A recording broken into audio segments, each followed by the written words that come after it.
Hello and welcome to Let Me Bore You to Sleep. My name is Jason Newland. Newland. Please only listen when you can safely close your eyes. I'm kind of on the fence at the moment about whether or not I need to go to the toilet. I'll just wait, see if my stomach gives me any more hints. I'm getting the feeling. You know, you get the feeling, but you're not. It might just be gas, but at the same time, it might not be worth testing it if it's just gas or not. It might just be a better idea just to go to the toilet. I don't have to buy another chair. So, today is Monday the 13th of April 2026. And this is Monday's Boring Objects. Ooh, what am I going to talk about today? What boring subject or object do I have to mind? I don't know. I didn't know.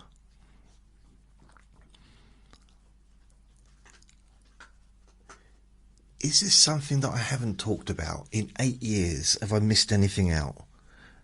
Because that's a long time. And I've been talking. And this is number 1592 of the Let Me Bore You to Sleep series.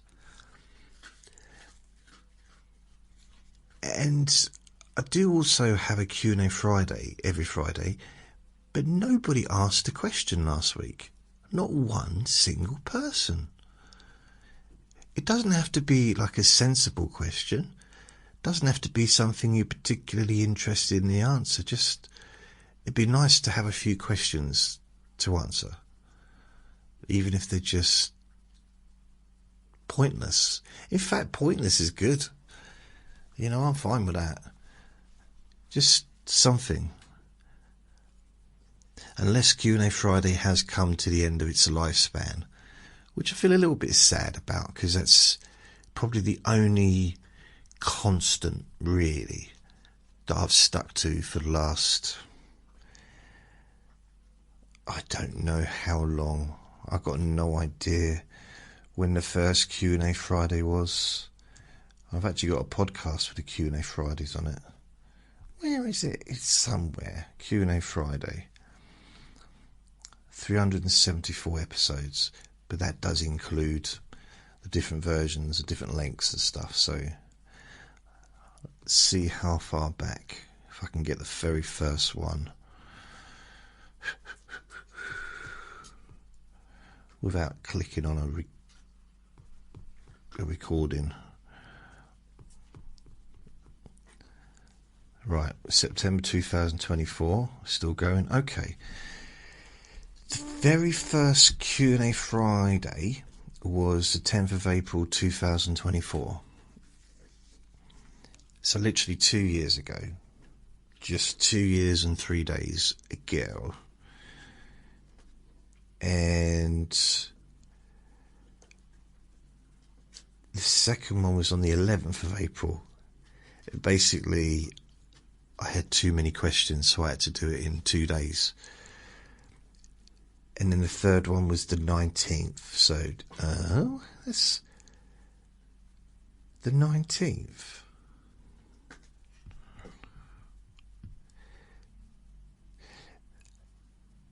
Why would I? That doesn't even make sense, does it? Why would I do a Q&A Friday on a Wednesday? It's anyone's question. Is it like who knows? Who knows? I mean, shall I check out the dates? Because that doesn't make any sense to me at all. Let's have a look at the dates. So I've got a calendar. If I go to 2024, April April what? The 11th. So 19th was definitely... okay. That's very strange because the 19th was definitely a Friday. The 10th was a Wednesday. And the 11th was a Thursday.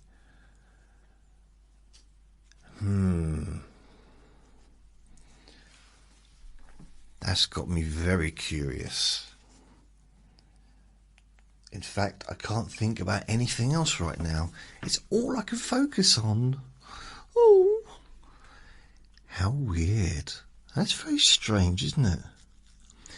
Anyway, I've done a few Q&A Fridays over the years, and I don't know how many because it would take me ages to... Shall I add them up? Let's count them. So one, I'm going to count the first two as one. Oh no, I'd say 2, 3, 4, 5, 6, 7, 8, 9, 10, 12, 13, 14, 15, 16, 17, 18, 19, 20, 23, 24, 25, 26. I used to number them. 27. Oh, I got 2 in 26, which is weird. Oh, but it's the same one. Why is it uploaded twice? It's uploaded 3 times. Oh no, it's a different version. This is without music, 5 hours. I'm like, okay.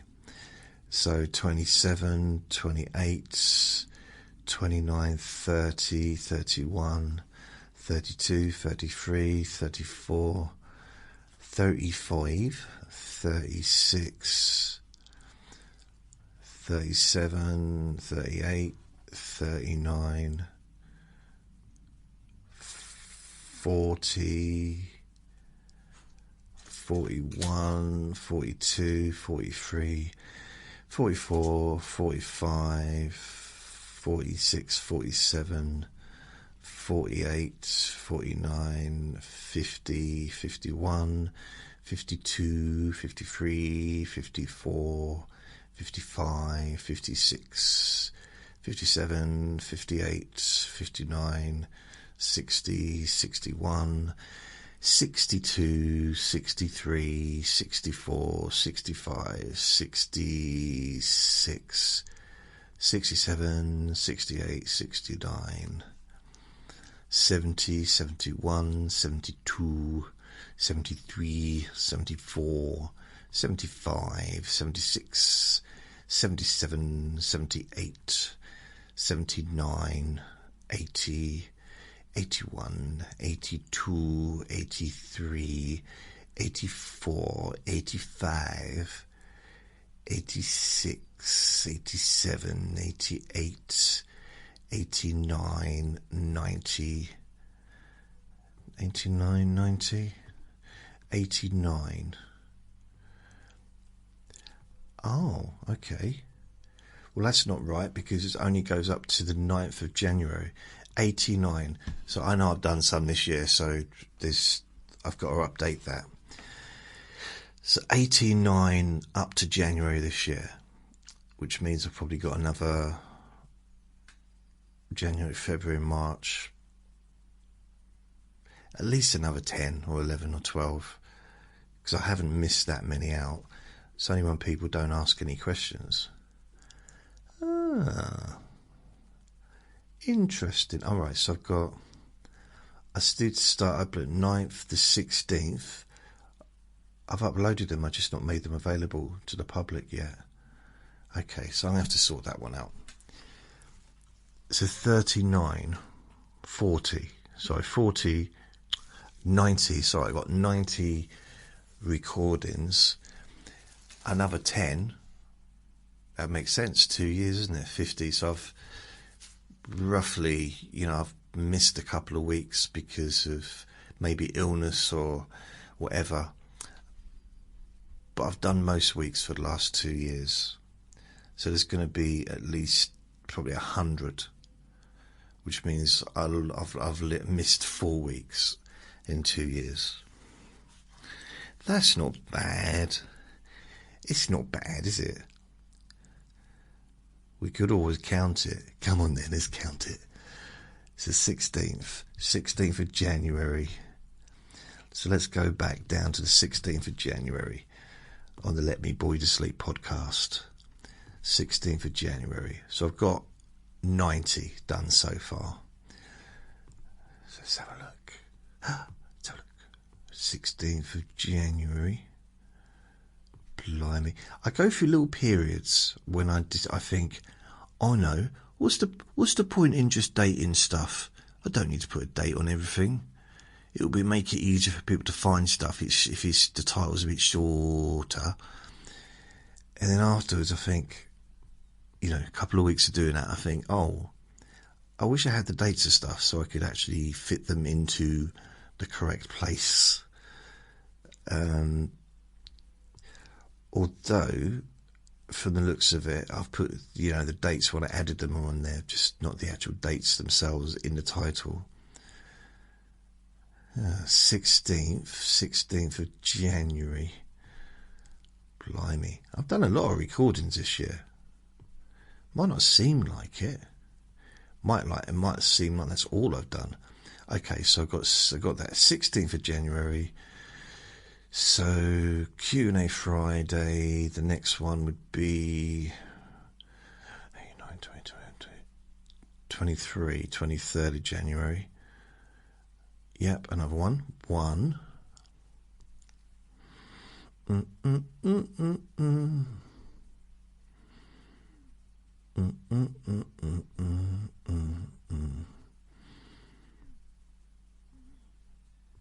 Right, so I have to figure this out. So that's, where was that? Where was it? Oh yeah. So 23rd. So 30th of January should be, I don't know how many days there are in January. Anybody? 31, isn't it? Is it 31? 31?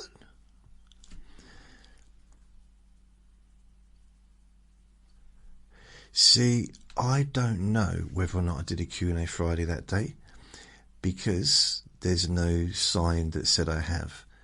It's just nope, it just says let me bore you to sleep. So if we go for the 6th of February, I reckon that probably was a Q&A Friday. I just didn't write it, put in the title. 6. See, again, I've not put it in the title. That's very strange. Let's work my way down. I wonder why that happens. I mean, I'm the one doing it, but I just sometimes wonder. So I got one. My titles are getting a little bit more obvious on the images. There's a Q&A Friday, which makes it a little bit easier. So 1.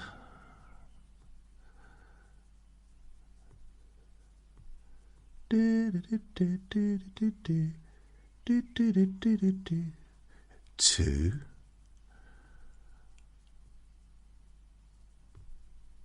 3 in a minute. 3.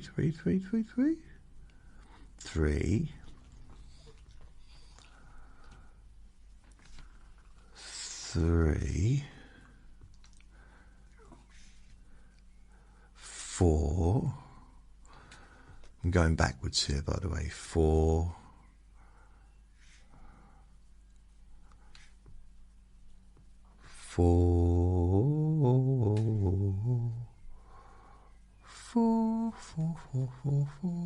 5.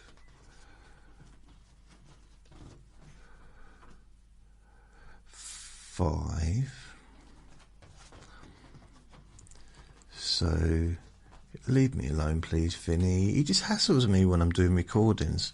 He's literally on my lap now, sticking his head right in my face, giving me kisses. I shouldn't complain. I do like daddy kisses, but I just don't know why. So from the looks of this, I've got 6 or 7 actually labelled as Q&A Friday since Yeah, okay. That's a bit weird. Fair enough. So that's 97 that definitely got the image with Q&A Friday on, but some that haven't. Now, Vinny, you got your food? It's like I'm repeating myself, isn't it? You got your food, then what else? I've chucked away a tin of food that you didn't eat. So, yeah, chucked away a tin of food that you didn't eat, and then I've just put in some fresh food on a plate, and he's eaten some of it and he's left the rest. He wants to cuddle. If you want to cuddle, then we can cuddle, it's fine. If you want to cuddle on my lap, then we can. It's fine, Vinny. I don't mind. It's alright, I've got you. I'm not going to drop you. You're very comfortable and safe. I'm going to hold you. Okay? Mwah. He's trying to get on my lap. Well, he's on my lap now. Isn't it weird? You know, when I was filming myself, a few months back, he refused to get onto my lap. Now all he wants to do is get onto my lap.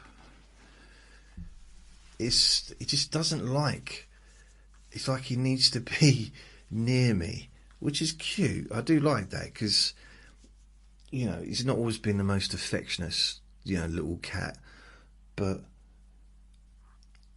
I don't know, he's become a bit better lately as he's got older. And since I pulled that settee closer to the table, to my desk, he now lays on the edge of that settee. And puts his head on my lap, or just tries to sort of... he likes to touch me, so even if he's under the desk, he likes to have part of his body touching me, touching my leg or my foot or something. Don't you? He can't be wanting to go out, because we've already been out it was only 2 hours ago that we went out, wasn't it? Got back at just after 10 past 10, and it's now 12:45. It's a nice day out there today. It is. It's bright. I've had to close the windows and the curtains because there's a bit of noise out the back, so I just had to do that. Vinny was barking at something. I don't know what you heard. I mean, the other night we was in bed and he just started barking. Now, that's very, very rare that he barks at night when we're in bed. It's really rare. Especially as the radio was playing, he was... Well, I thought he'd be distracted. But he could hear something. So I'm reckoning it's possibly the cat. Also, there's a cat that lives downstairs that comes up and sniffs around my front door. And I think he barks at that. And I catch it on camera the next day. I look at it and think, huh? He's just wandering around. So I don't think it's allowed outside, but I think he lets the cat just have a little wander inside. I'm not sure. But I've met the cats, they're lovely, but Vinny, he's not cat friendly. Not that he would do anything to a cat, he's just... There's two versions of Vinny when it comes to cats. There's the one that's hugely inquisitive and potentially could become overexcited. Then the other version where he is absolutely terrified of them because he got beaten up by a cat a couple of years ago. And he's been very, very wary of them ever since. I'm going to talk about cats. Let's today's recording be about cats. Yeah. So, my first cat, well, it wasn't the family first cat, was when I was 7, and it was called Tigger. And never had a pet before. that I can remember anyway. I mean, my memory of my childhood was, it didn't really involve anything, you know. Anything that happened when I was between the ages of 7 and 8, it was like it was completely new life. I had 2 parents. I had a bedroom of my own. I had toys of my own. All those things. It was completely a different life, and it was my happiest period probably of my existence. That was at that time, and so I'd never had a cat or a dog, and not sure if I'd even seen a cat before. I'm sure I had it. Yeah, I would have done, wouldn't I? I mean, yeah, of course I'd have seen a cat, but I'd never had a cat. But it wasn't there long because it kind of unfortunately left us. I went to heaven. So, and that was it. There was, she was buried. I think Tigger was a girl. She was buried at the bottom of the garden, near the clothesline, and there was a little rockery below the clothesline. You know those turny ones that squeak? Well, they don't always squeak, but you know what I mean. The ones that turn around and you can put stuff on. We've actually got about 6 of those here, but I don't put my stuff outside because, for 2 reasons. Out here is because the first reason is they kept having bonfires out there in the garden. A bunch of drunk people. Oh, what should we do now? Let's have a bonfire. So they would having bonfires and who knows what else. And it was just, you had to close our windows. It was just basically, you know what it does to close. I mean, bonfires are a lot of fun, I guess, if you're standing around them and they're safe and everything. But afterwards, the next day, you can smell your clothes and it's like, wow. Well, it was doing that to the new clothes. You know, I didn't know whether to rewash them or eat them because they were smoked. It's like, oh, it smells nice. Smoky socks. So I stopped putting them out for that reason. Then I realised that there's a lot of thieves around here, so I didn't. People's stuff was going missing, but I couldn't really understand why, because who would want my underpants? I don't even like touching my underpants, even when they're clean. So, and then the other reason was there was someone that moved. He was living here when I moved in, and he was over the fence, and everyone called him Pants. I thought that was his actual name. I called him Pants to his face once, and I shouted Pants because he was walking to the bus, and he looked around, looked at me a bit weird. He said, "My name's Colin." Oh, or no, deeper. "My name is Colin." Very deep, booming voice. And it's quite weird because he was a very, very famous, what do you call it? Fantasist.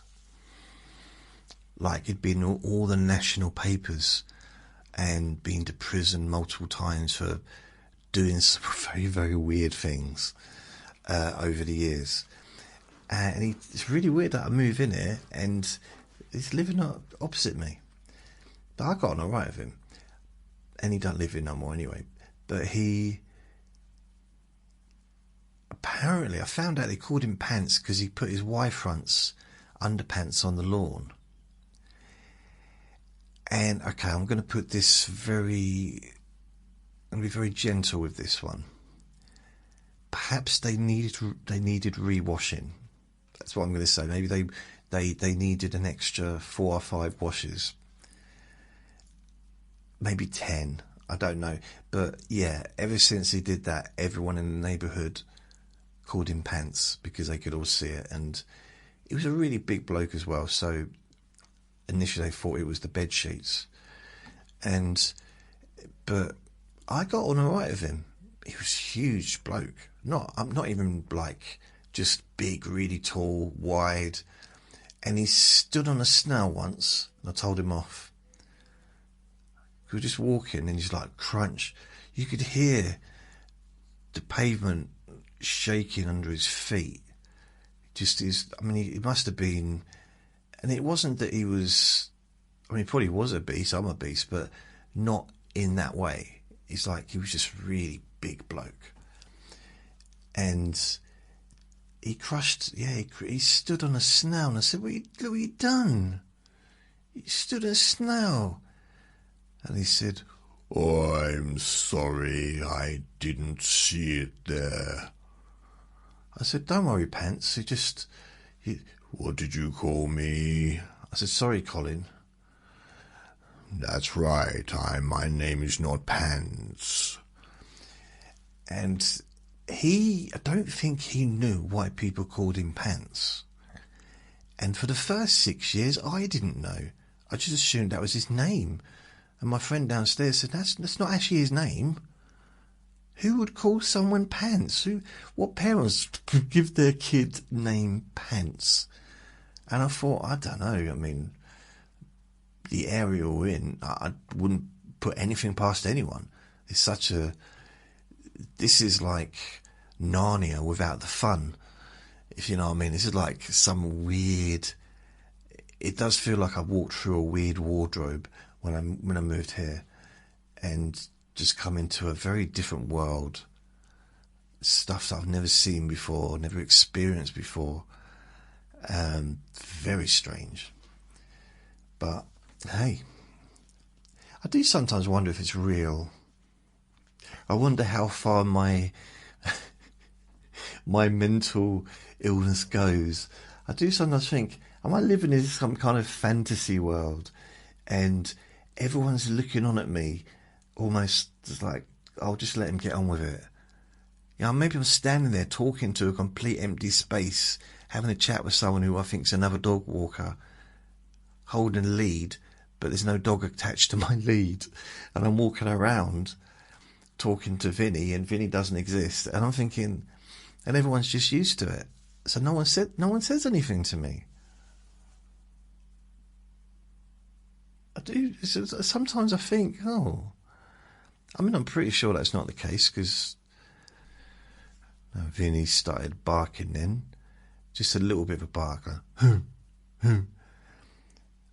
because he wants to have a bark, don't you? If you bark, you will go into the bedroom,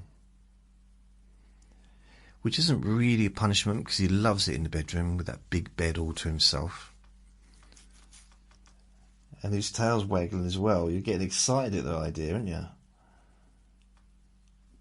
Yeah, that's the thing. I should stop editing out his bark so you can hear it. Therefore, you can let me know whether or not he's real or not. Can you imagine? It's like, I don't realise, like, someone comes into my flat and they see, like, boxes and boxes and boxes and boxes of dog food that I've been buying over the last 3 years. Wow. So I suppose if you're seeing things that aren't there, you can not see things that are there. So, no, I'm not keep banging my toes. Should buy myself shares in Pedigree Chum. Pedigree Chum. Pedigree Chum, or inbred Trump Chum, whatever you want to call it.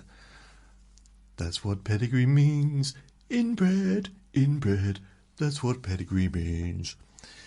No, but that was weird. So that's another thing. I kind of like, I don't know what. Maybe someone might have a nickname for me. I don't know what it is. I know that me and my friend downstairs, we used to have nicknames for everybody.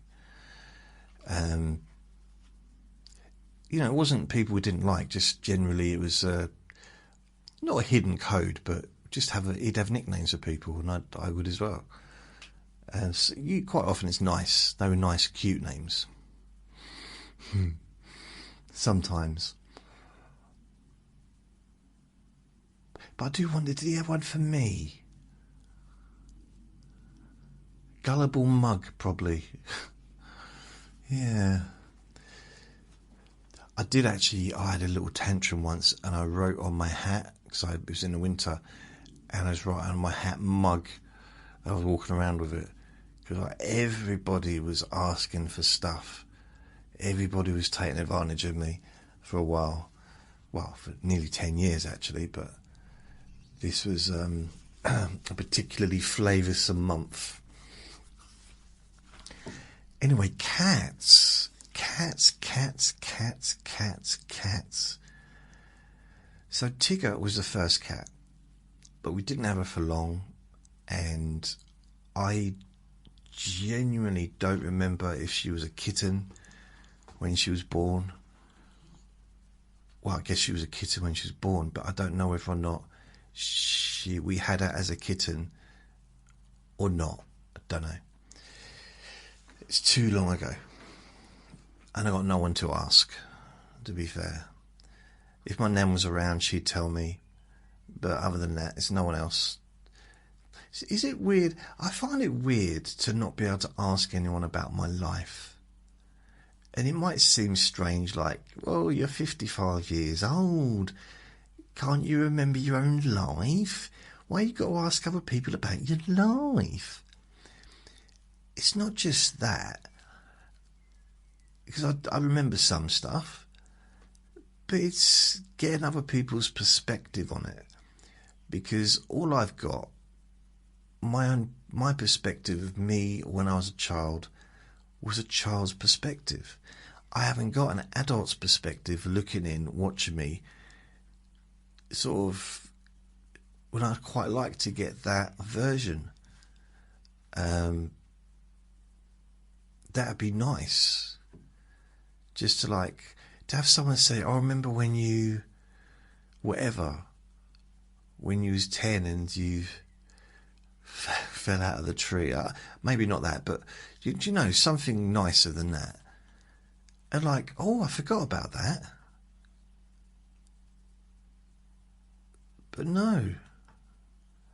I have to kind of, to select the memories I can remember, try and put them together in a way that kind of makes sense, seems sort of logical, but it doesn't mean that I'm remembering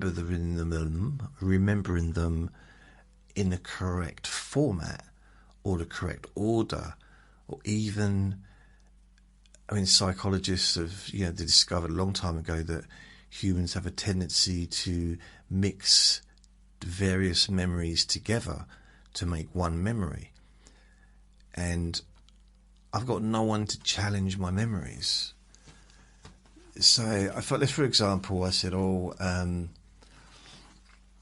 remember when I went to London for the first time, and we went to Buckingham Palace, and the Queen invited me in for tea. Came out with guards and came to the gate, opened the gate herself and said, come in, young Jason, come and have a cup of tea. I said, you got any cakes? And she said, what do you mean? She said, well, I'm not coming if there's no cakes. I said to her, Queenie, got be some cakes, otherwise I'm not bothering. It looks like a long walk. And she said, okay, we've got cakes, we've got sandwiches as well. I said, no. I said, cakes, were you listening? She said, sorry, Jason. I said, besides, that's a long walk, I'm only little. So she said, it's okay, I'll carry you on my shoulders. So the Queen took me in there. I got some cakes. I put some sandwiches into my pocket for the journey home on the train. Well, no, it was a coach, wasn't it? It was a school trip. And so that's my memory of it. Now, apparently, it might not have gone that way. That's how I remember it happening, but I got no one to challenge it. Maybe some of the other kids in the school trip would possibly say that maybe it didn't quite work out like that. Maybe the Queen, I don't know. Maybe she mentioned the cakes herself. Maybe I didn't ask about the cakes, because it does kind of, I come across a bit cocky there, don't I? Like, you got any cakes? A little bit a little bit bossy, a little bit arrogant. So maybe I wasn't as arrogant as I'm making out. Or maybe I didn't show off the way that I've kind of presented it. And I was just like, Your Majesty. And I was perhaps very courteous before jumping on her shoulders. But I don't know. I remember farting at my friends because they were behind the when they locked the cage, the big old gate, and they were all like standing there. And I said to the Queen, back up a bit, back up, until my bum was like through the gates, and I just farted. And then I said, giddy up to the Queen, and she sort of ran into the palace. Now maybe that didn't happen the way I imagined it, the way I remember it. So that's one of the things about having no one that can challenge my memories, because it then just turns into almost, well, you could say a fantasist. Do you want to know what some of the things that this fantasist did? He wanted to, apparently, and this was in the newspapers, apparently he turned up in Wales, and he walked into he went into a business and said, I have £100 million to invest in building a new estate, like a shopping estate thing. I don't know, what do you call them? Where there's a bunch of shops and supermarkets and that. And apparently he had a business meeting, but it was in a cafe, and he had his trainers on, and an old coat that he used to wear, and he didn't quite fit the criterion of someone who had 100 million. He said he got it from the government. It was a government grant, and he was basically the in-betweener, and someone warned this bloke that was having a meeting that he might not have access to that 100 million, and apparently he didn't. And I think he had an invention that was where he could turn poo into milk, something like that. And honestly, in a way, you think about it, even though it's like fantasy stuff, it's got to be fun.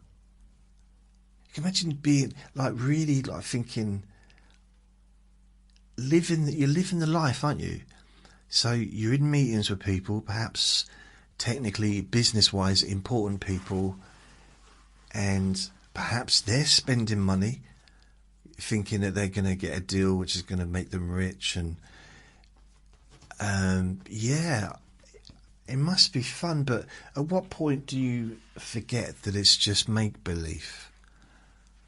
Because there's got to be a certain, unless you think that, well, once I've made the deal, the government will have no choice but just to give me that 100 million because it's an amazing deal.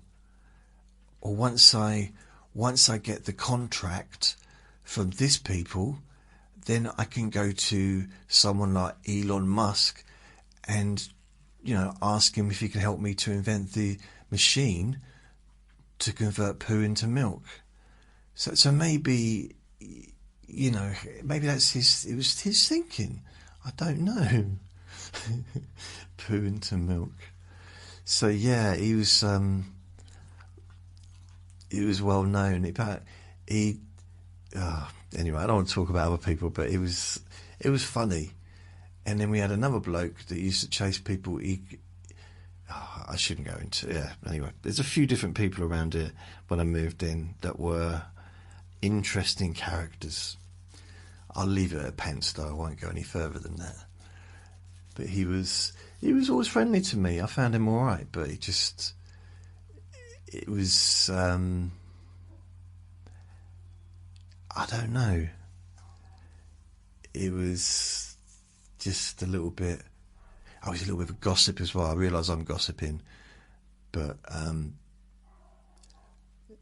he was on the bus, and my friend heard him talking about him, And my friend told him to stop. So yeah. And he always called him Pants as well. I don't think he even knew what his name was, because he moved in and everyone called him Pants. I wonder if he's still called Pants. Do you reckon he accidentally introduces himself as Pants because he's so used to being called it? That's the thing. This is something I've never understood. Like algebra, German, lots of different things, but calculus, relationships. So when I introduce myself to people, which is very rarely, thankfully, I introduce them, and I'm in a situation where I'm kind of introducing my name.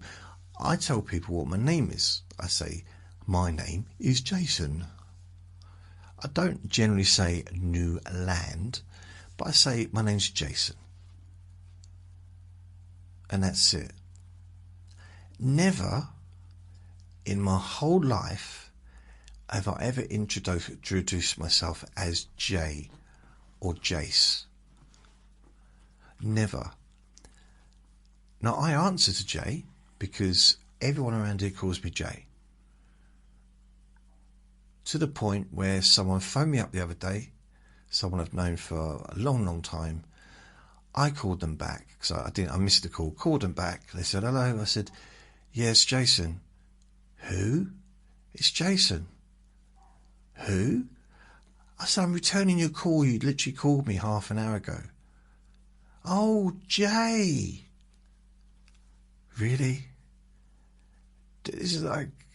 So when people tell each other, it's like, oh, they talk about me and I'm Jay. So they just automatically call me Jay, even though I've never introduced myself to them. But it's the same with... I've got a friend who's got I won't say his name, but he's got like a nickname that he's had. He's got two actually, but one, and I've always known him by that name. Yeah, his real name's like just a human name, so not like a normal name. And when anyone says to me, "Oh, have you seen what's his name?" by his normal human name, I don't know who they're talking about. I said, "Who?" And then in the end they say his stage name, but his like nickname. It's like, oh, yeah, he's in my backpack. It's like, okay. And I've known him with that name for ages, so years, and I can't change it now. Once I know someone as their nickname, I can't change it. I can't. I don't know why. There's a little bit of stubbornness there as well, so I won't. But I also can't. I remember I had a friend at school. I actually dated her briefly. And I think I was probably in 4th year. And she told me, oh, I've changed my name. I said, okay. And it's because I was hanging around with her as a friend, really. The dating lasted for about 3 hours, I think.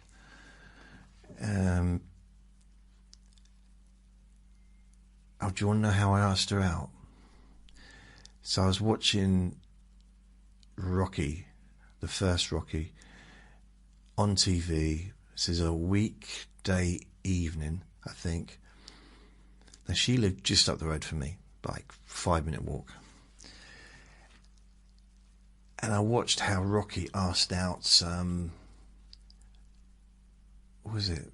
Rocky, not Roseanne. Hosey. Caroline. Adrian, that's it. Adrian.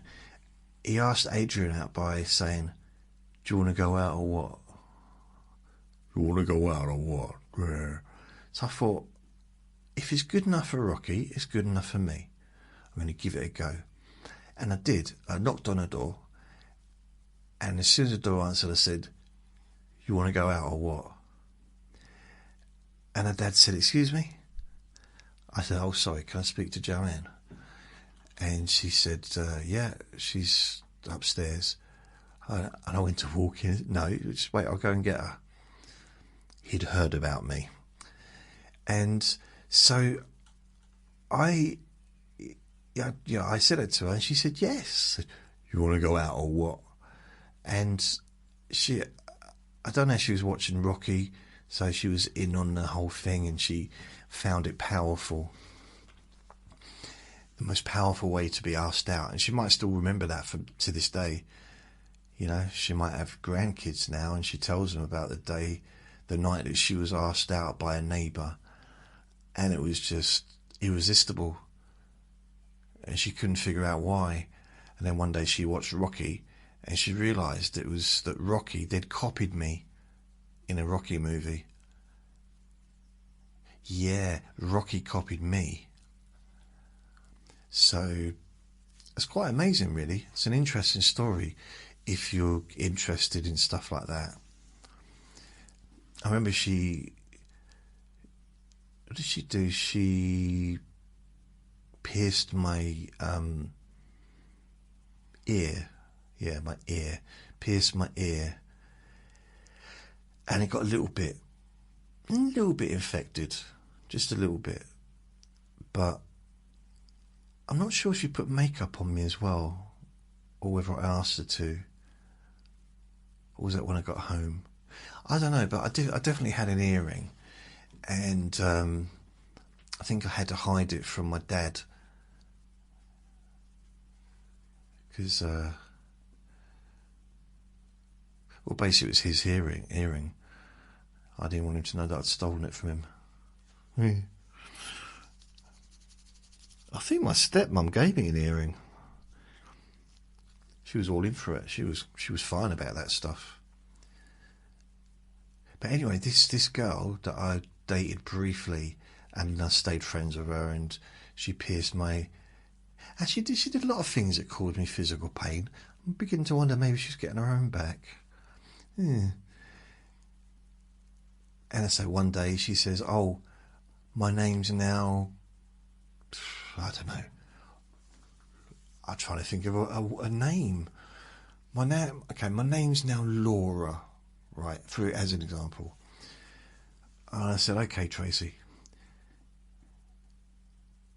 She said, why are you calling me Tracy? I told you my name's Laura. I said, okay, Tracy. She said two things. First of all, I told you that my new name is now Laura. So you've shown disrespect for not calling me Laura. Secondly, my original name wasn't Tracy. And I just laughed. Because if you told me back then, if you told me not to do something, then I'm going to do it.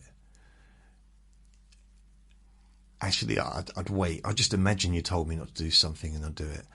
It amused me.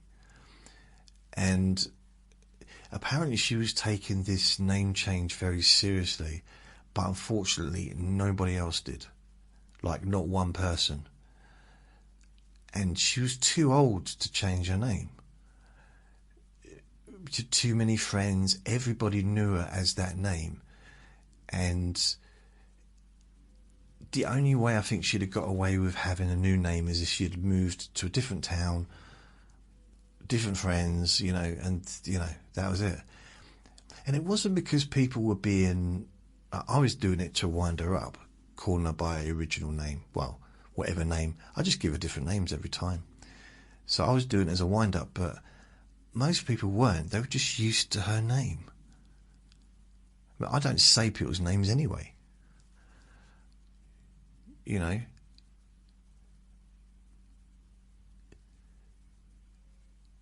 Well, this I would say, it's really easy not to misgender someone. Just talk to them. Don't talk about anyone, and you never ever misgender them.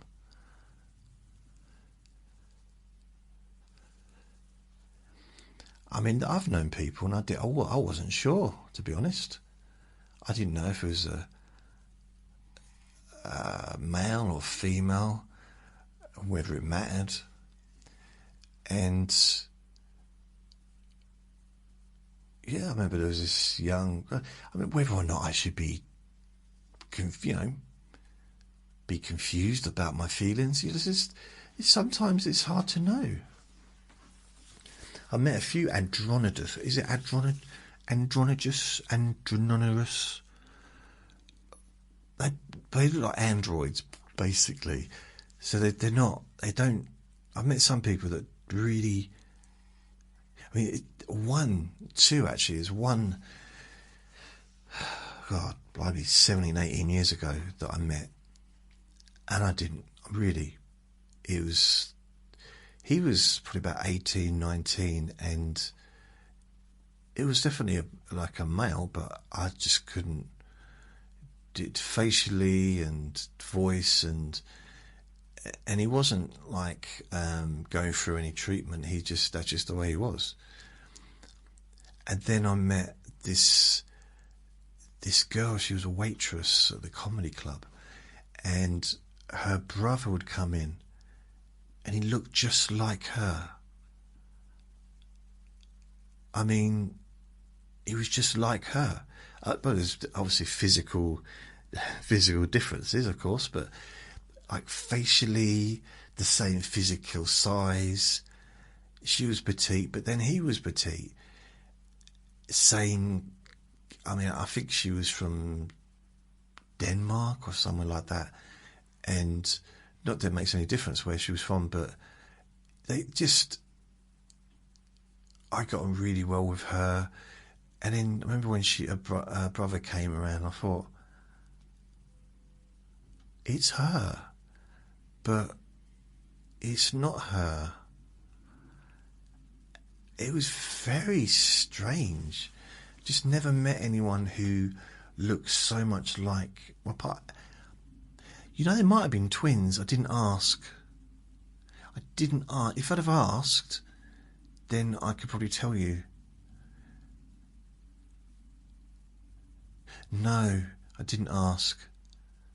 I probably wasn't interested back then. Although I did like her. She was lovely.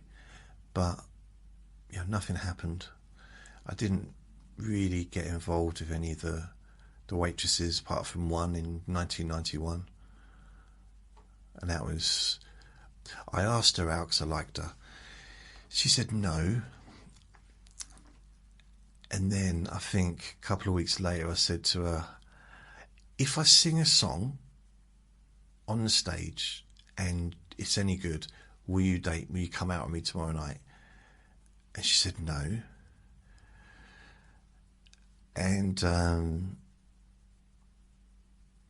next week I said, if I sing, I thought, I don't know why I thought she'd just forget that I'd already said it before, but she said yes this time. And I wore her down a little bit, I think, but I don't know. I didn't know she liked me or not. She didn't seem to like me, but that used to be a little bit of an enticer, because I don't know why. Like, I've met a lot of miserable women, like when I was younger, and it was a challenge because I wanted to make them laugh. I wanted to make them smile. I wanted to cheer them up, when that was never really my job. And I don't know, I just saw it as a challenge, especially if they didn't like me. It's like, then I'd meet people that really liked me, and I just kind of, I don't know, it wasn't the same. It's not the same when they like you, which is ridiculous, because actually the best situation you can ever be in is if you meet someone that's really into you. And if you're really into them, I mean, that's the perfect combination, obviously, but it's a great start to a relationship if someone really likes you and you start dating them and you like them, but they really like you. It's like, it's a great start. That's, in my opinion, from my experience. It's not because there's less work to do, partly, But not just because of that. Less work. It's just, if someone already likes you, and I've not really had that many people like me from a distance. A few over the years, but not a lot. And it's kind of flattering. It's almost like, well, they're seeing something that other people aren't seeing. Because if you're in a room and it's 100 people or 200 people and only one person is even acknowledging you, it's like, okay, I find it makes them more attractive in some ways. But for some reason, the challenge used to come from people that didn't like me or didn't seem to like me. And I used to love to catch someone out and make them laugh like really hard. And I've done it a few times. Not just with people that didn't like me, but just with people that didn't find me in the least bit amusing.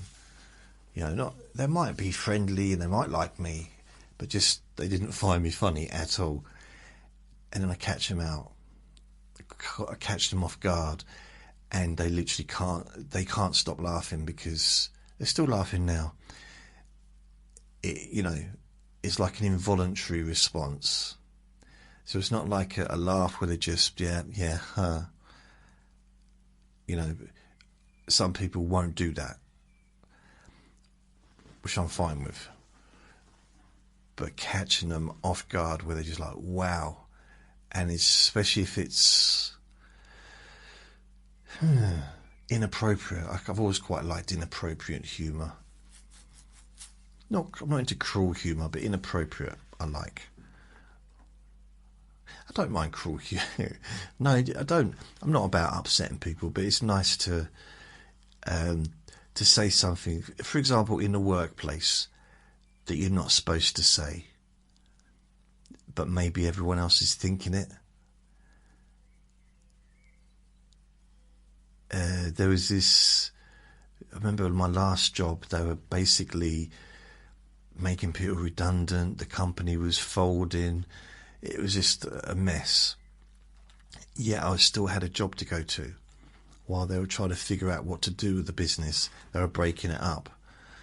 And they had a meeting. So it's basically an equity firm bought the business.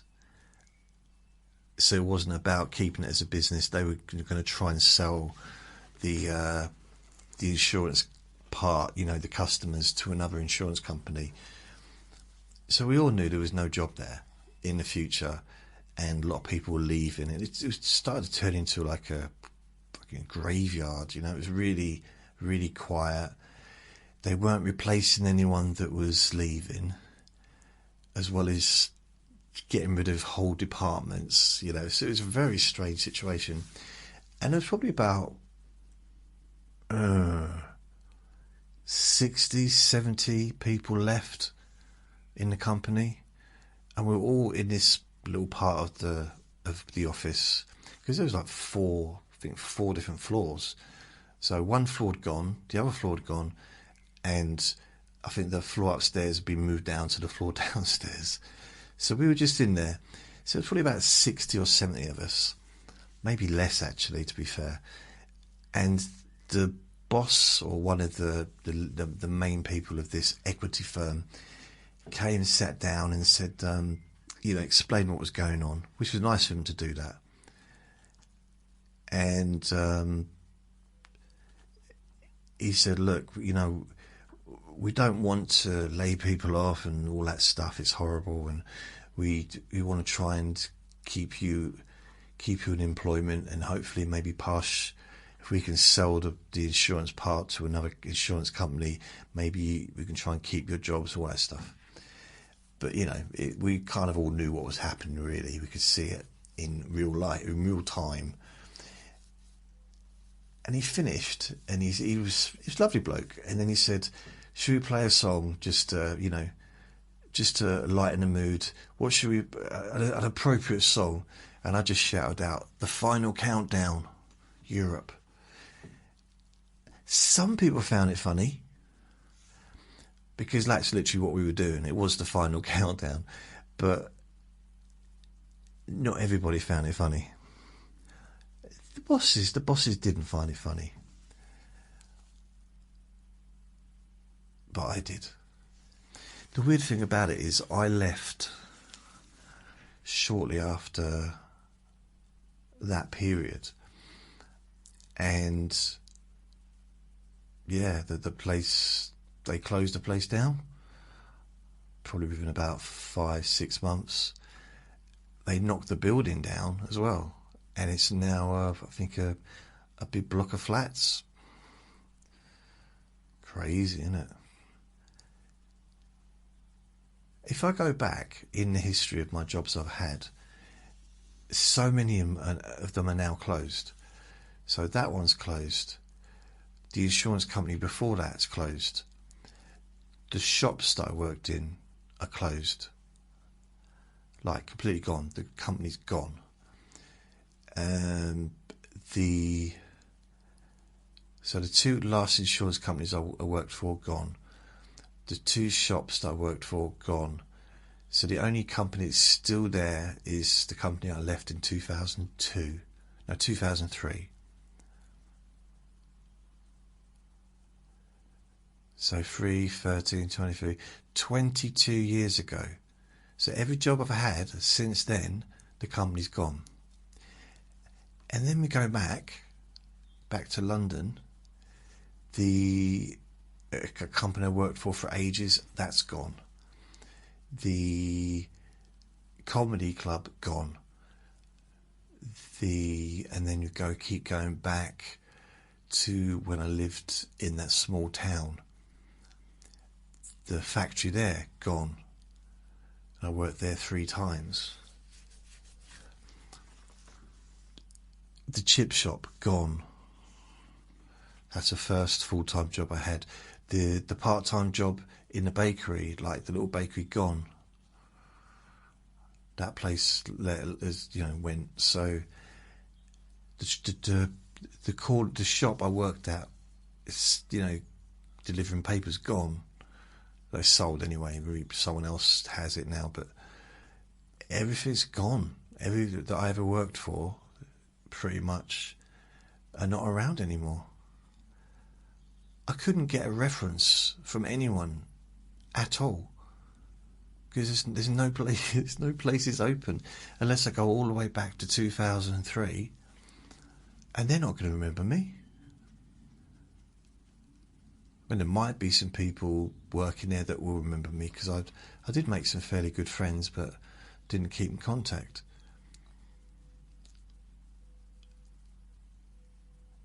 Wow. Isn't it weird? It's strange. It's almost like I didn't exist. Like that part of my life just didn't really. There's no proof that it happened. In some ways, I would have liked to have stayed at the factory, because the third time I was there, I was doing night shift, and I liked working there at nights. But I was kind of happy, actually, and I moved to a studio apartment, which was perfect for me. Really, I didn't need a flat. It had everything I needed. In my own bathroom, my own kitchen, bed. I even had a chair that I could sit in. It had everything. So I think it even had its own TV. So I was good living there, and I could have stayed there for years. But then the company I was working for, this meter making company that's now been gone for a long time, decades, they changed my shift to alternate shifts, like 6 in the morning till 2 in the afternoon, and then the next week 2 in the afternoon till 10 in the evening. And that I couldn't do that. I just couldn't do it. I needed the stability. At the time, what I didn't realise is I could have done 6 till 2 every day, or I could have done 2 till 10 every week. I didn't know at the time. So maybe if I'd have asked them, they might have been a little bit flexible, but I didn't ask. Because I realised that once I moved to London, I was getting up early every day, and I could do it because it wasn't shifts, it was just the same time. And I got used to it. I got used to getting up early, going to work, and finishing early was nice as well, finishing at 2 in the afternoon. And when I did insurance, the second insurance job, they allowed me for a while, and they stopped it after a while, but they allowed me to do the 1 till 9 shift every week, because it was like they had 3 different shifts, but they allowed me to do the evening, because most people didn't want to do the evening. Most of the people working in that insurance company, in the sales department anyway, were young men. There were some females there, but it was predominantly young men in their early 20s, and they wanted to go out. They wanted to do stuff in the evening, and I didn't have that. I didn't have anything to do in the evening, really, because I was in my 30s, and not that that's a reason, just that I wasn't interested really in going out. So they allowed me to do the 9 till 1 every week, and I went home early on a Friday, 9 till 1, 1 till 9, Monday to Thursday, and on a Friday I used to come in the morning till 1 o'clock in the afternoon, then go home and have the weekend off. Perfect.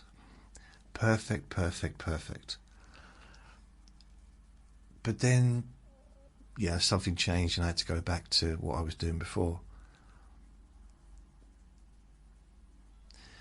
So, whenever I get like a decent shift, kind of liked it. I had to change. It's just like when I was working downstairs at the second insurance company doing compliance, where I was just listening to people's phone calls and stuff, making sure they were doing the job right. I became unwell and I had to go part-time. And I was doing, I think, 9 till 2, 5 days a week. Yeah, so it's 5 hours a day.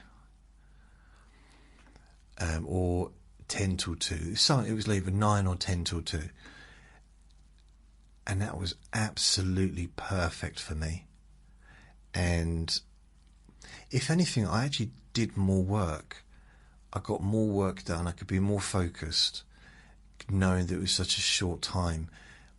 And then in the afternoon, I could go and do relaxation groups at the drug rehab and the alcohol charities, and also doing the free pain relief. So I could do stuff that was, to me, that was worthwhile during the day as well as working. And although that company did close, so I wouldn't still be there, I would have stayed doing that probably till they closed, if it hadn't been for the ultimatum. Well, it's 2 ultimatums actually. The first was you got a choice. You can leave, or you can start wearing trousers. The second ultimatum was that I could either go back to full-time or leave. That was it. And I said, why can't I just continue as I am? And they said, because we need you to go full-time. Now, I realised part of the reason because my boss had left. So he was doing. There was only a team of 3 of us. He was a supervisor of us, but he was also the IT person as well. So he was doing lots of everything. In fact, I would say he's probably the most dedicated member of staff in that place when he was there. And the irony of it, okay, this is the irony. I thought he'd stay there forever, and he's the one that told me that it was a job. So I used to talk to him, because he used to come up to the IT in the... He's only a young bloke, but he did the IT in the sales department upstairs where I was. So I kind of got on with him. He was a nice bloke.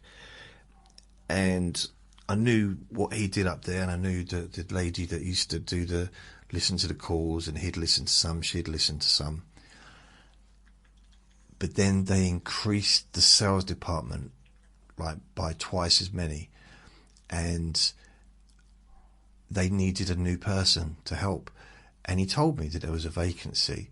So I said, I'd like to apply. So she said, well, he said, I'll have a word with the boss downstairs and get you an interview. So I think he was in the interview with me, and the lady that was interviewing me, she was the manager of the department downstairs, which was all the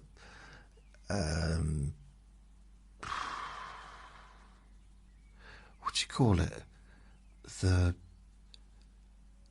Everything from like basically the administration people. You know, when you call up and they did all that stuff. The sales department upstairs had its own manager. The compliance had its own manager as well. And she used to be the sales department manager, so I knew her quite well. So she was there for the first year or so, year and a half, that I was in the sales. So she gave me an interview about, becoming a compliance officer. Now, I was pretty much it sounds like I'm bragging, but this is true. I know not everything I've said in this recording might be as true as it might seem. I'm just remembering back to something I said about the palace earlier. And also when I said that I was going to talk about cats, I don't know why I've not talked about cats. I don't know. I really wish I did. I feel disappointed in myself for not sticking to the plan. All I've ever wanted to do is talk about cats, and this is the opportunity I had. And what I do, I squander it by talking about insurance companies I've worked for. I don't know why. Anyway, we're in there, and the reason she said to me, why do you think you'd be good at this job? Listening to people's calls and doing becoming a compliance officer, basically. And I said, because I'm the best. I'm the best one up there. I'm the best person on the sales floor, compliance-wise, except for one person. It was a competition between me and this lady, who I loved, and she liked me. I don't think she loved me. I mean, she had a boyfriend. She was engaged to be married, but I still loved her. And she basically, the way they had the setup is this. They had, let's have a look. So you get your sales bonus paid weekly in cash, and then you get the basic salary, which was I think 13 and a half or 13 grand at that time in sales floor. Or was it? I was earning 25 grand a year with the sales and everything together. So I used to get, for every compliance sheet that I got 100% on, so you had to get over, they give us six a month, where they'd listen to 6 phone calls and then mark down that we'd asked all the questions that we were supposed to ask and everything was done correctly. So they'd do 6 of those a month. Anyone that got a first, that got 100%, would get £25 bonus for each one.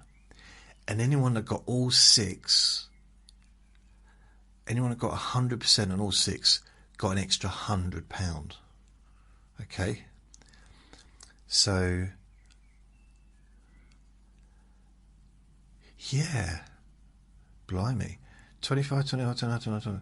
Yeah, so was it 5? I think it was 5 or 6 a month. So anyway, I think it was 6. So there was a potential of earning £125 a month extra on top of the sales, on top of the basic salary as well. So that was all extra money, and that had come in with the salary. So I saw that as an opportunity, because the company, their insurance quotations weren't great at times. They weren't good for young people.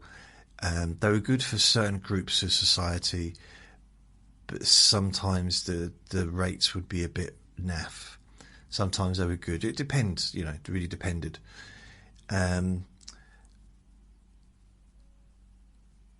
So I thought, you know what? I wasn't in the top. Sometimes I was in the top. Sometimes I'd be the top person in the top group of people who sold. Sometimes I wasn't. I was kind of in the top middle, if that makes sense, in that company, as far as sales goes. I was definitely, they were never going to sack me because I was good, but I wasn't the best seller. And there was a handful of people that were selling more than me. But what I did make up instead is I tried to get as many 100% as I could. So did she, this lady that I nearly married. If only she'd have noticed that I existed. And it was basically like a little jousting every month about who would win. And sometimes she won, sometimes I won. But the months I didn't get 5, the months I didn't get 6, I get 5 or maybe 4. And it's the same with her. She'd always get like elite. We were pretty much, I was marginally better than her, I would say. I mean, from the statistics, I won it more often than she did. But it was pretty much between me and her the whole time, for about a year or so. So that's what I said to in the interview. I said, well, I'm the best person. You want someone to listen to calls to see if they're doing a job properly. Then you want someone that can actually do the job properly. I'm your man. And no one else had applied for the job either. So it's not like it was a bunch of people waiting, and if the lady upstairs had applied, she might have got it. Shall I tell you why no one applied? It's because of this one sentence that the manager said to me. She said, so you want to move from sales down to here? I said, yeah. And you're willing to take a £10,000 a year pay cut based on what you're earning with your bonuses and everything. So my basic was going to be 15 grand. I said, yeah. And they were just looking at each other like bewildered. Why would you do that? Why would you take £10,000, £200 a week? Why would you take £10,000 reduction in your money? I said, because I want to have my evenings free. I want to have my evenings free, and I've had enough of sales now. I want to do something different, and I know that I'll be good at this job because it's what I'm already good at. You know, the best person to do a job like that is someone that's already done it, who's been on the other side, like a driving instructor or driving test person has to be a really good driver. And probably, imagine most driving test people have been driving instructors for a long time. I'm guessing I made that up. I hope it's true. That's all I'm going to say. I hope it's true. And basically, they like, I mean, the sales department didn't want to lose me because it's like, I mean, anybody don't want to lose someone that sells. It wasn't that I was, because I was special, although my teachers used to say that I was special. My stepmom used to tell me that I was special. I never understood what it meant until I was older, until I started studying psychology. It's weird, isn't it? I was in a special class at school. I didn't have to wear a helmet or anything, but I was literally in... You think I'm joking? It's true. I actually, in the first year of high school, I was taken out of the maths class because, well, firstly, my maths teacher left, and it was the only... I'm going to say the only subject teacher that I liked, because I got on with the RE teacher, which is religious education, but I didn't really class that as a subject. That was just religion. I knew, you know, I grew up with Catholic nuns, and I knew my way around. I could manoeuvre my way around religion quite easily. So, yeah, it was easy. And both the teachers were lovely, because I had two different teachers, one for the first year or two, and then the other one for the last 3 years, and they were all both equally really nice. So that was easy. I never struggled doing RE, but maths. My first maths teacher, called Mr. Matthews, big, beautiful beard. Honestly, it was a beautiful beard. I don't know. There's something about big beards. He was like a... The thing is, when I was a kid, growing up, like in the late 70s, there was a TV show called... Is it Grizzly Bear? What was it? What was this show called? Not Herman Munster. The bear, not Giant Haystacks. 70s...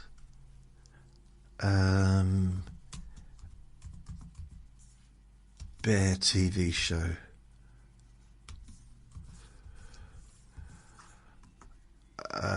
Busty Adams, not Busty Adams. Not Busty. There was something Adams. Barnaby. I wonder where we got Busty Adams, but if I go Adams, I'm sure it was Adams. The Life and Times of Grizzly Adams. And he had a big old beard. That was it. I just don't know why I looked that up just to say that sentence. But yeah, he had a big beard. It was about 1977. And I went to high school in 1981. And he's had a big, friendly beard. I mean, not all beards are friendly, but he had a friendly beard. And Mr. Johnson, ironically, the only name I remember from any of my teachers of any school ever, he's the only name I remember, Mr. Johnson. He was lovely, and he also took time to talk to me and to try and explain the maths to me. Now, I'm not saying that he was successful, but it wasn't about that for me. It was about the fact that, I mean, from a school's perspective, that's what they want, isn't it? They want success and results. But he was kind of,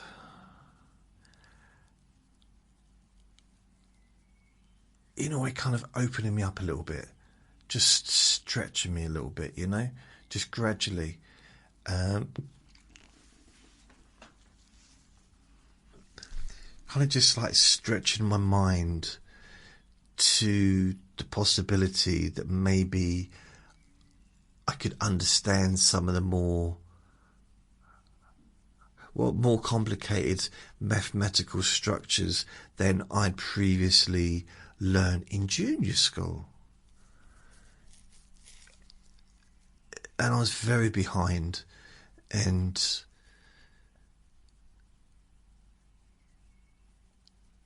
I felt listened to, I felt heard,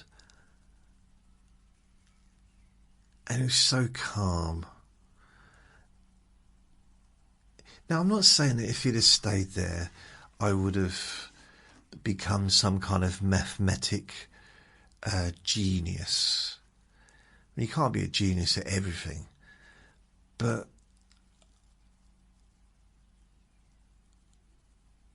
I think if I'd have had him or versions of him in all my subjects, I might have left school with some qualifications, potentially, because probably the teacher that I would want to impress. So if I had homework from him, I'd want to go home and do it in order for it to impress him, to make him feel good, or to, I don't know, just that's probably how I would have done it. But unfortunately, I think I had him for one term, or half a term even, I don't know, and he was ill and he never came back.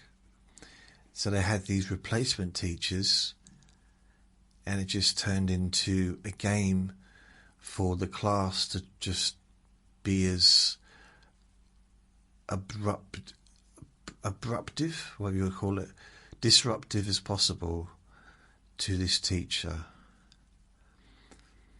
I didn't want to participate, but we have this like peer pressure, so no, wait a minute, I was the ones causing it. No, I didn't. I was sitting at the back. I don't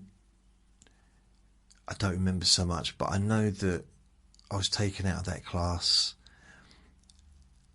and I was put into a different room. It's this big room that had games and toys, and bearing in mind we were all 11 years old plus. Not that 11-year-olds wouldn't want to play board games, because we played board games at home at Christmas and stuff, or on a Sunday, Monopoly, stuff like that. But it wasn't a teaching experience. They'd take us in there and leave us on our own for like 2 hours. And I say us, it was all the naughty kids. Now, I wasn't taken out because I was naughty, I don't think. It was a mixture of naughty kids and kids that just weren't academically, I suppose they called it a dunces class. That's what the headmaster called it. It was a dunces class. Now you wouldn't use that terminology now, but at the time, that's what it was called. It was basically known as the dunces class, and I was in it with a lot of. I'm not trying to put myself down or anything. If I was at high school now, if I was sitting in, let's say, the first day of first year now, they'd probably call the police, wouldn't they? What's this 55-year-old man doing it? No, but if I was just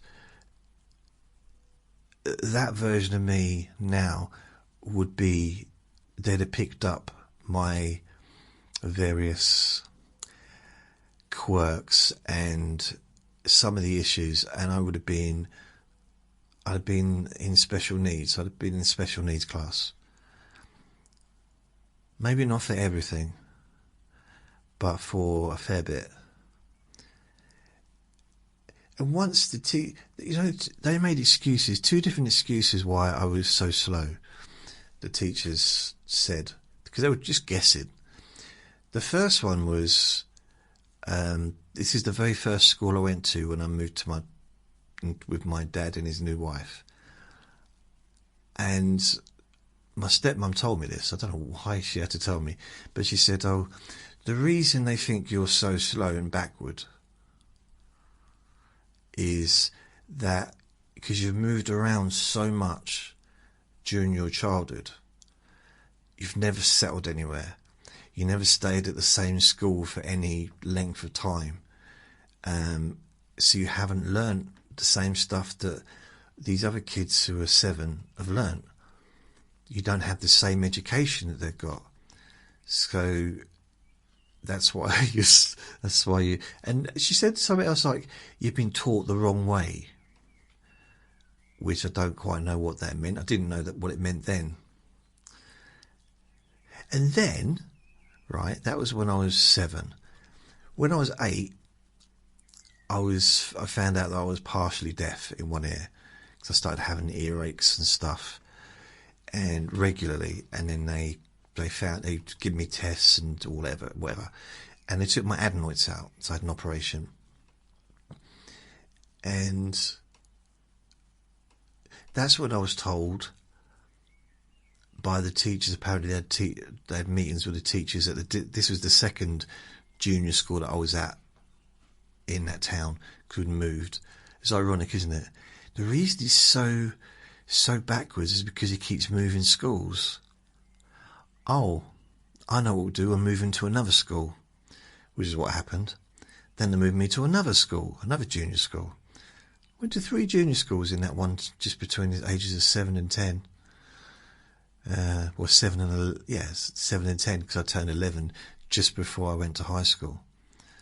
But it's just because we were moving around, but within the same town though. But when I was 8, the new excuse for me being so slow and backward was because I was partially deaf, so I wasn't hearing what was being said in the classroom, because I had a tendency of sitting at the back of the room and I wouldn't ask. So I wasn't hearing what was being... So I was missing stuff, but I wasn't asking for the teacher to repeat stuff. Because I was a little kid. I didn't become cheeky till I went to high school. That's when I became a little bit louder.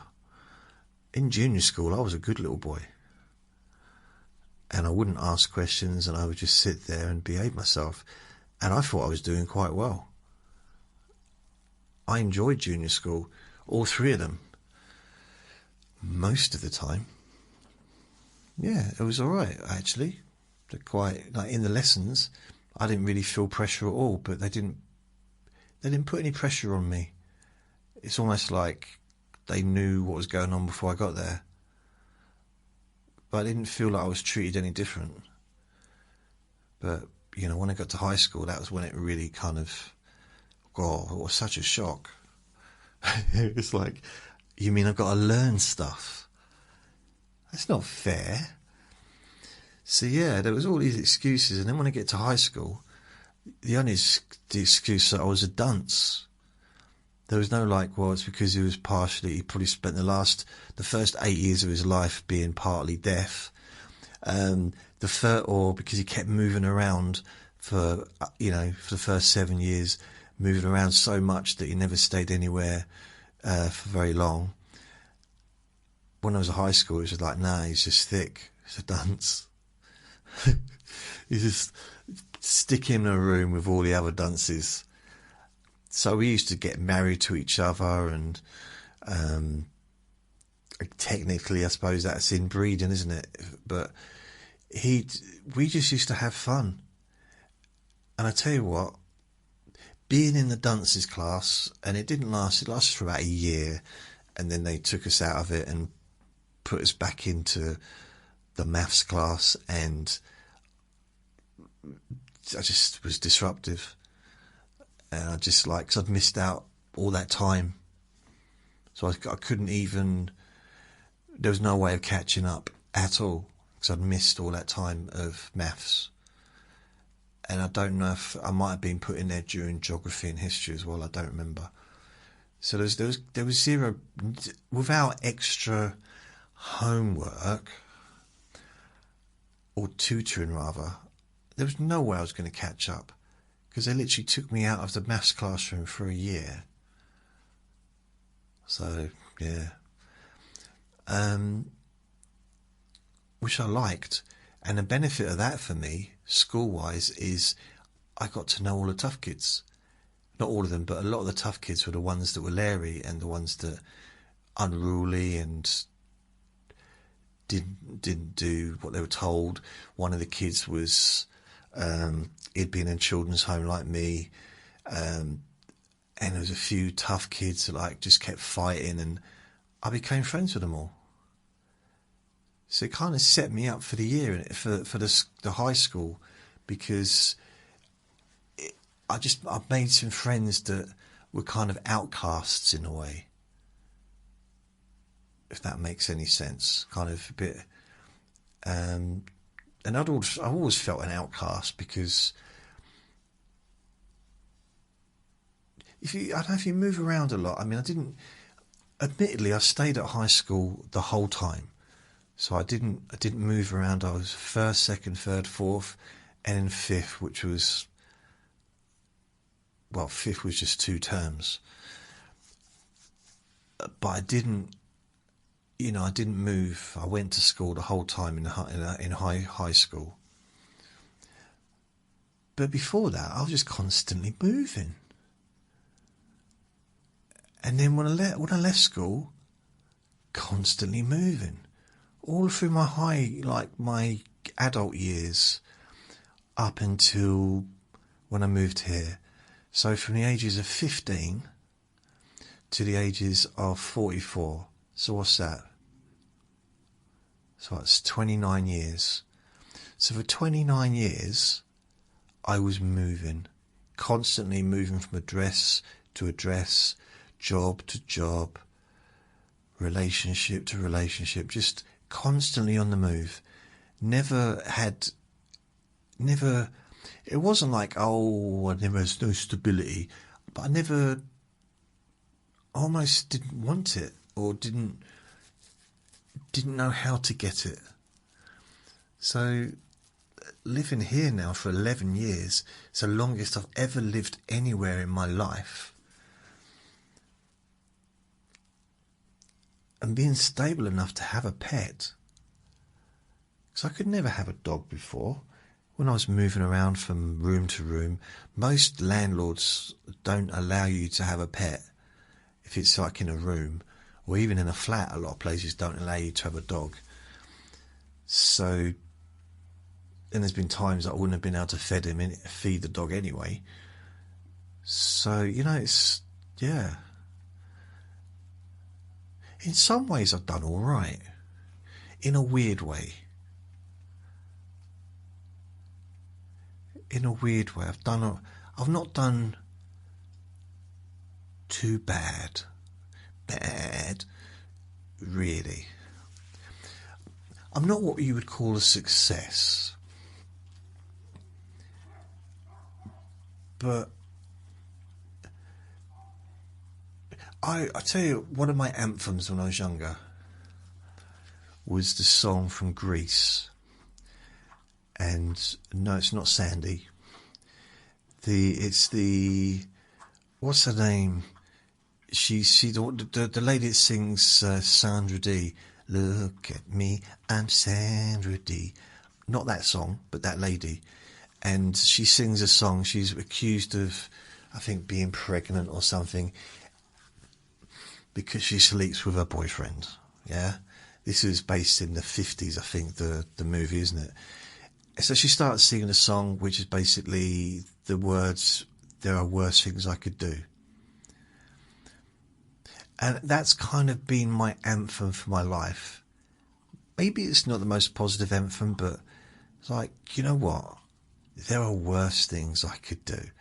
I've really, the last 20 years, I've really put a lot of effort to try and do the right thing, do the decent thing. I've not always succeeded, but I've tried, really tried. And before that, from 97 to 2006, really worked hard on myself,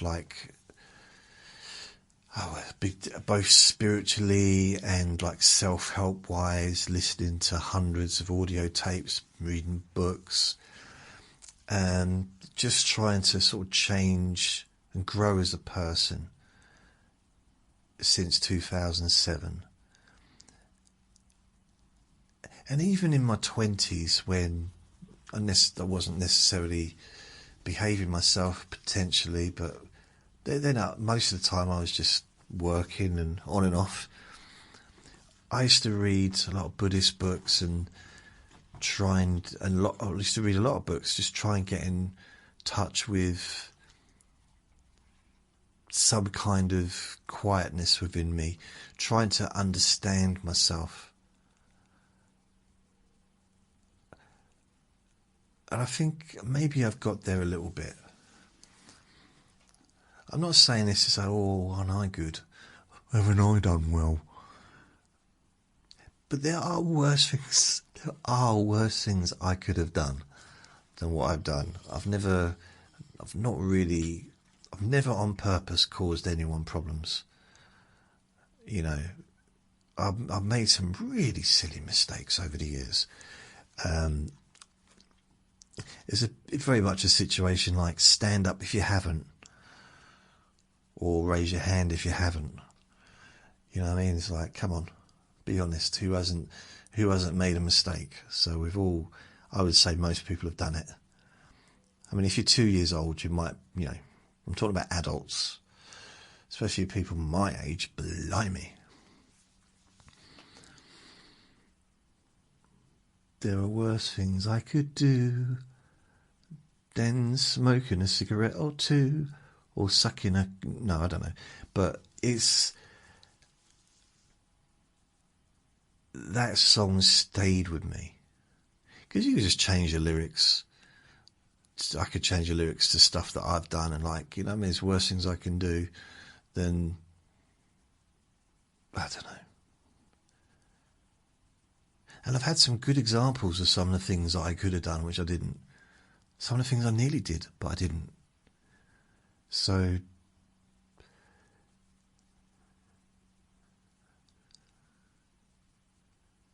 yeah. I don't know why I started thinking of the dance class. By the way, that's not the right term now, but that's what it was called back then. Yeah, this is 1981.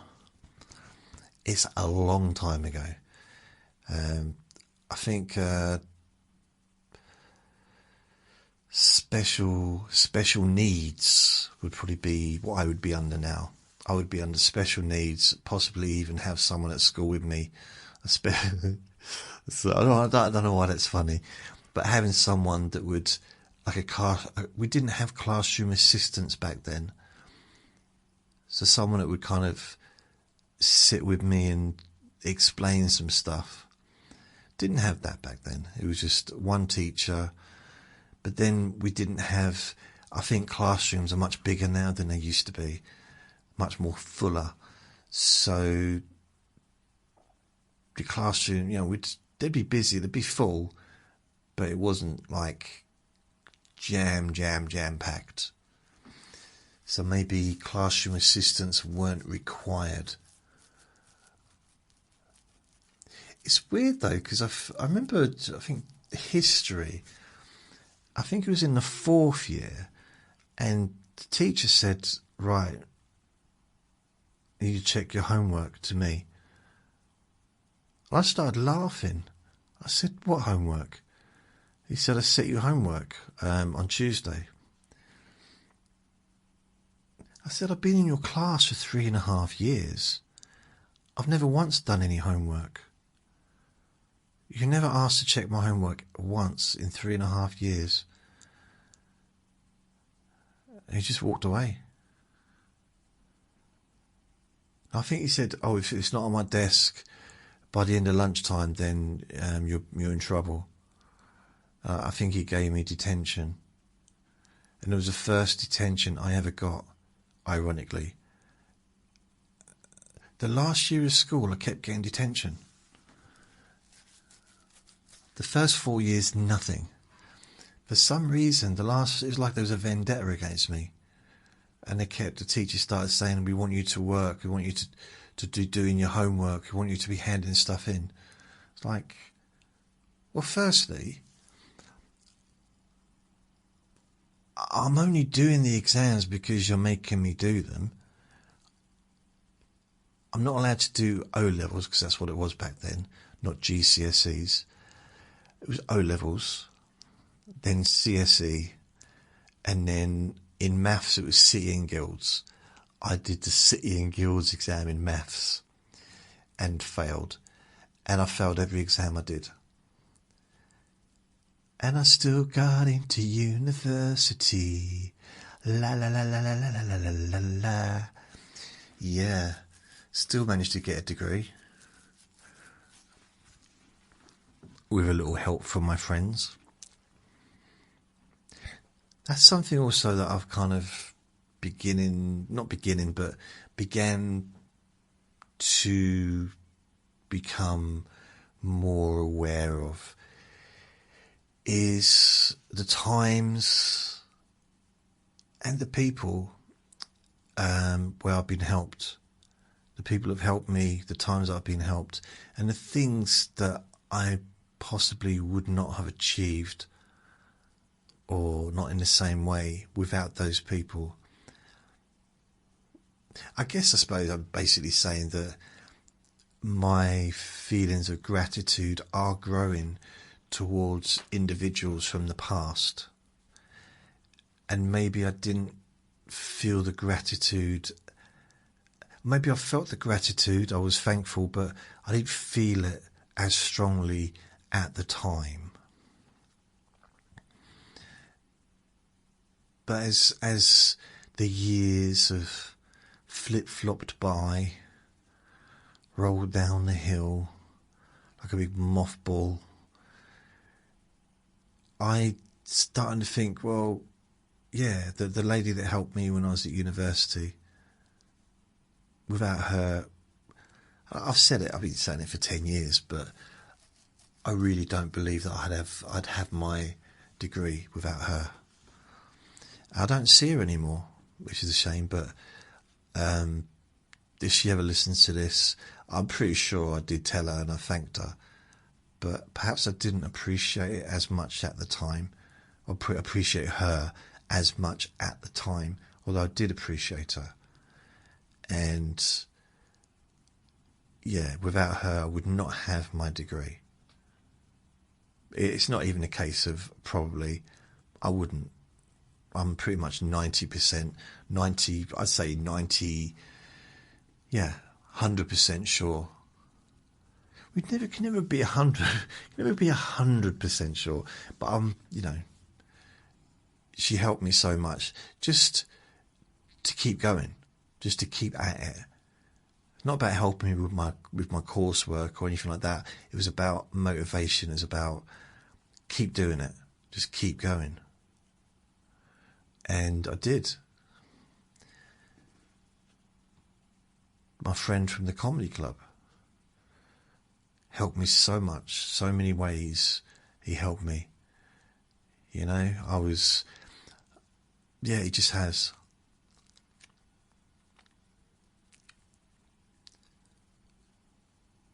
It's the lady from the counselling service two. One that gave me my first counselling position at a charity after the first 2 years of college. I've been hounding her for about 2 years. And she kept saying, wait, when you get your diploma, when you get your diploma. So when I got my diploma, I was like round there, and she gave me a chance. And then with another charity, so it's a really big nationwide charity. It's I had an interview to become a counsellor there after I'd trained and qualified, but the lady who was in charge did not like me. I couldn't really put my finger on it. I did say to her, like, afterwards, I sort of sent an email just saying, look, I didn't want to be personal, so clearly you don't like me. But she sent an email saying, sorry, we don't have any positions at the moment. We've given it to other people. So I thought, right, I want to ask her why, but not in a way that's going to completely push me out of any future opportunities. And also, people talk, don't they? Like the different charities talk to each other, and it was based for adults and children, and it was kind of, it was all kind of connected in a certain way. So I thought I'd be careful about this. So I sent her a letter, just an email, just saying, well, thanks, I appreciate your time. I didn't really feel that way because I knew she didn't like me. You could just tell. I just felt that she didn't. Yeah, the way she was looking at me. And I said, I'd really, I appreciate the opportunity to be interviewed for your charity, because I know it's the best charity, most well known in the UK, and I hope that maybe in the future you can keep my my details on file, and maybe in the future there may be possibilities, for me. And she said, and I said, okay. And at the end I said, it's a bit of a gamble. I said, just out of interest, just for my future interviews, going forward, could you give me any kind of hints of what I could have done a little bit different in the interview? Because I don't feel the interview went particularly well, and I was wondering if you could tell me what I could do a little bit differently in order to pass myself across more positively in the interview process. And within about 5 minutes, she sent a text back, big capital letters, wear trousers.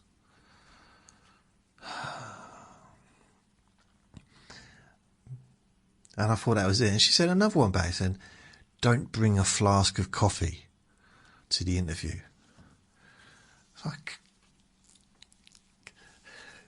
It's like, what? Blimey.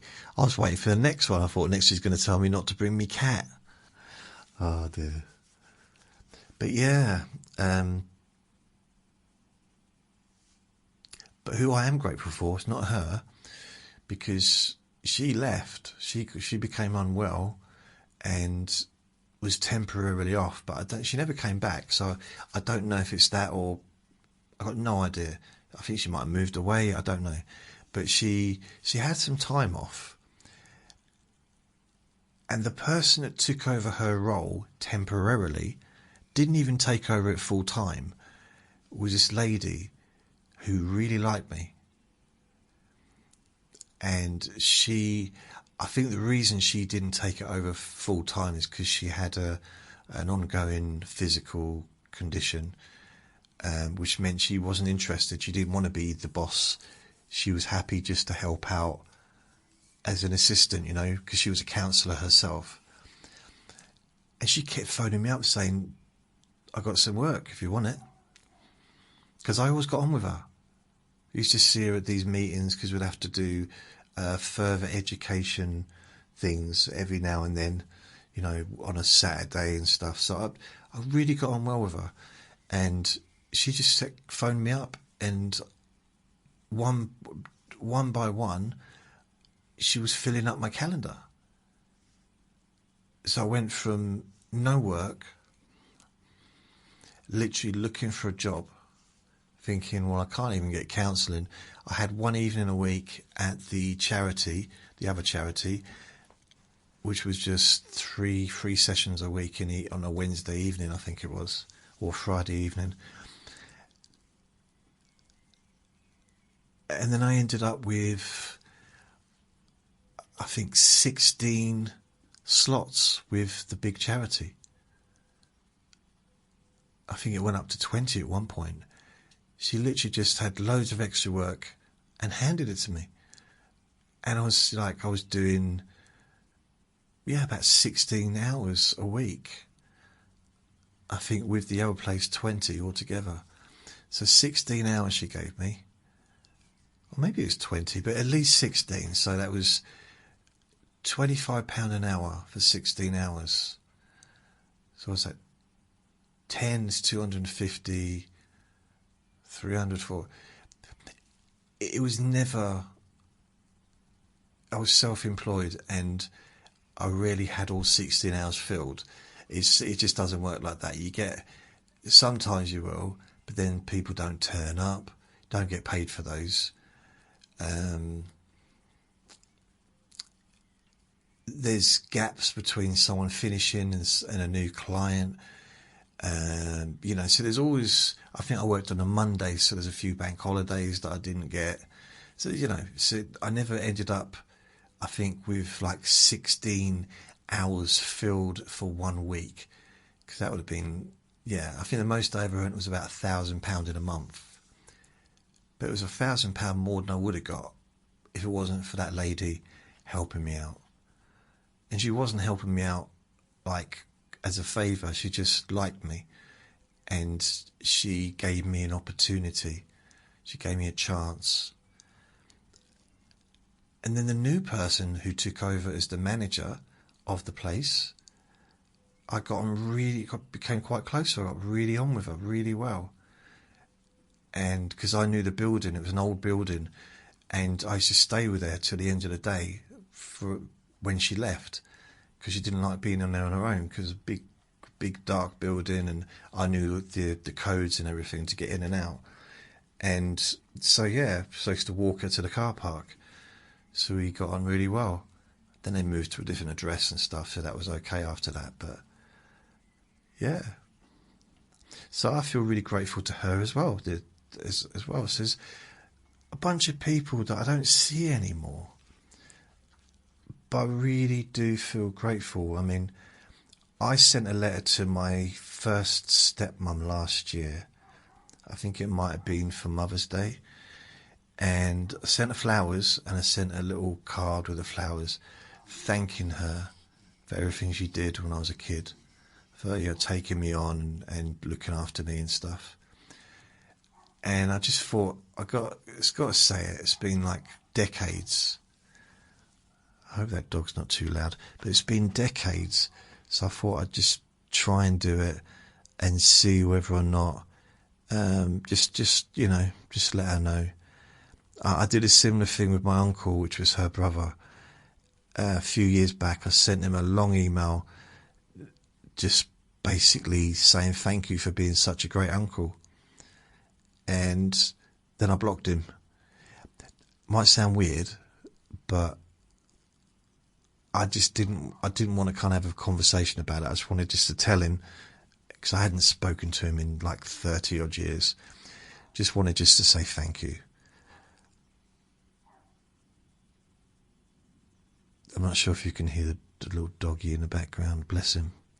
But that's me. I'm going to get myself a couple of croissants to eat and a cup of tea, and I'm going to watch Minder.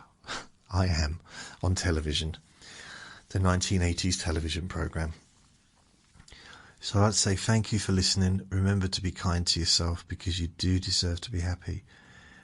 And be gentle with yourself. You deserve to feel safe. Lots of love. And I realise I've not really done a Monday's Boring Objects. unless I suppose I could focus it on, what have I spoken about? I don't know. It's just been a mismatch, mixy, matchy, insurance jobs moving about. I could just call it Monday's Boring Objects, and it's just been but it's just the same as any other recording though, isn't it? Yeah, I won't bother. It's just a normal recording where I kind of just follow where my voice leads me.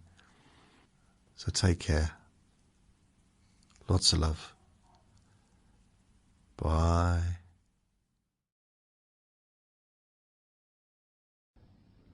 Relax in a more deep and meaningful way. Maybe in a way that can not just allow you to feel calmer now and throughout the time we spend together here, not just relaxed at the end of the recording when it's finished and you can enjoy that sense of comfort and peace, but also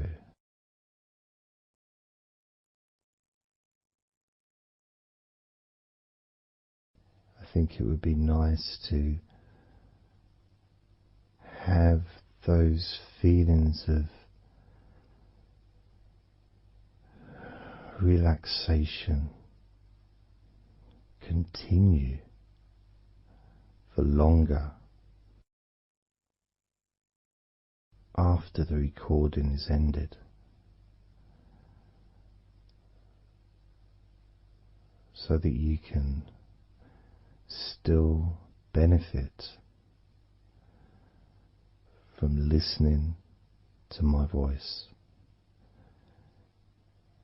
Maybe in a few hours' time, perhaps tomorrow.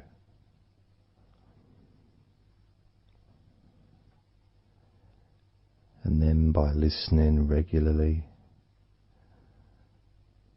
especially if you find, like some people do, and myself as well, sometimes I find one particular recording that really resonates with me, and I just listen to it over and over again, like every morning, every evening.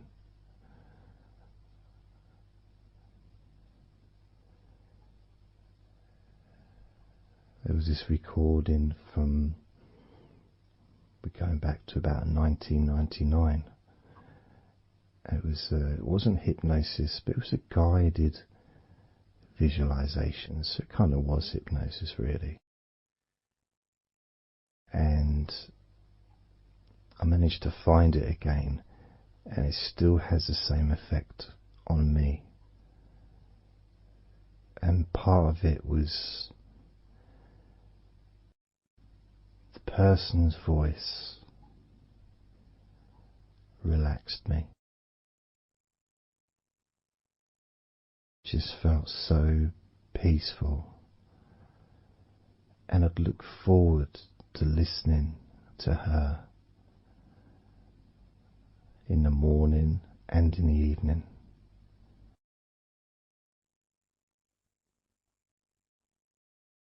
And I knew before even pressing the play button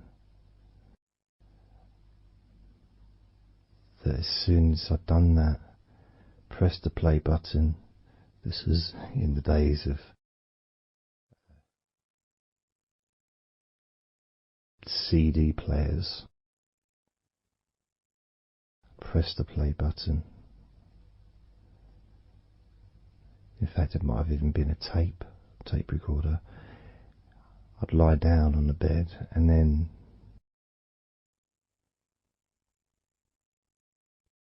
even without necessarily listening to her words, because I had them memorized, really. It was as if my body knew exactly what to do. And the muscles just almost went into automatic relaxation.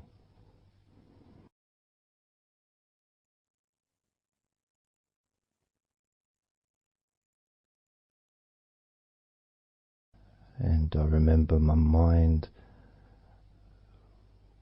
would slow down.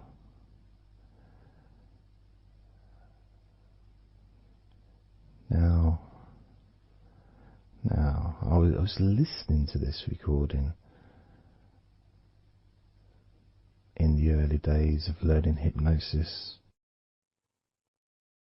and long before I ever made any videos or audio recordings myself, because I didn't start doing that till 2006.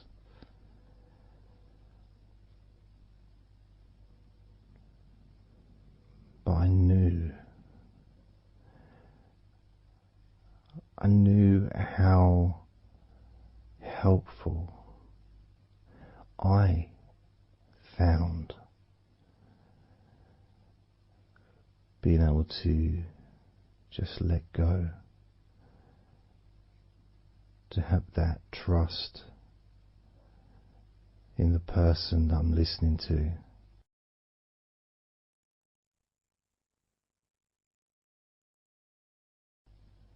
Knowing that it's going to be just as relaxing, if not more so, each time you hear my voice. You may feel the same.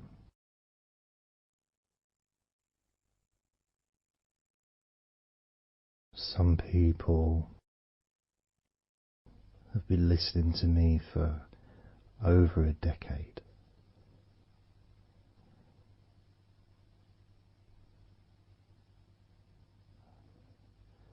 Maybe not solidly, obviously not 24 hours a day, but maybe people come back.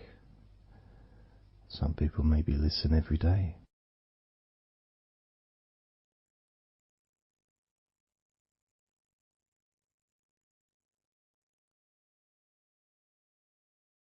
And something that I do, which you may not realize by listening, is when I record these recordings, now for example, I also am affected by the words that I say.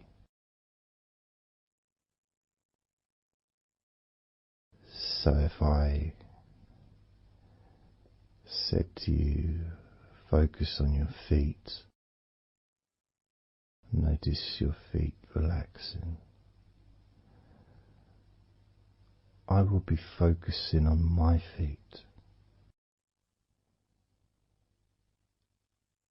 I will be noticing my feet relaxing.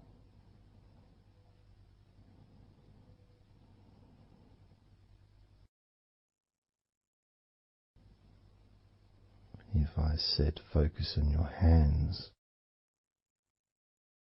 and maybe notice the difference between each hand. Perhaps notice the air in the room, the temperature of the room on the backs of your hands.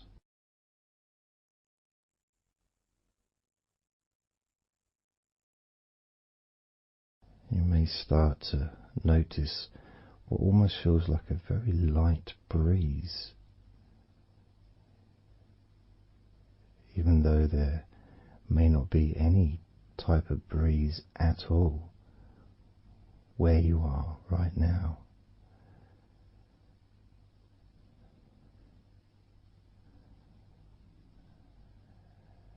And as you become aware of your hands,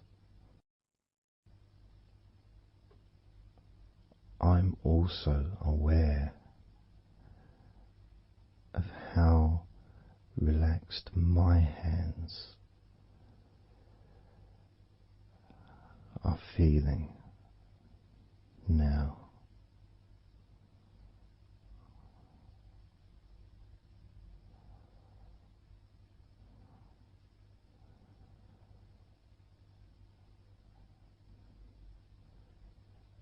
And when it comes to potentially drifting off to sleep, which may be the reason you're listening,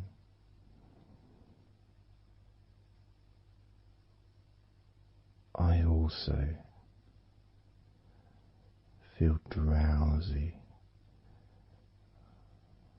when I make these recordings. I also notice my mind drifting.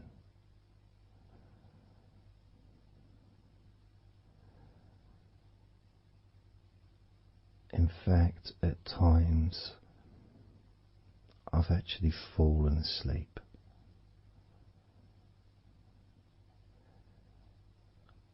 without even noticing. And then I carry on talking.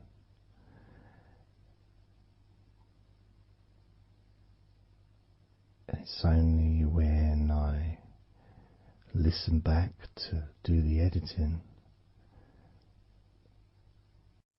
I hear snoring.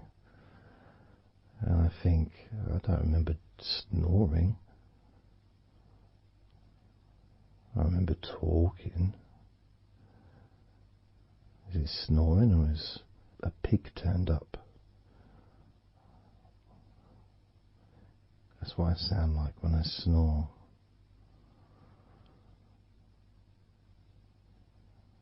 And I get really into the whole experience.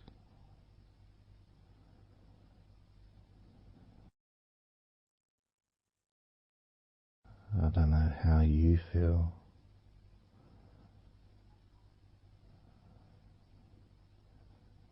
How relaxed you feel in your feet. How relaxed you feel in your hands.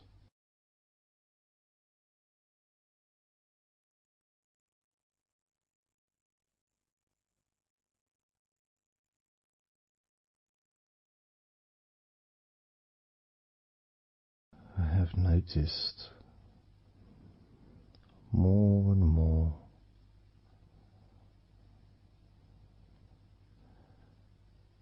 that the more relaxed, deeper level of comfort you feel, the easier your breathing becomes.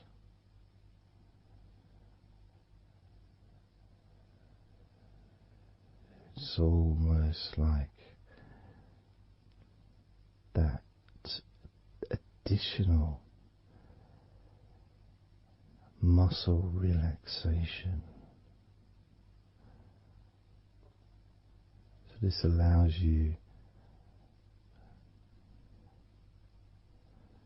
to breathe easier.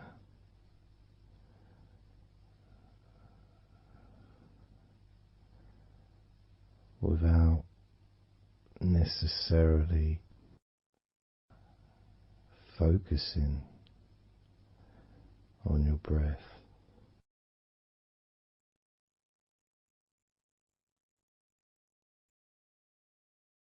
However, being able to notice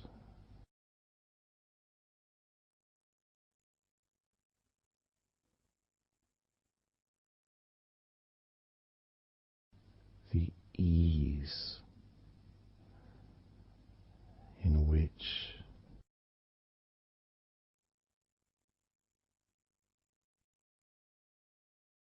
you breathe so naturally.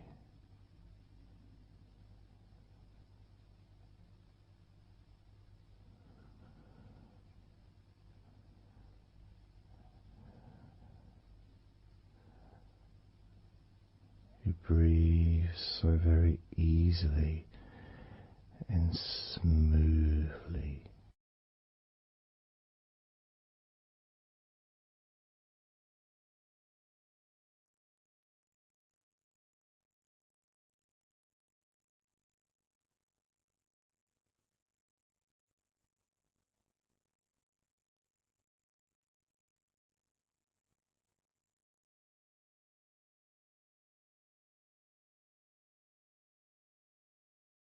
Whenever I imagine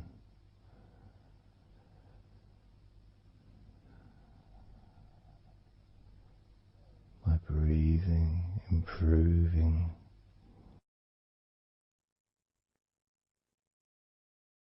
when I've got my eyes closed,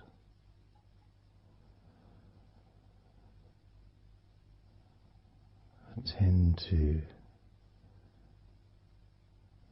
visualize a beautiful field with trees and flowers,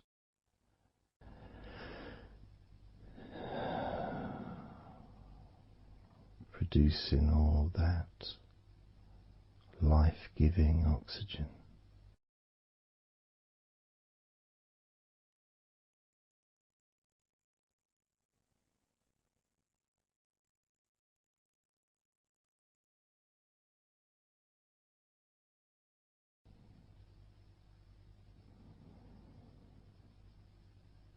It feels nice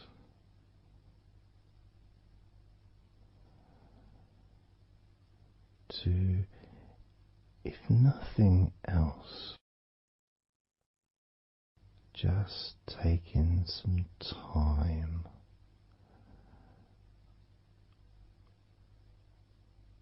away from everything.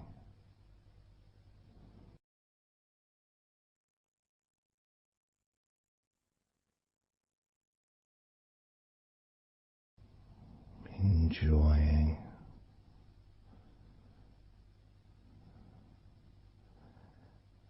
that feeling of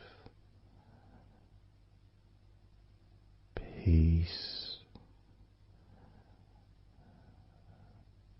serenity,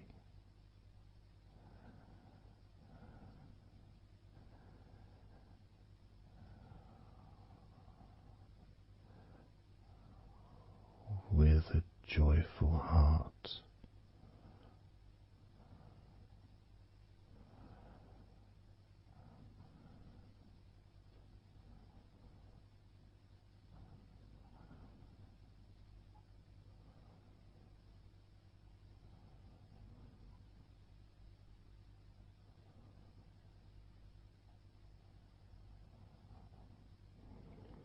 Time seems to just drip by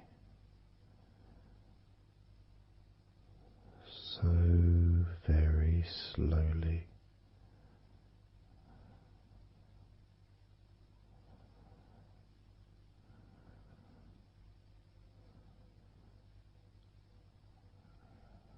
Relaxed,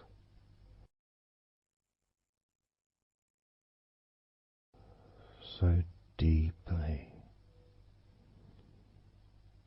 peaceful,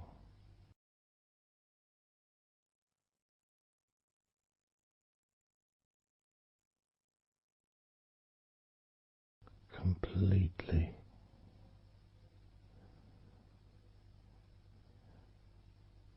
unattached to any thoughts whatsoever in this moment.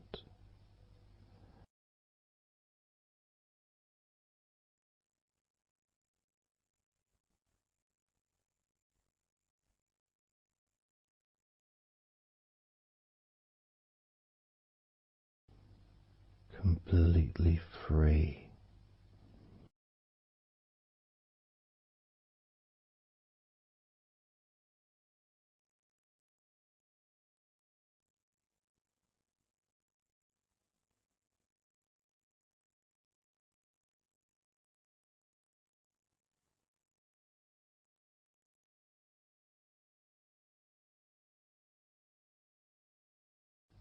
Noticing that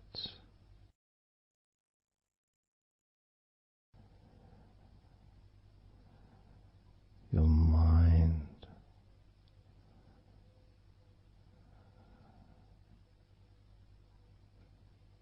has slowed down.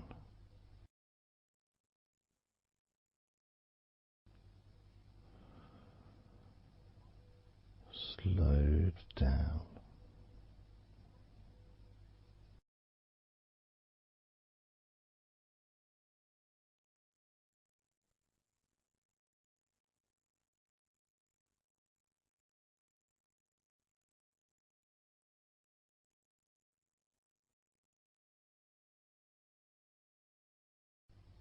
Because nothing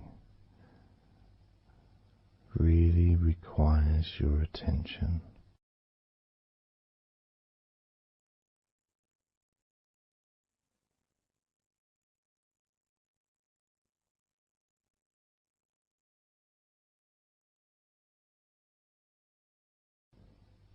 You can enjoy the physical sensations of allowing the stress to drip out of your body.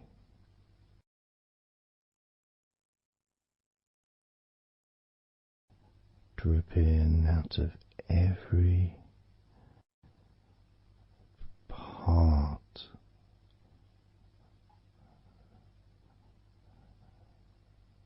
of your body.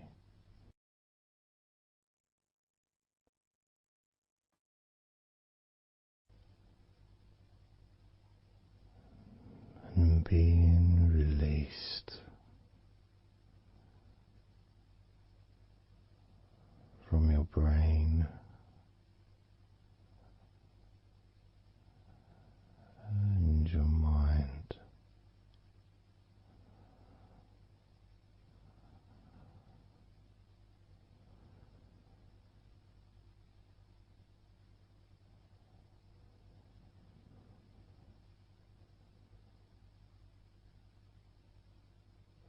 Slowly but surely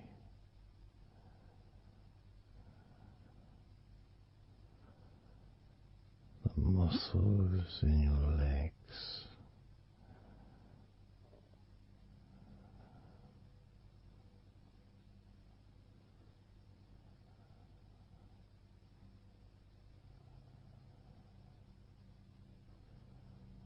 relax, relax,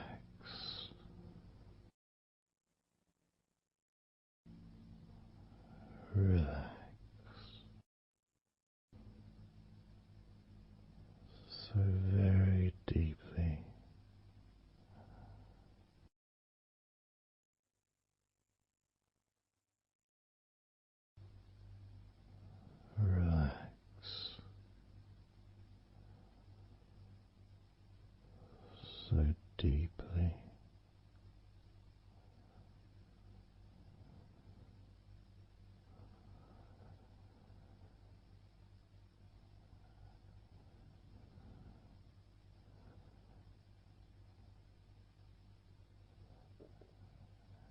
the feelings,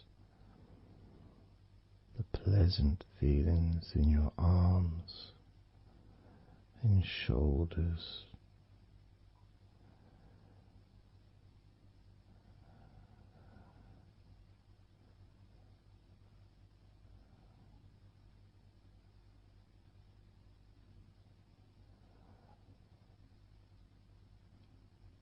Deepening each part of your body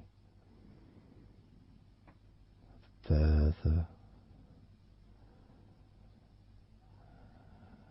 and deeper,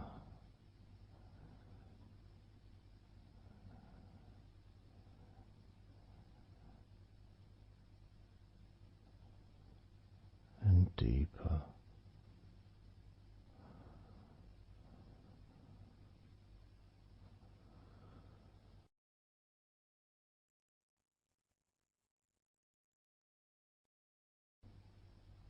Noticing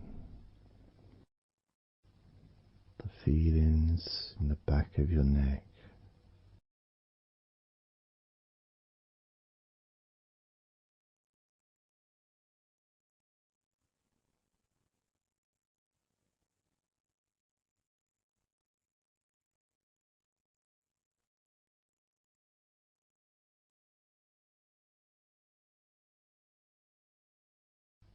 the feelings in your wrists,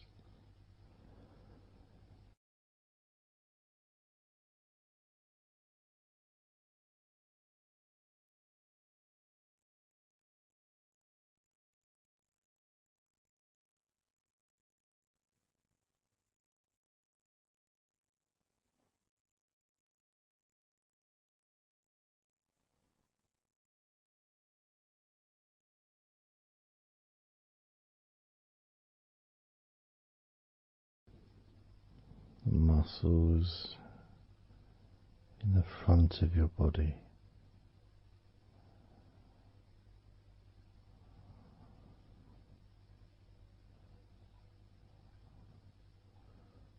are also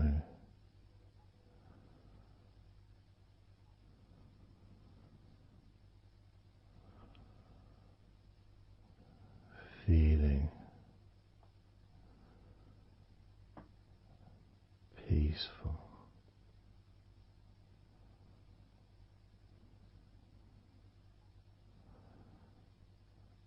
Deeply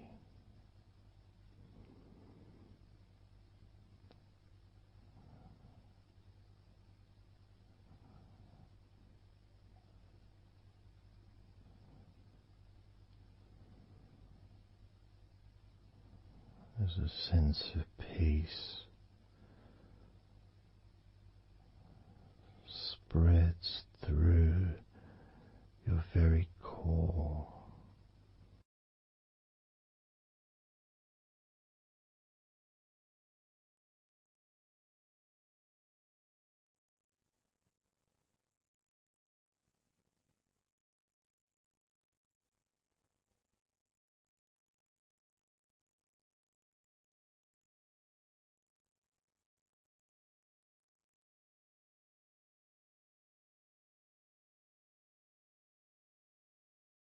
Even when you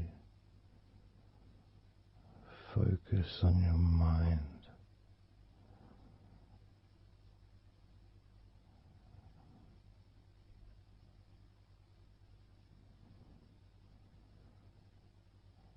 your mind becomes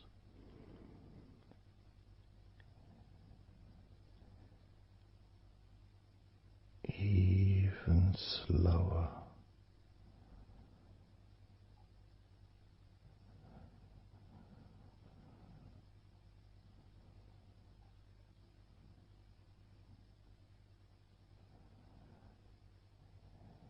Even deeper.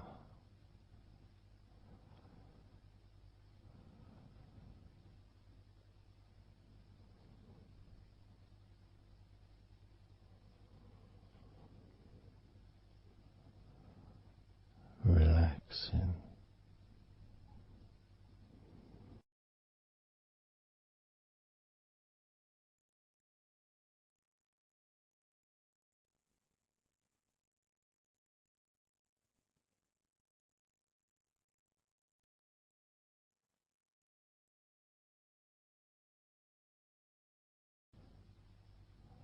So very slow.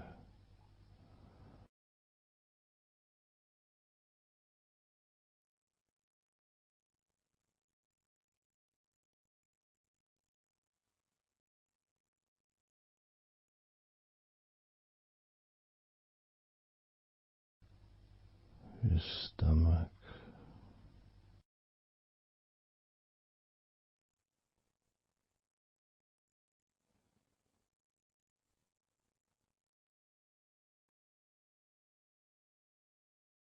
peaceful in your stomach.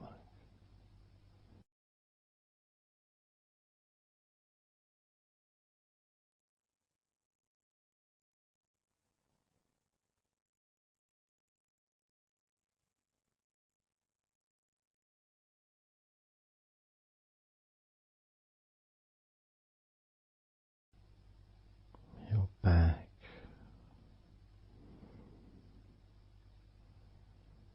notice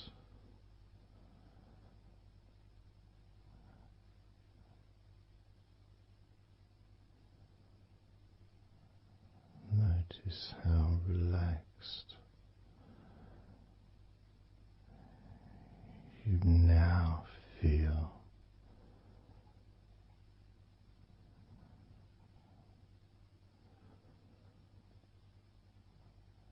In the whole of your back.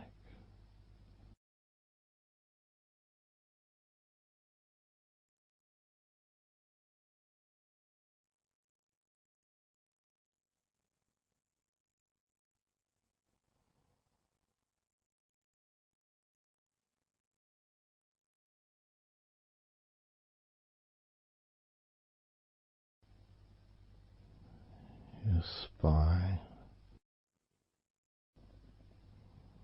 from your brain all the way down the middle of your back,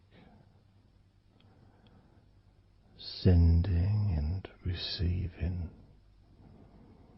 millions of messages every day.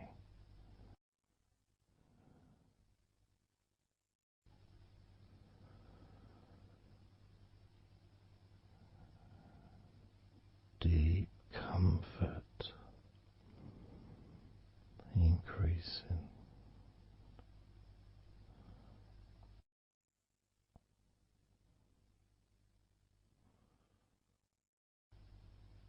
Deeply relaxed.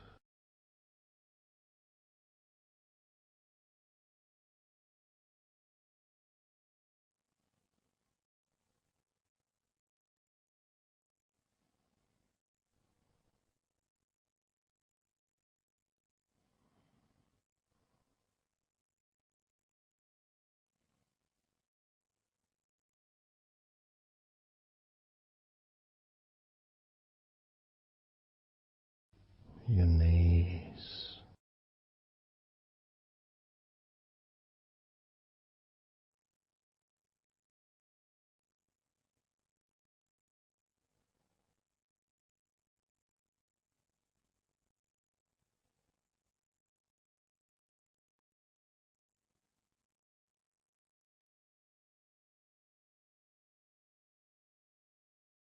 relax, spreading those signals down your spinal cord into every part of your body.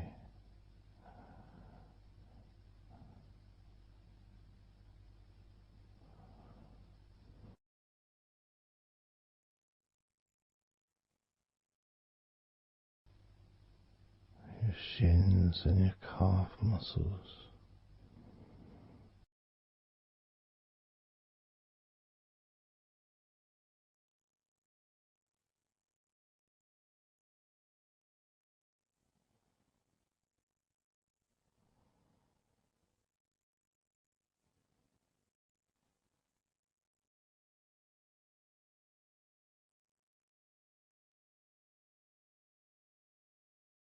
Your elbows,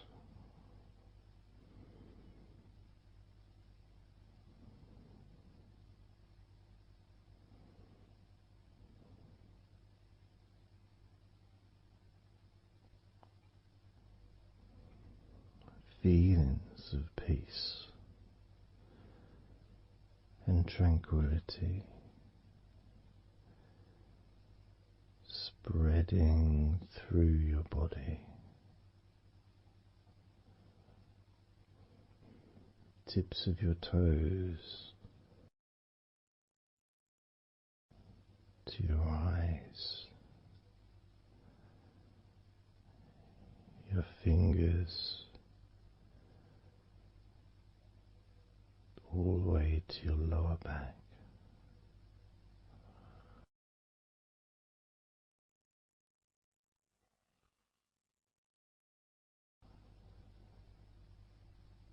And letting go, really letting go.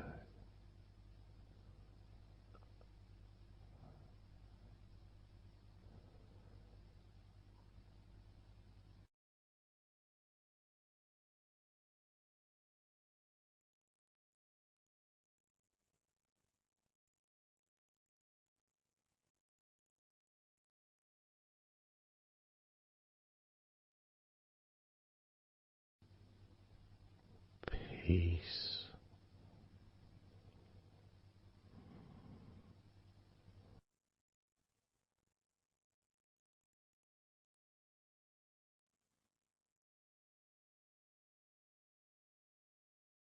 Drifting.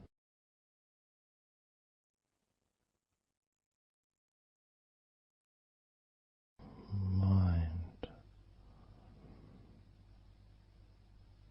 just wandering away.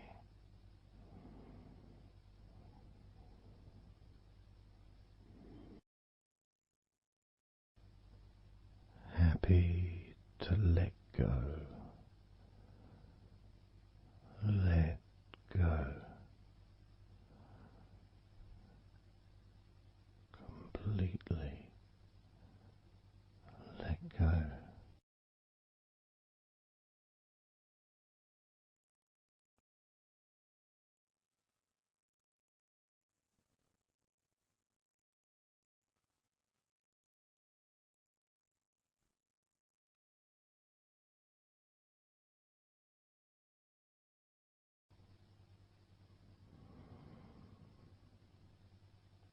So tranquil.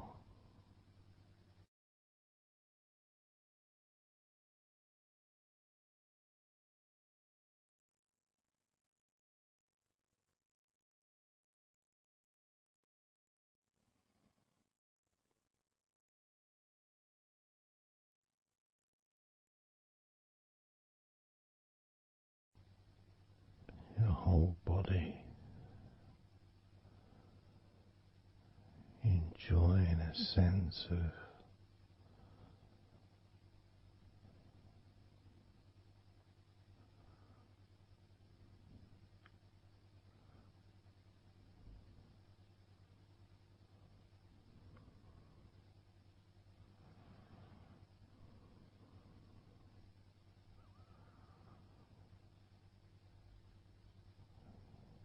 letting go even more.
Peaceful.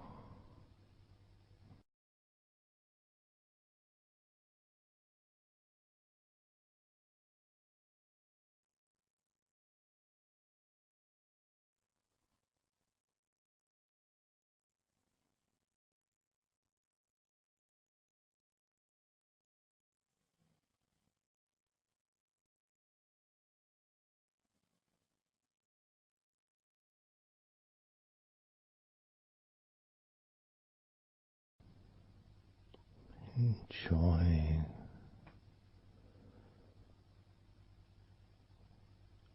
the space, this space of peace and safety.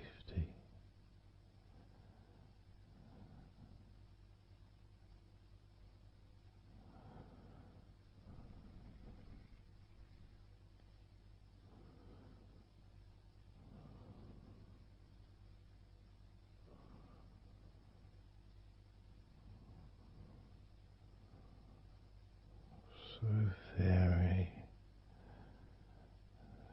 very relaxed.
Letting go.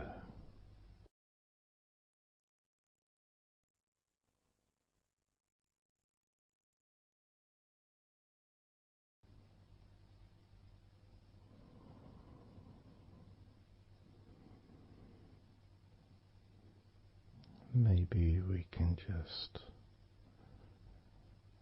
focus on the different parts of your body, just to notice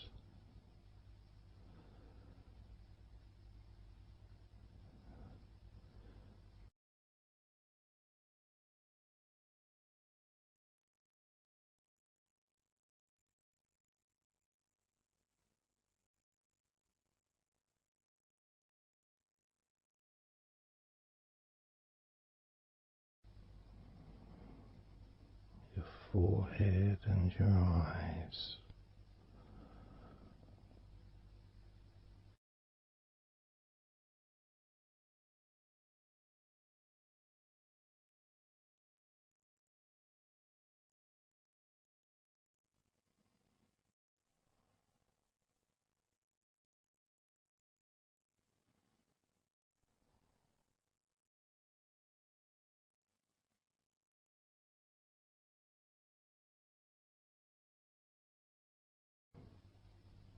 Your jaw,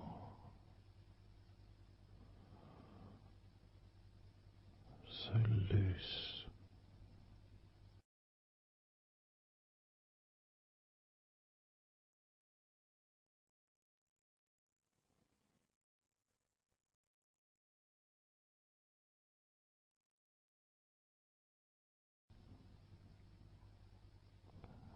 Noticing a sense of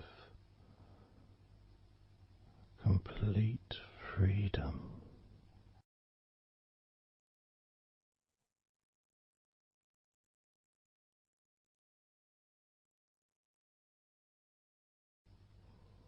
Absolute freedom.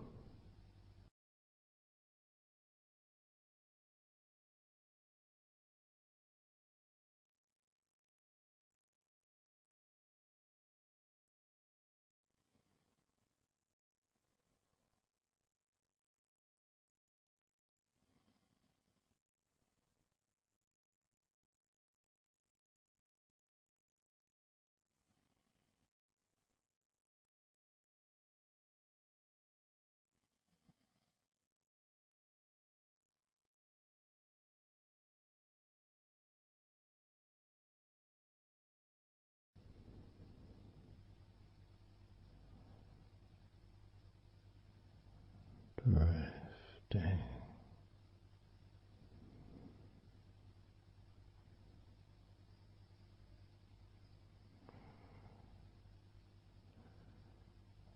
drifting.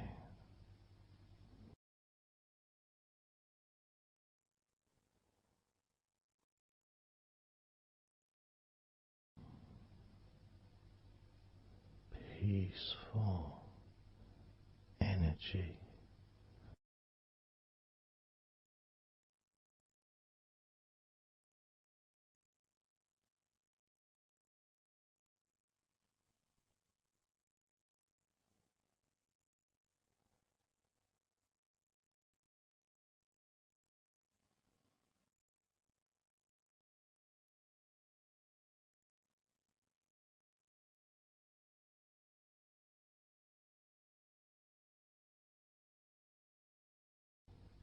peace to breathe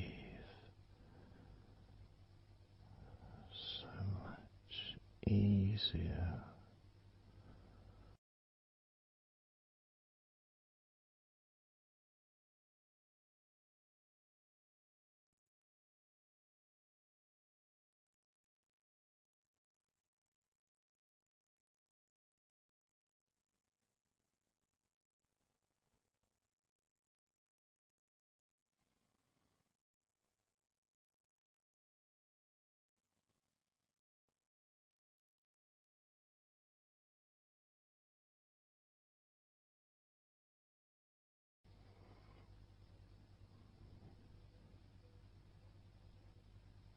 Loose,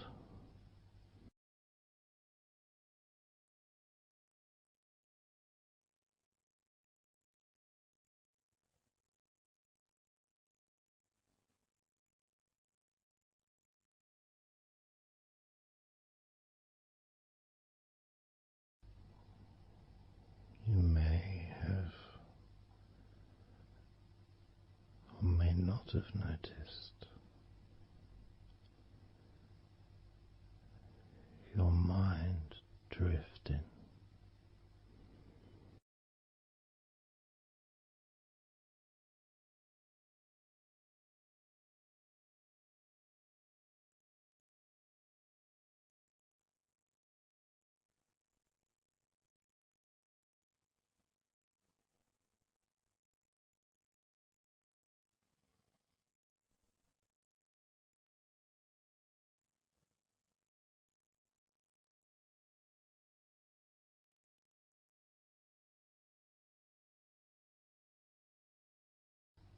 Peaceful,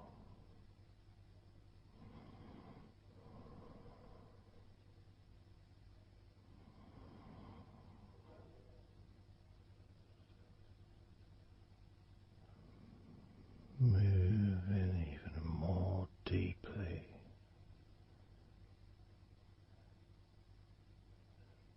in the direction of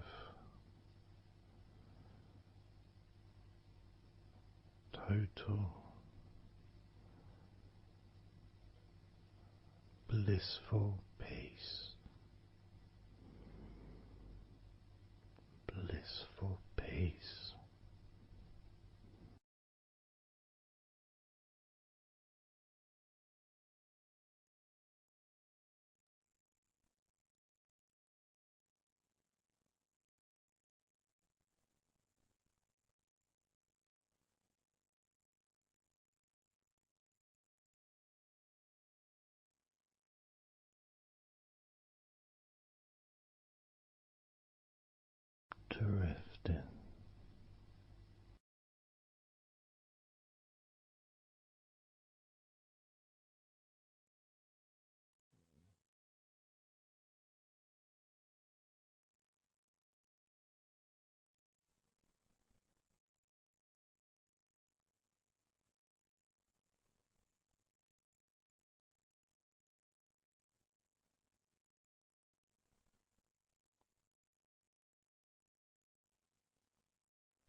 total peace.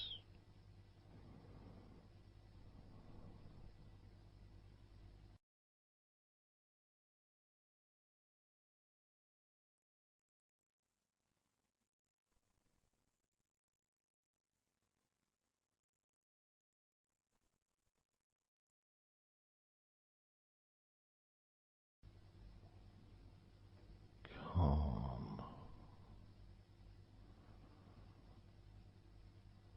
so calm,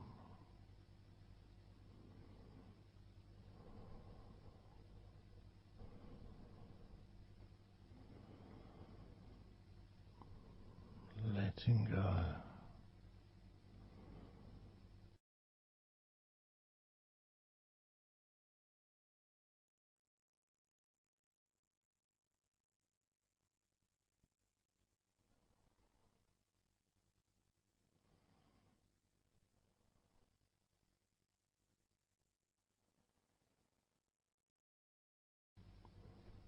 Peace of mind,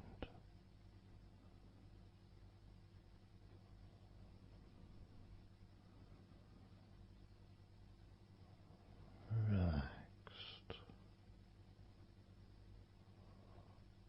body,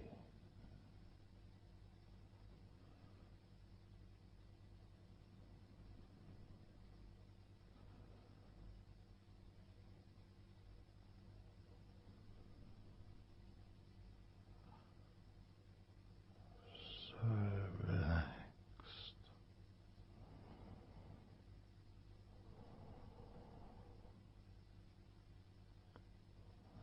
so relaxed.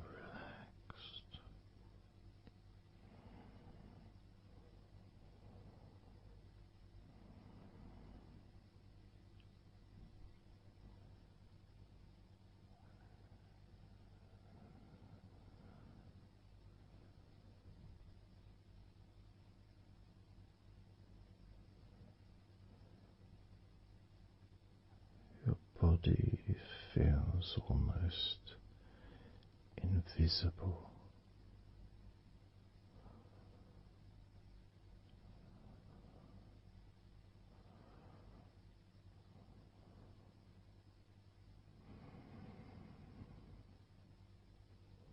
So very relaxed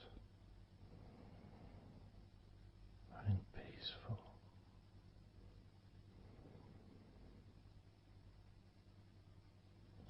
So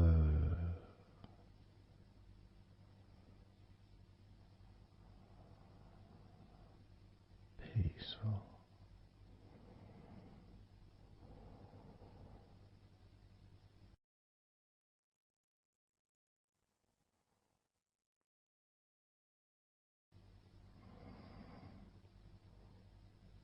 Relax.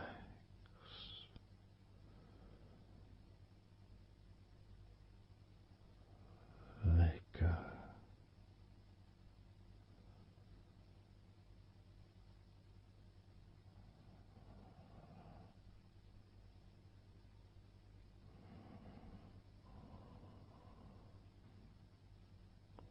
So peaceful.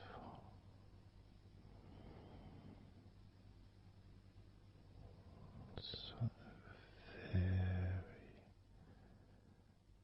very peaceful.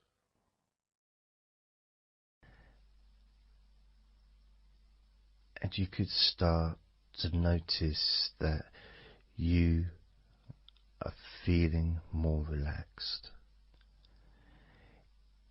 Even though I've not purposely focused your mind upon that sense of physical comfort that is growing within you throughout your body.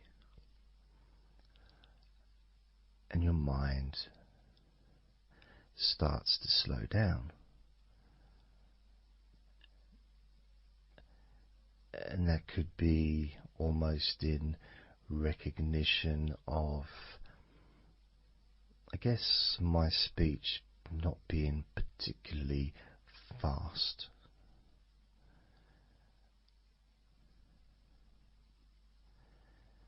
and things just generally feel calmer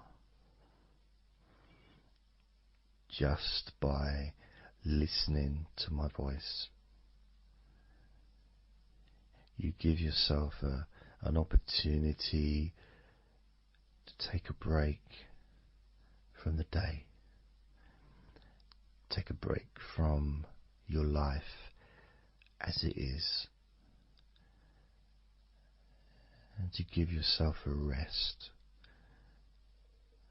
giving yourself permission to take some time off and to allow your body to relax and allow your mind to slow down, which in turn releases the tension, any stresses that you had in your body.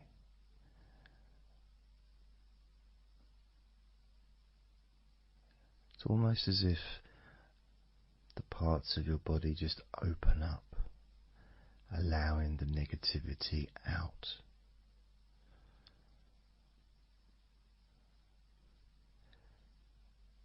And at the same time, replacing that negativity with positive, healing energy,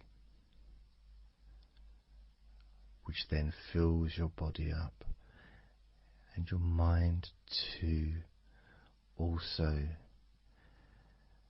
starts to appreciate those feelings of increasing confidence and an almost uplifting feeling, a positive healing, an energy that spreads through your body like a wave of comfort. And all this comes from just allowing yourself a few minutes, maybe half an hour, however long you want it to be, to just rest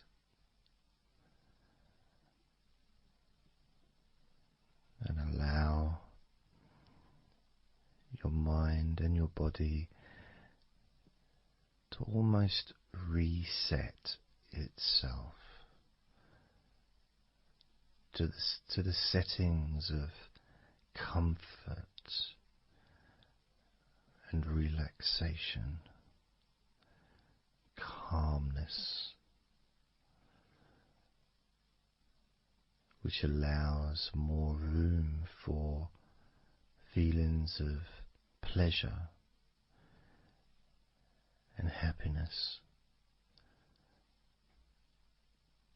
to move around your body and into your mind, almost as if your mind and your body are sinking together, almost mirroring each other with that growing positivity and calmness. And it feels nice. It really does feel nice to know that you are the one that has allowed yourself to feel more comfort and to experience more of this deep relaxation spreading throughout your body.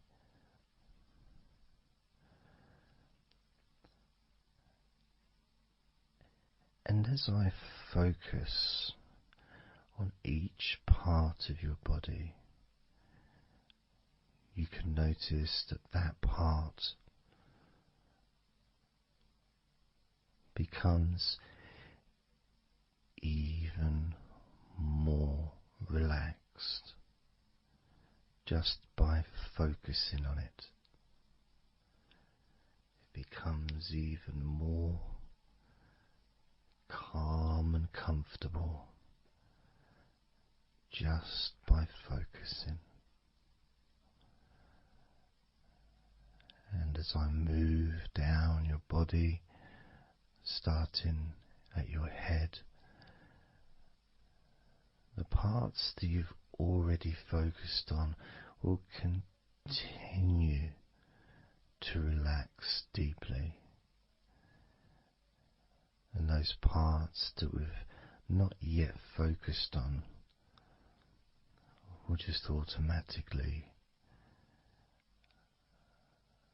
release any remaining tension in anticipation of even more comfort about to come.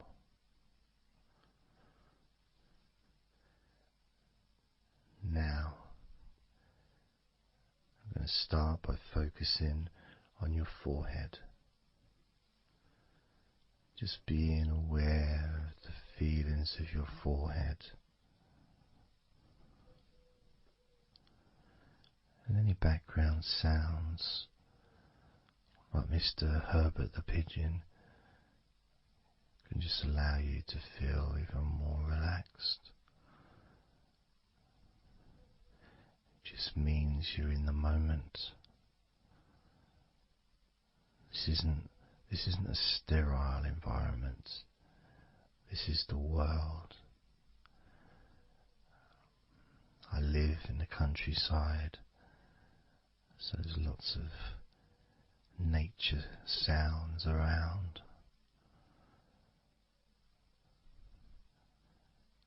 So as you focus on your forehead, just notice how it becomes even more relaxed as you focus only on my voice and that part of your body.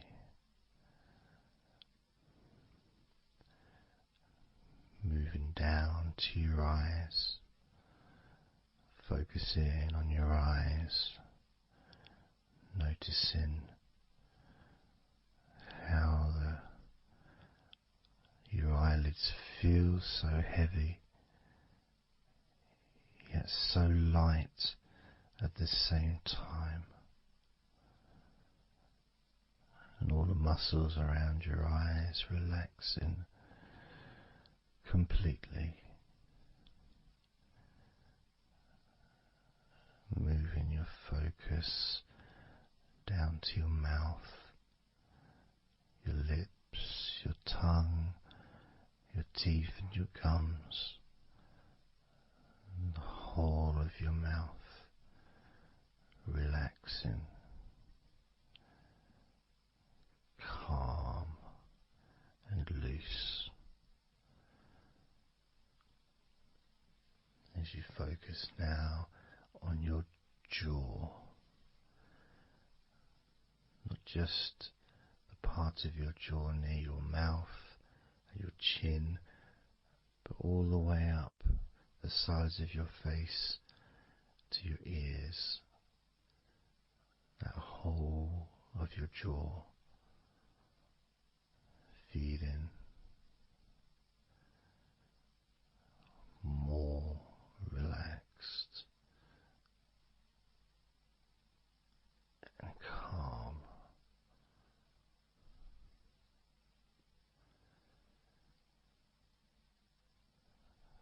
Focusing on your neck, the front of your neck and your throat, relaxing and loose and calm. The sides of your neck, the right and left side of your neck, relaxed and loose and calm.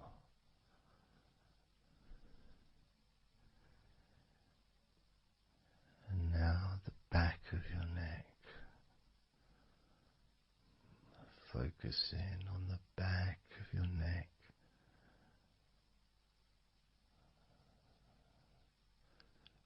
Letting go of any tension that may have been there before and enjoying that sense of increasing comfort and release that you can experience in the back of your neck.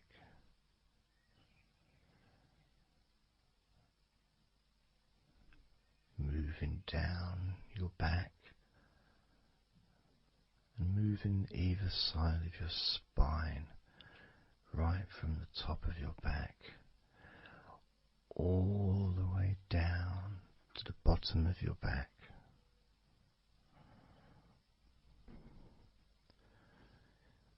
Down to your lower back. And as you move up and down your spine, you can feel the muscles either side of your spine relaxing even more.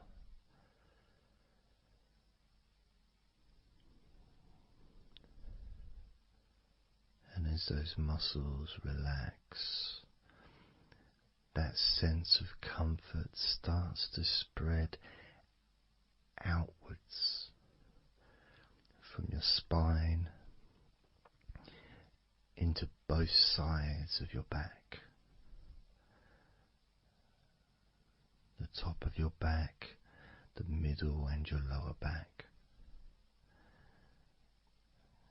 And as you scan gently and slowly up and down your back, as the muscles in the top of your back relax and become looser, the muscles in the middle of your back also seem to just almost divide from each other, separating and almost melting.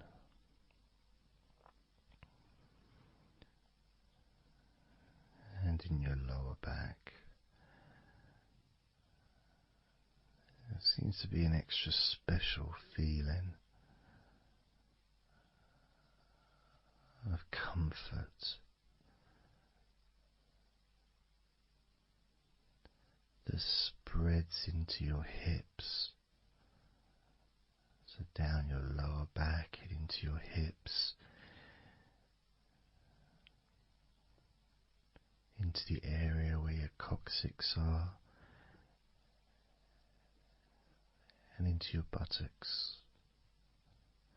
And all those muscles that spread from your lower back into your hip area start to melt, start to really let go.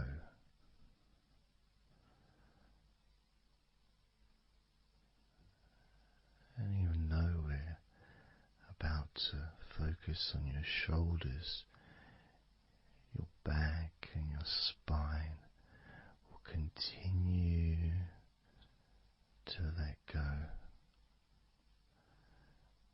Continue to relax so calmly. And as you focus on your shoulders, you may notice that they're already feeling really loose.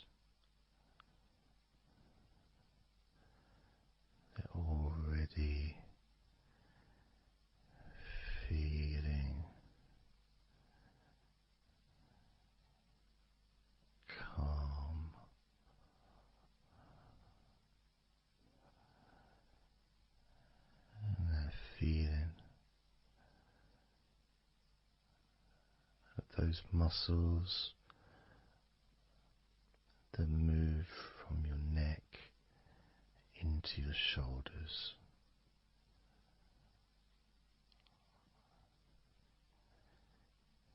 Feel so soft and gentle, so smooth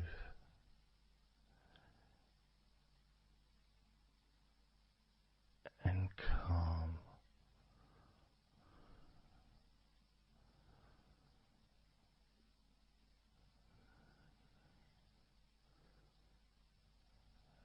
And the feeling in your shoulders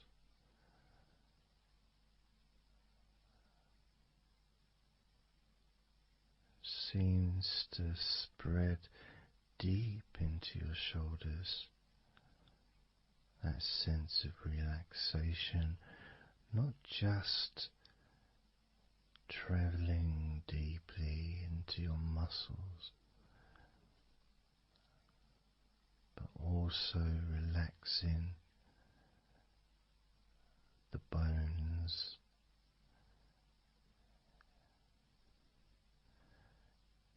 and moving all the way to underneath your arms, relaxing that whole area between the tops of your shoulders and underneath your arms, healing.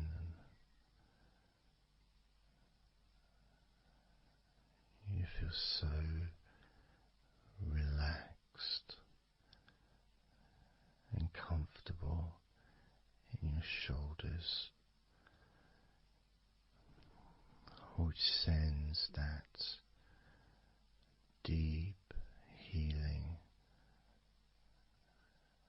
message into your arms.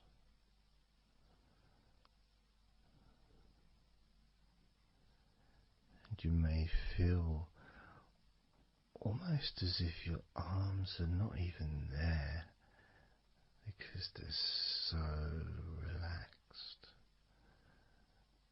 so deeply relaxed.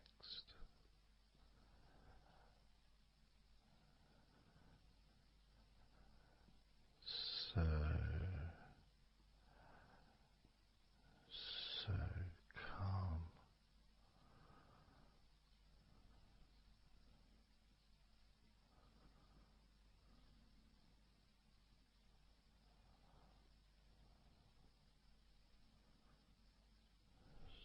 So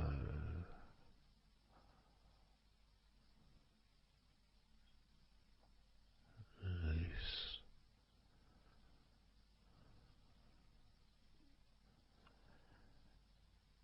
That feeling spreading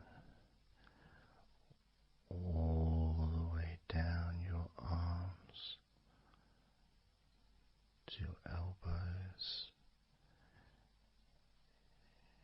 including your elbows.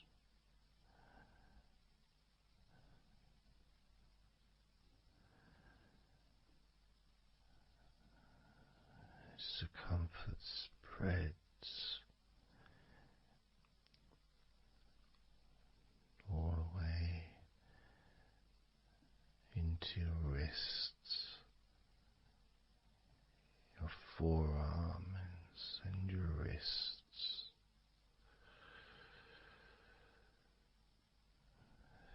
feeling so heavy, yet at the same time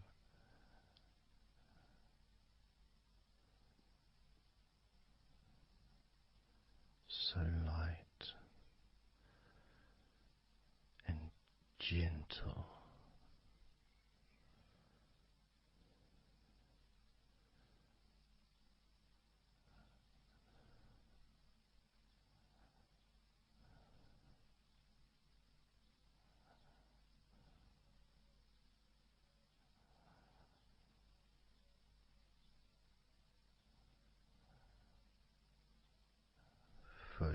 focusing now on your hands.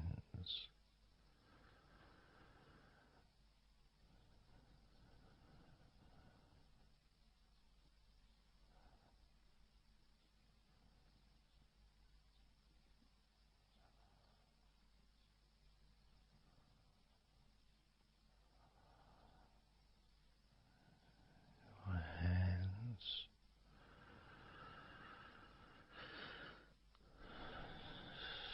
so peaceful in your hands.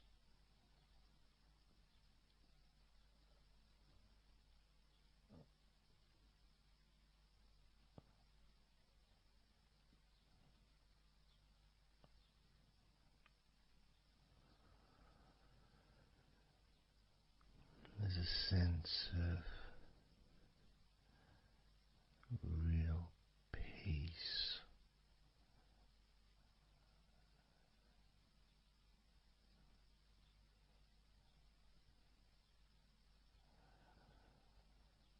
that just seems to feel so familiar when your hands relax deeply.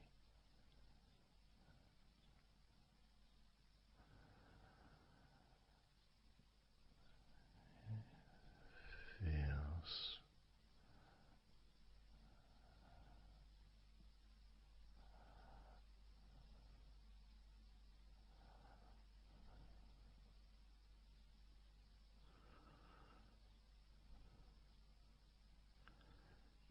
your fingers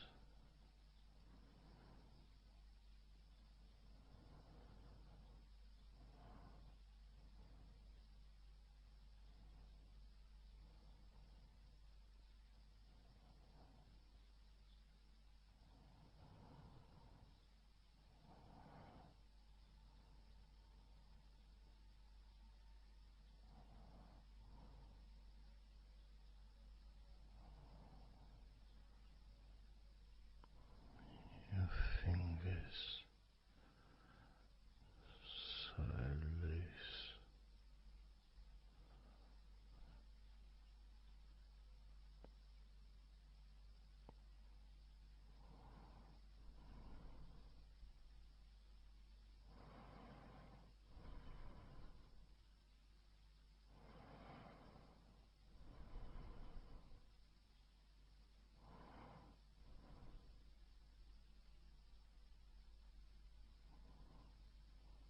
Your fingertips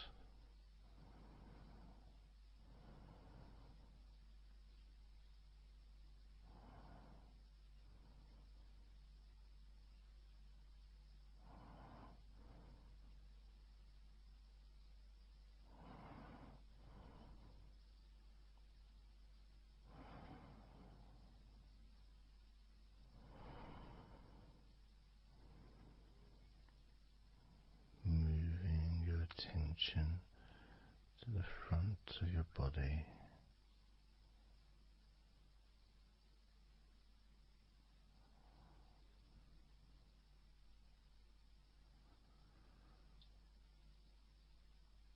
so comfortable.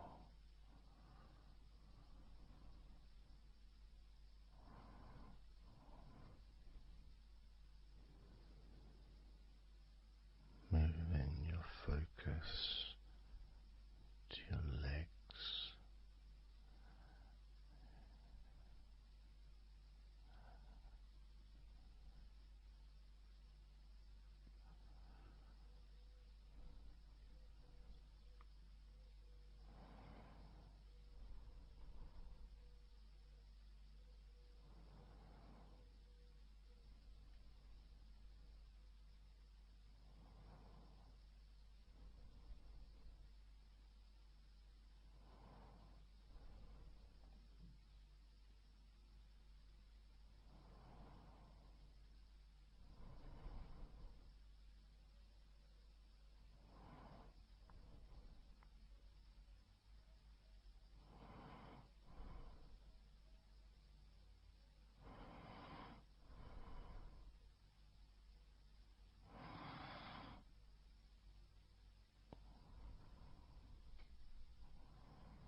muscles in your thighs.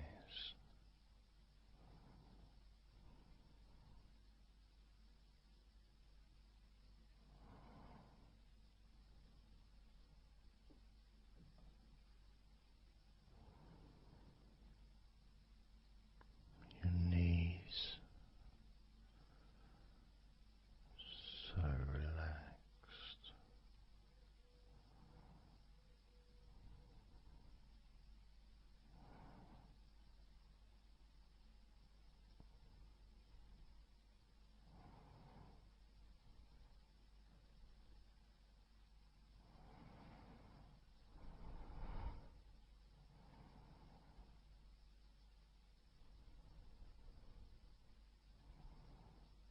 Your calf muscles and your shins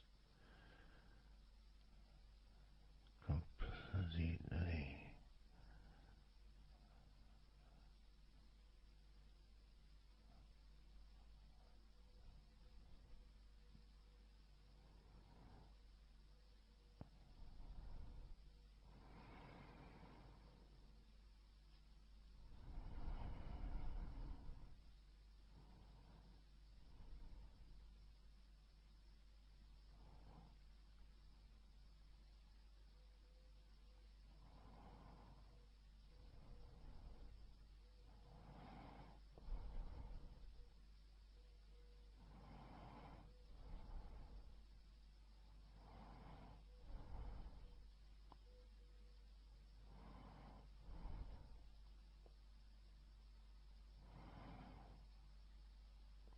relaxed.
And the feeling in your feet,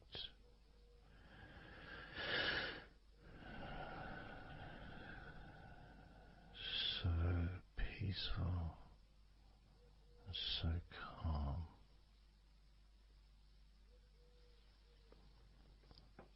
so peaceful,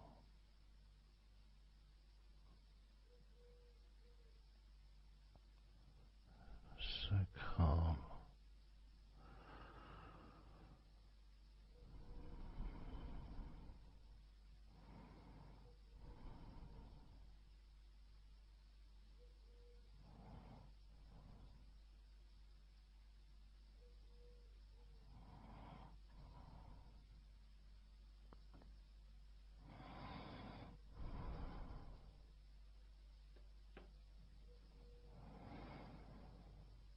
So peaceful, so calm, so peaceful,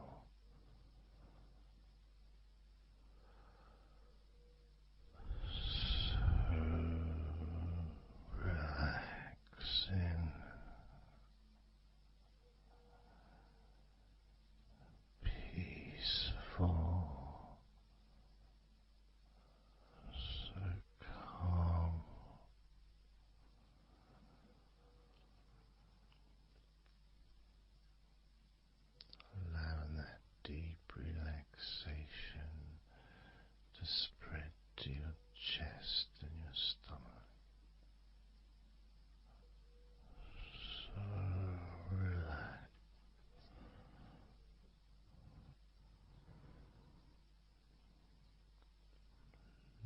letting go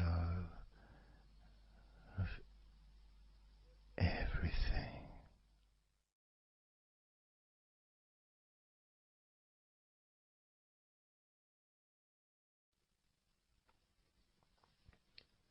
So I'm going to start counting down now from 20 down to 1.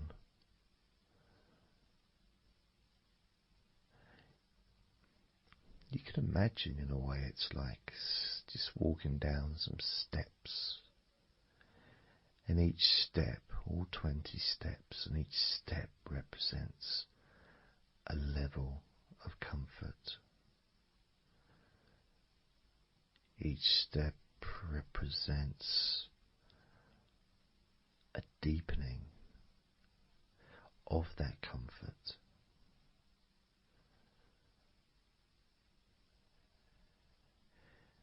And the further you walk down those steps, the deeper and more relaxed you feel.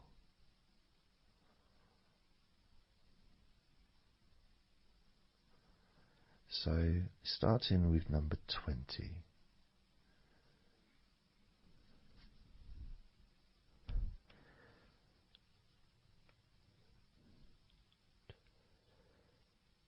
Twenty.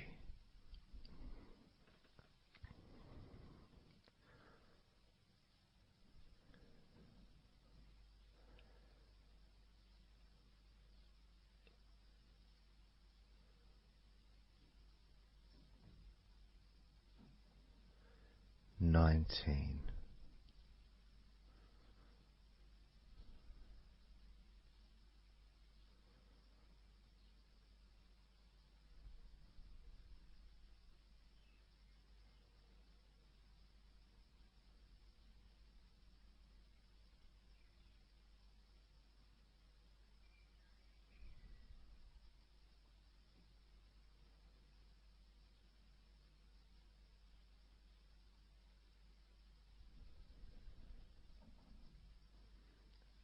18.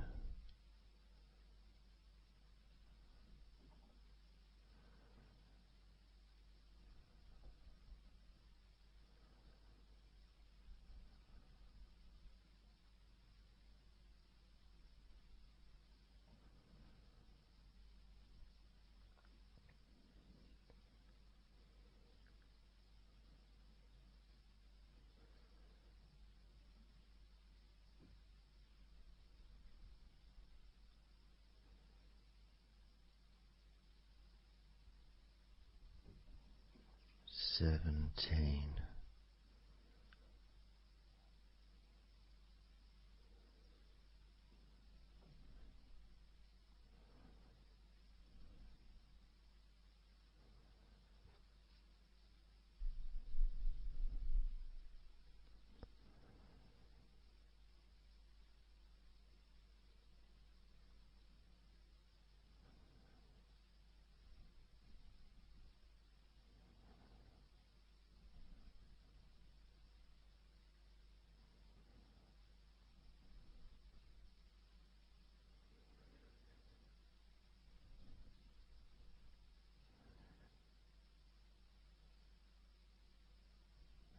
16. 15.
15.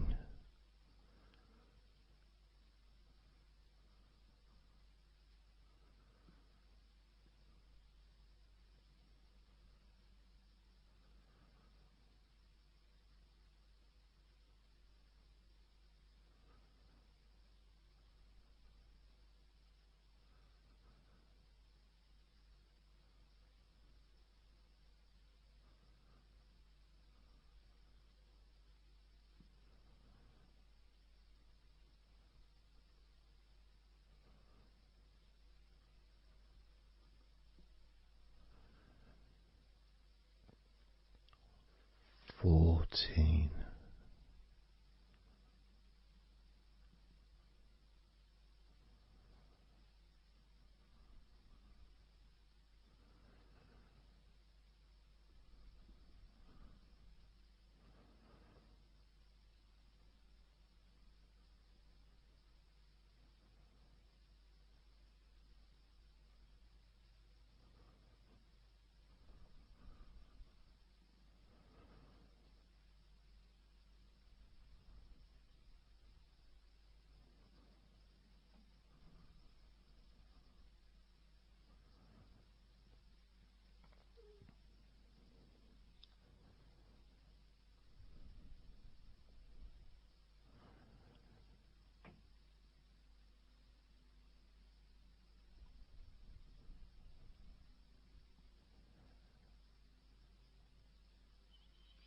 13.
12.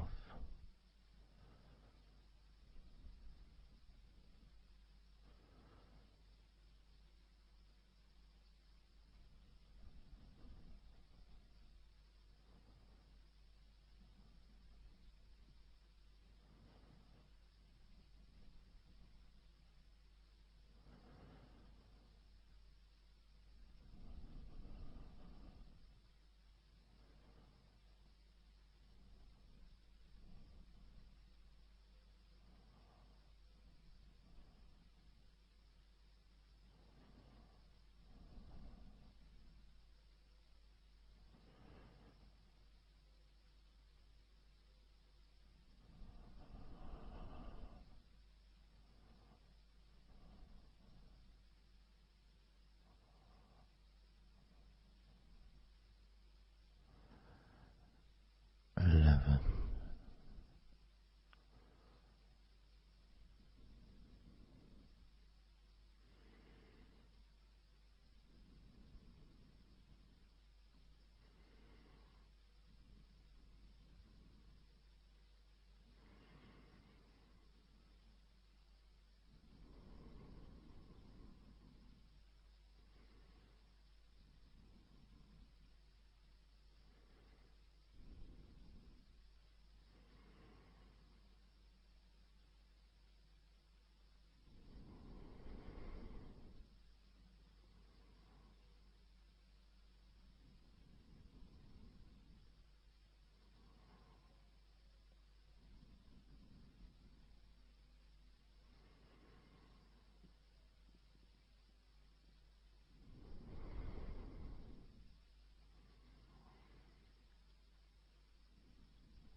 8.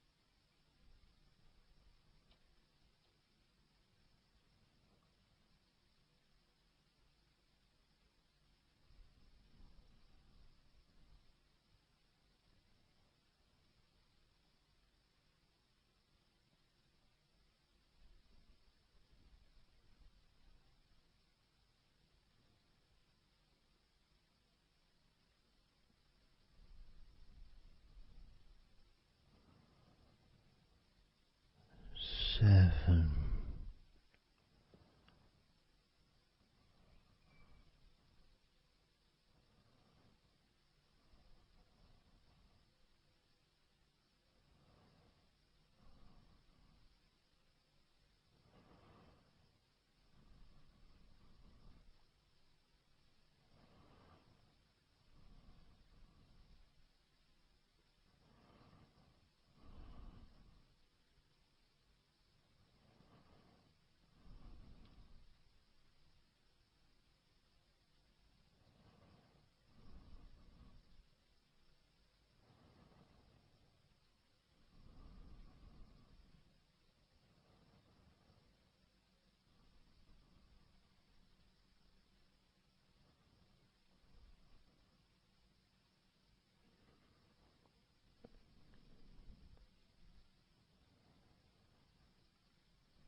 6.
4.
As you focus on your eyes,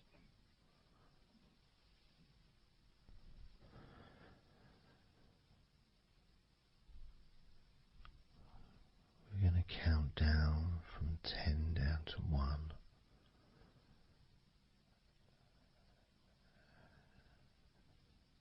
Focus in just on your eyes.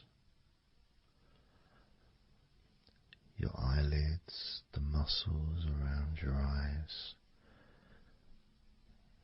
your eyeballs themselves, that whole area that makes up your eye.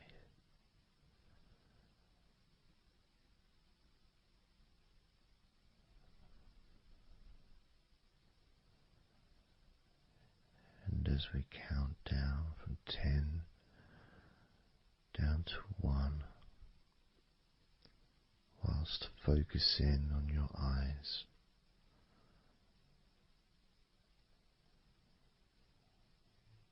you will become twice as relaxed with each number counting down.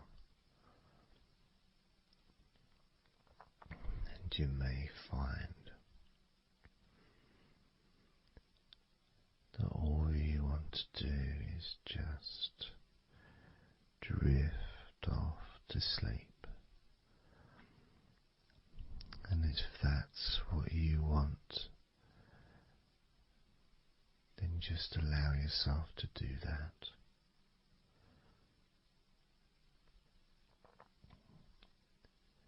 Now, focusing on your eyes, I'm going to begin counting down from 10 down to 1 right now.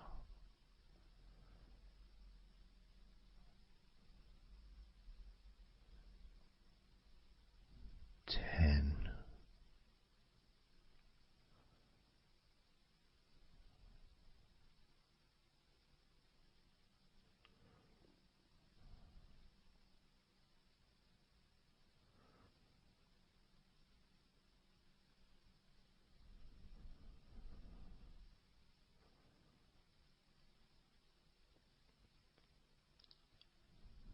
9.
4.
3.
Two.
One.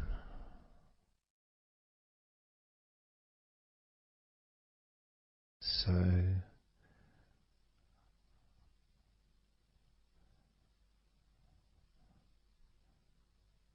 counting down from 10 to 1. 10, 9, 8, 7, 6, 5, 4, 3, 2, 1.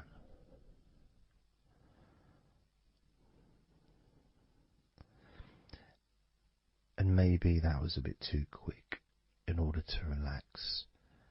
Maybe it's a bit too fast for you to notice the calming of your body.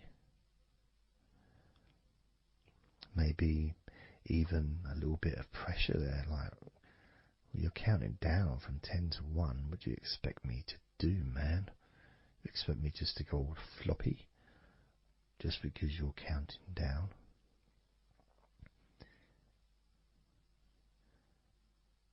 We could try again, but this time I'll go a bit slower.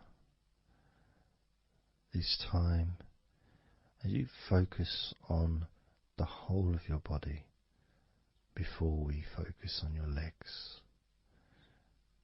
just notice how your body does start to feel more relaxed with every number that I count down. 10.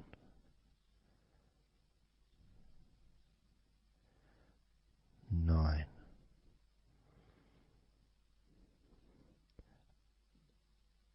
8.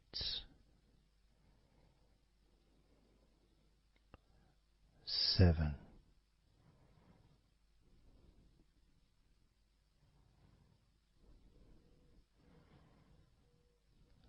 6.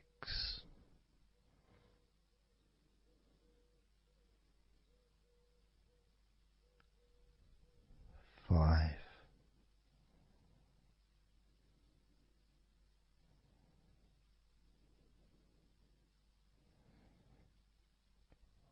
4.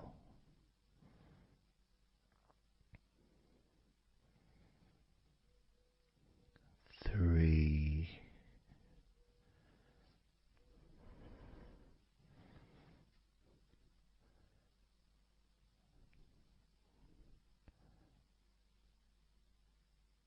2.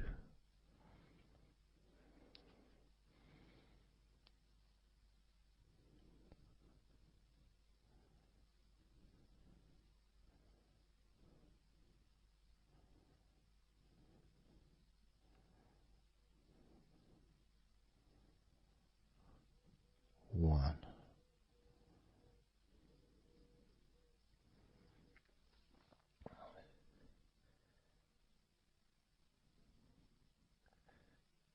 And just notice how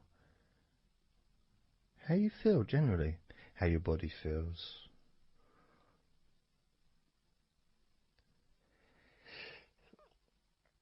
It's not necessarily even about counting down from 10 to 1. It's that space that you have, that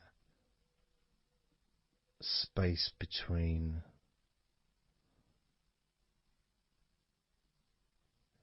being active physically or mentally to just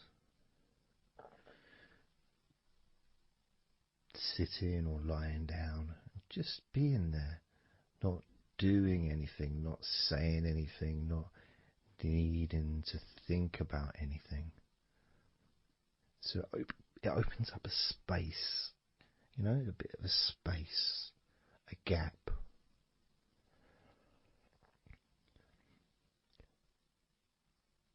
And the more I count down from 10 to 1, the bigger that gap becomes. So there's that gap of calmness, of comfort, relaxation.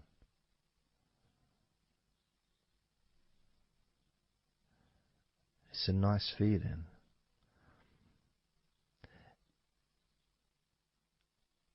And it moves those stresses or discomforts physically or emotionally, moves them away.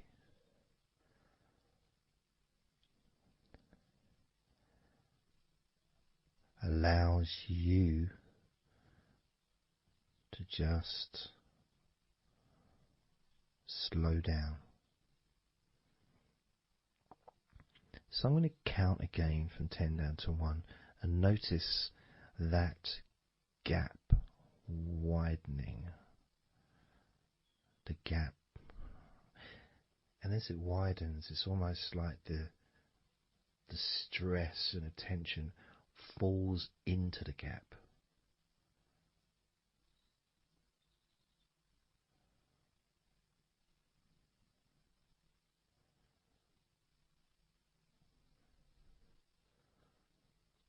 And gives you that distance, that space. Now, 10, 9,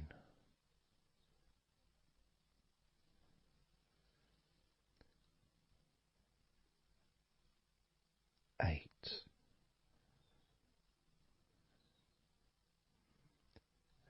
7,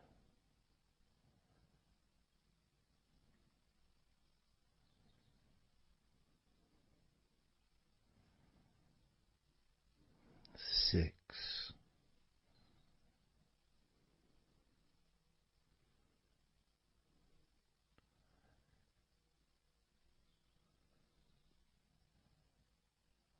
5,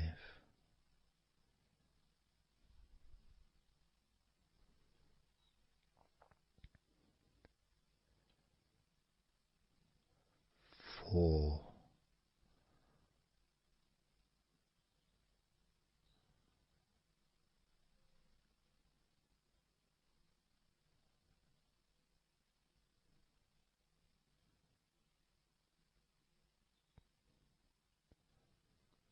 3,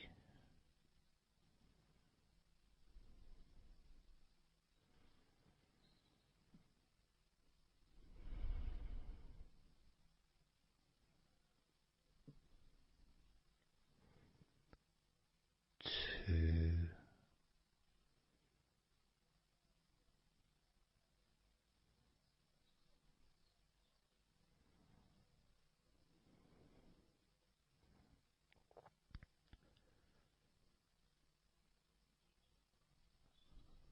1.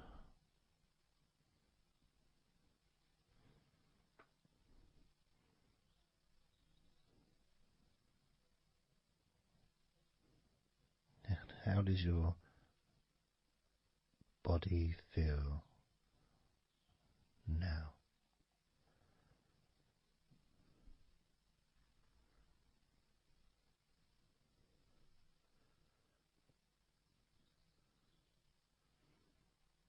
Can you notice that you're feeling calmer?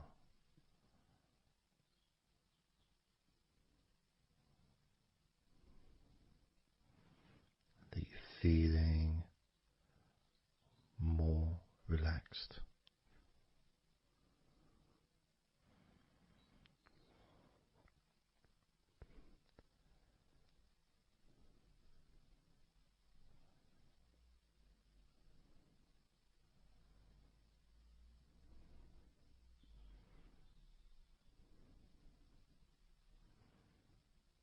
As we now focus on your legs, just your legs.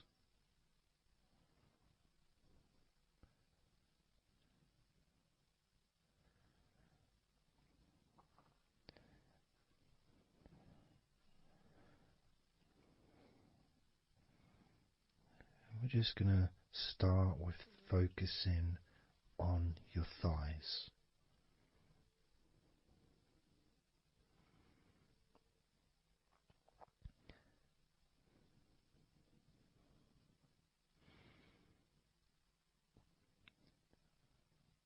Of course, it's not the most exciting thing to be doing because I'm sure, like most of your body, there's not a lot going on right now.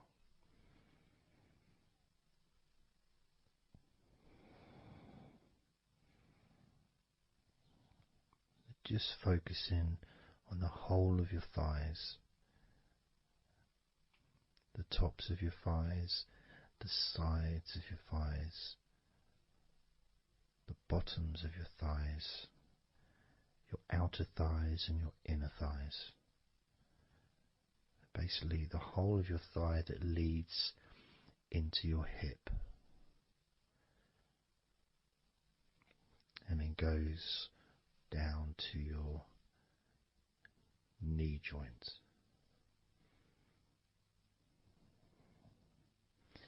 Now this is a big area. It's a very heavy area. It's very strong. Probably the strongest muscles in your body are in your thighs.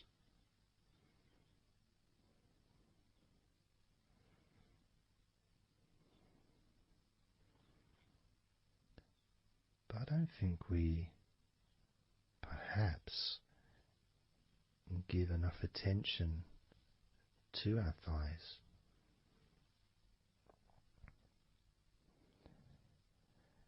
Perhaps we don't acknowledge how important our thighs are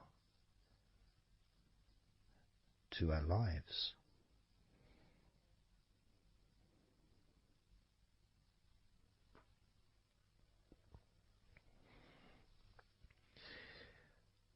How much they actually do for us all through our lives.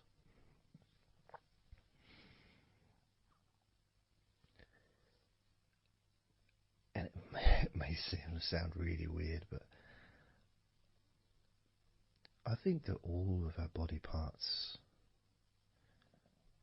especially our thighs, need some TLC.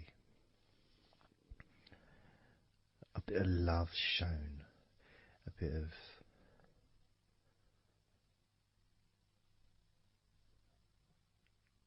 acknowledgement, a thank you, gratitude for what our thighs do for us.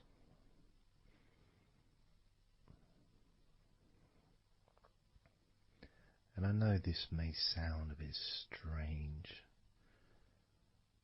Maybe you think, why am I? Surely I should be out in the garden hugging a tree or something. Well, it's hard to set a microphone up on a tree. That's why I'm doing this indoors. Otherwise I would be outside hugging a tree. No, I can't see the television from the tree.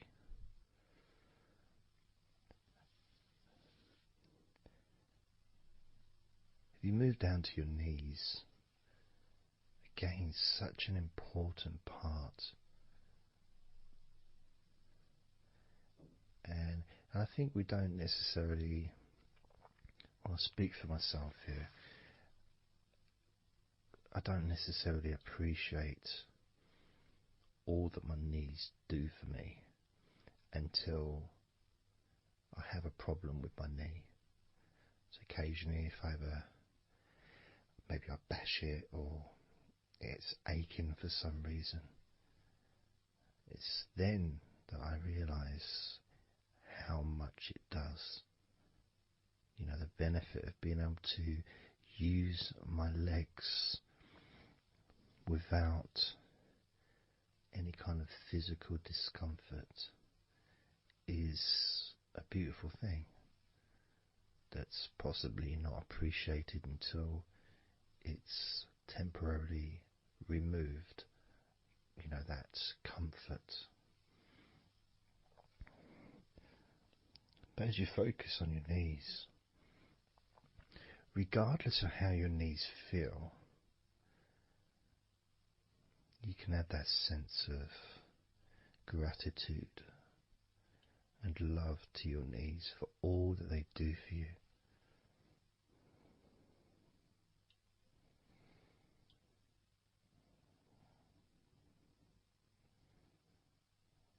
And you can still have that attention on your thighs and maybe notice how your thighs feel.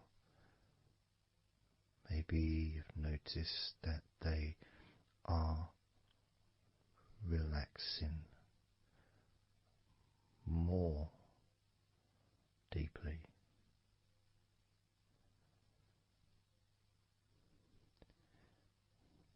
As you focus now on the bottoms of your legs, your shins, and your calf muscles, and the bones between your knees and your feet, incorporating, of course, your ankles.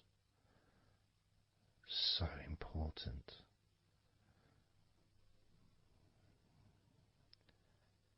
Anyone that's had even like the slightest sprain of an ankle knows how much we take our ankles for granted.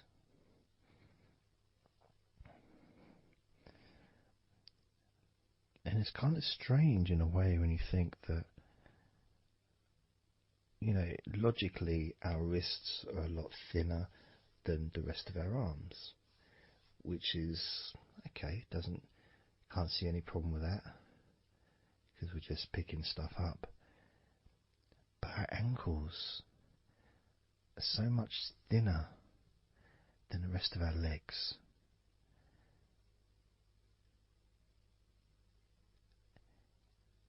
And from a physics perspective, or logical even, it doesn't really make sense that all this weight would ultimately be resting on your ankles, then leading to your feet. That thin area, thin bone, yet it does so much great work. Supports us, supports our body for a lifetime. Helps us to balance, helps you to get around and be mobile.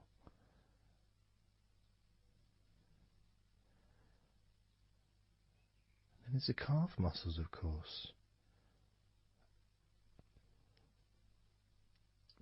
When I was younger, I couldn't see the point in calf muscles. It didn't seem to do anything. Okay, if I walked around on tiptoes, then my calf muscles get some work. But of course that's not true. The calf muscles are being used whenever we use our legs.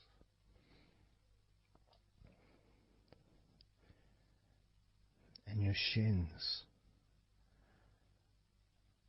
there to protect your lower legs,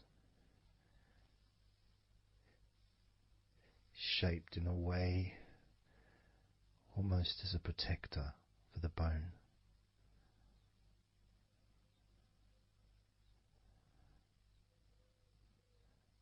Leading, of course, to your ankles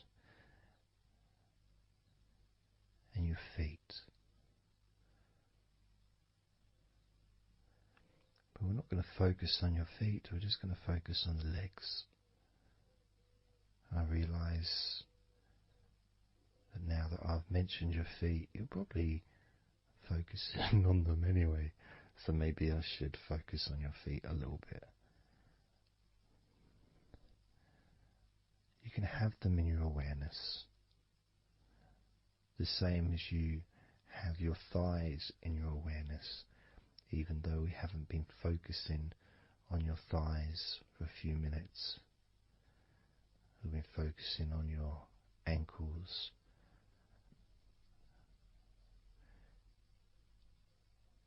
there's still that sensation of comfort in your thighs. And there's that movement of energy, because the thighs hold lots of different sensations. Of course, there's the muscles, the big, strong muscles that we have in our thighs.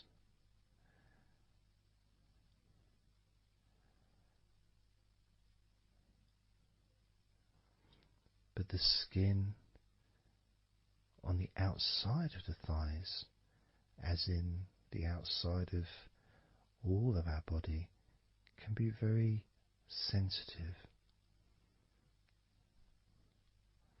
sensitive to the touch, sensitive to temperature.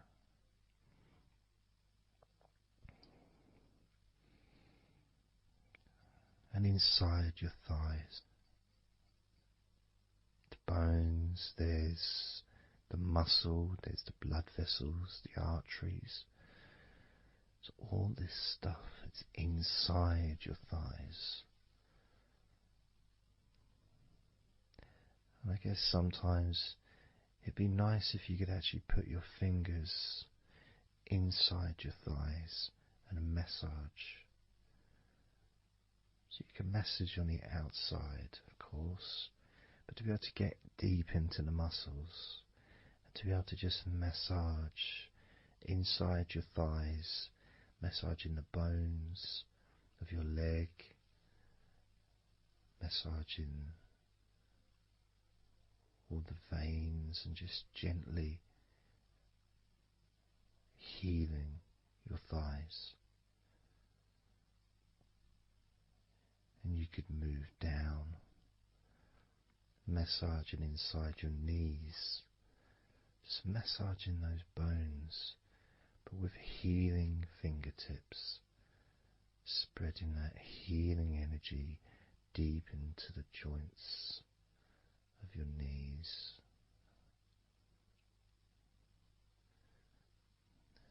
Of course, there's the back of your knee, you know, the inside crease where your knee is. It's a very sensitive area. Feels very nice when you stroke it.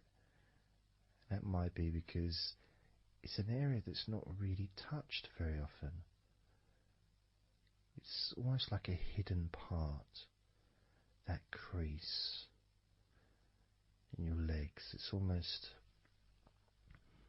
like a part that has a sensitivity which is a little bit different.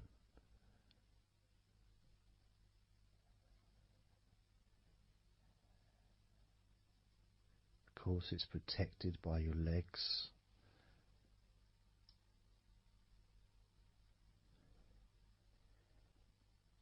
So you can imagine putting your fingers into that crease in your legs.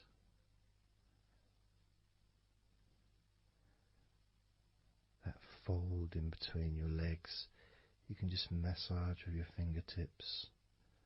Imagine your fingertips going inside, massaging the muscle tissue. You can of course feel the bones of your knees healing through your fingertips.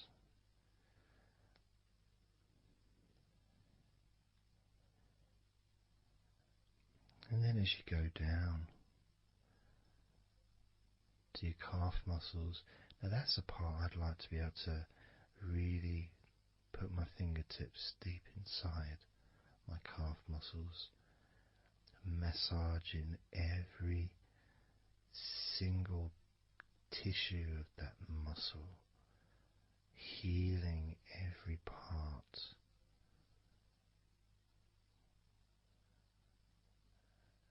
And then doing the same for my shins, massaging and gently stroking the bones, gently stroking them, healing in a loving way, because they deserve to be treated as the precious bones that they are, because our legs are so precious, as in all the other parts of our body. They're more precious than any jewel on the planet.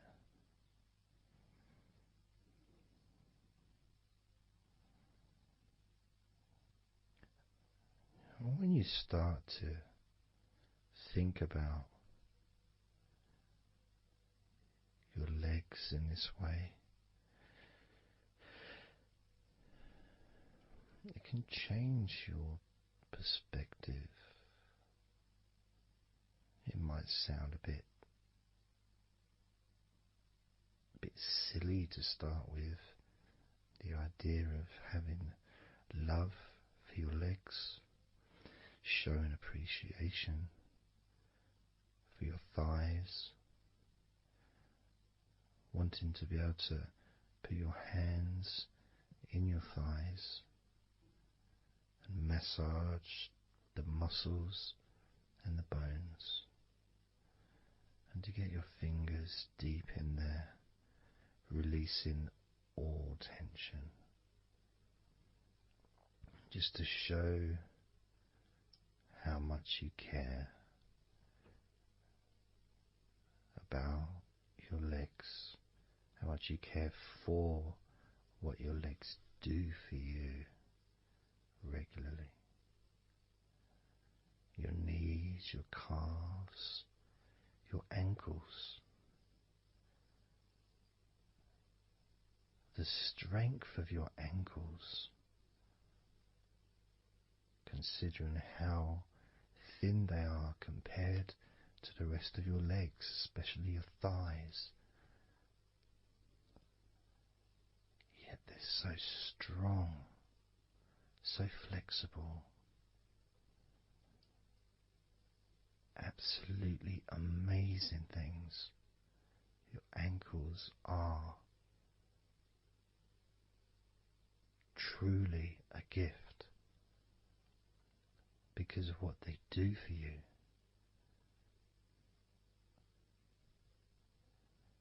Supporting all that weight, regardless of what weight you are, even if you're only 8 stone, it's still a lot of weight for these little ankles. Now I'm a lot heavier than 8 stone, double that. Yet my ankles support my body all the time. Although they do give off a sigh of relief when I sit down. In fact, my whole legs do. My feet also go whew, and my toes clap. They're so happy.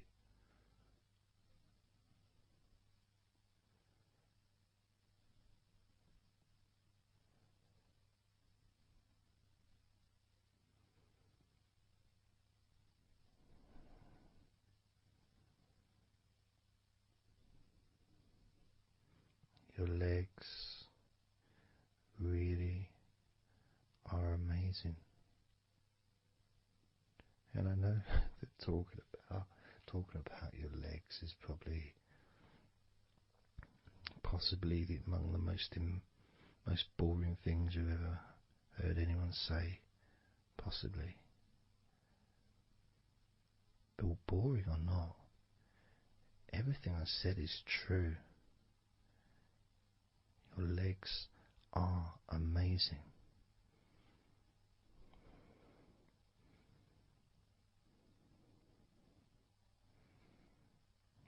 Your legs deserve not just respect,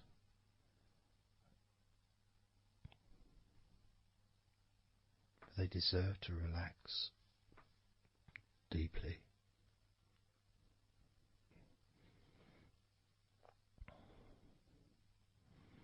They deserve to take some time out of the day to just let go completely.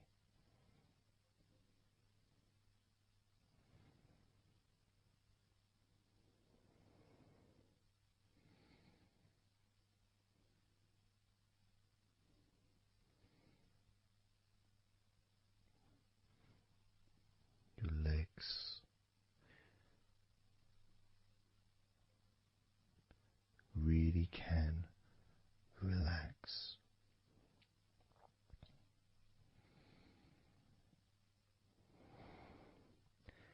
And because the legs are such a very important part of your body, when you relax your legs, the rest of your body also naturally follows in that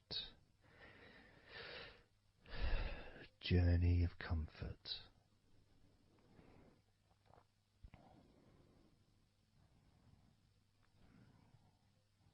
I can feel it in my hips. My hips feel really loose. And also in my lower back as well. My lower back really feels stretched, even though I'm just sitting in a chair and there's no stretching as far as I'm aware that I'm doing. But it's almost as if the muscles are just relaxed so much that there is a natural stretch as the tension has reduced a lot.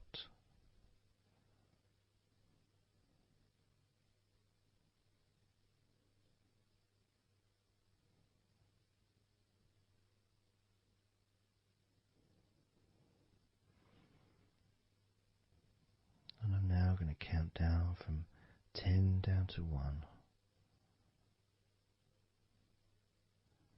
And you can continue to feel wonderfully relaxed. 10,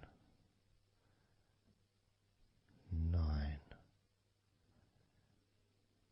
8, 7, 6, 5, 4,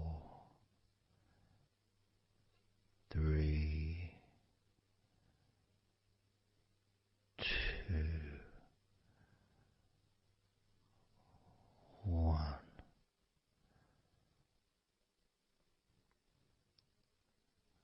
Relax.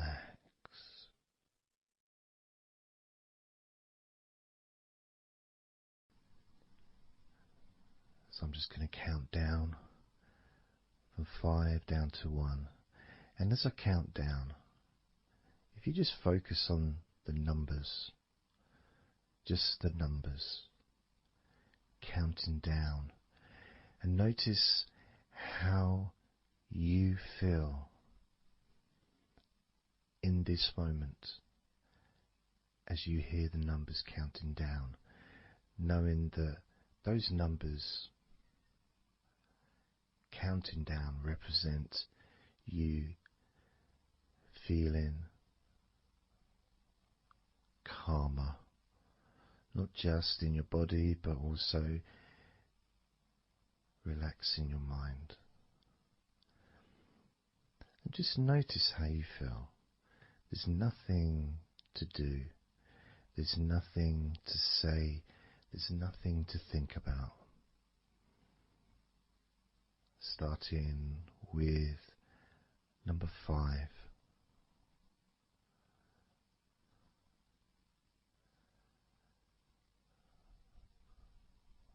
4.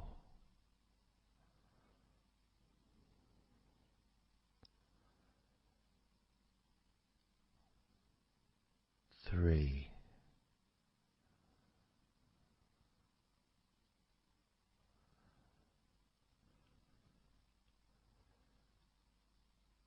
2.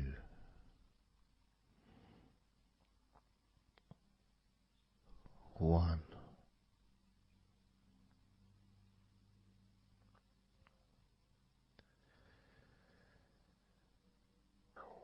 As you notice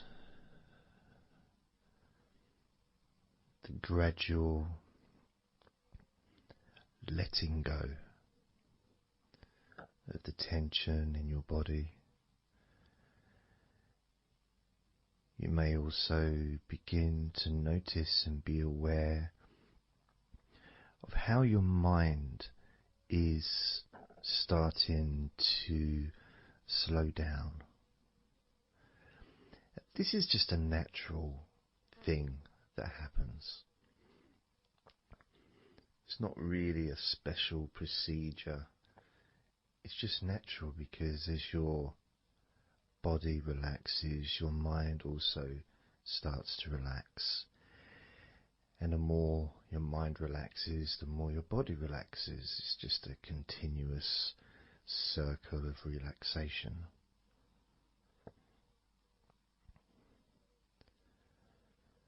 And there's that calmness that comes from relative quietness. You know, even if there's background sounds, either your side or mine, it's still going to be quite calm. You know, you haven't got the television on, there's no music in the background unless you're listening to the recording with music, of course. You're very likely not going to be sitting in a room with other people. Of course you might be, but generally it's more ideal if you can do this on your own. So no distractions.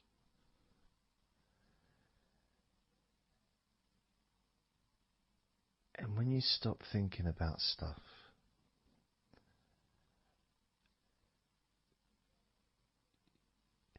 relaxation automatically rises. A sense of comfort starts to grow. And without trying to build it up into something fantastical or something magical, this is just a natural process, something that's easy to accomplish. In fact, it's almost, the sense of relaxing completely happens really when you put no effort into it. It's not something that you can really force. It's something that happens naturally. And part of the process of this recording and others is simply to allow you to take advantage of this space, this time, to just let go, to just be here, to be in tune with how you feel.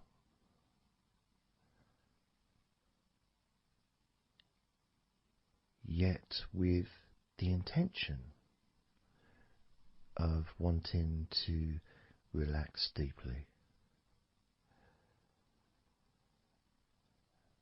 And maybe even to fall asleep, depending on what it is that you wish for yourself in this moment.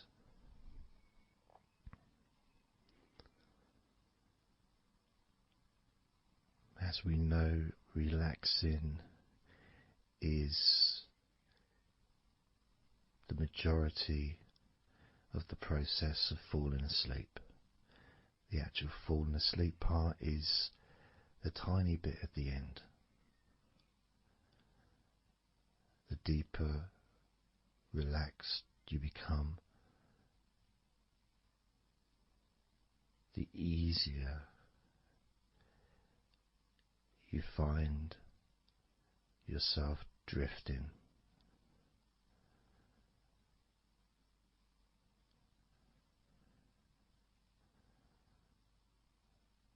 But you can also, if you choose, stay focused on my voice and really enjoy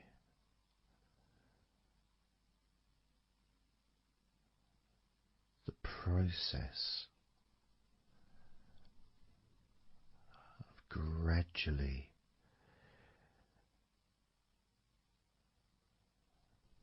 relaxing each muscle in your body effortlessly,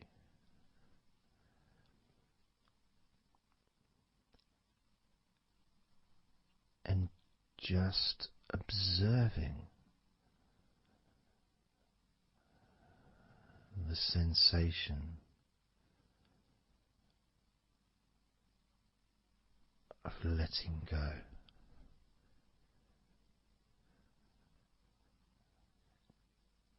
Completely.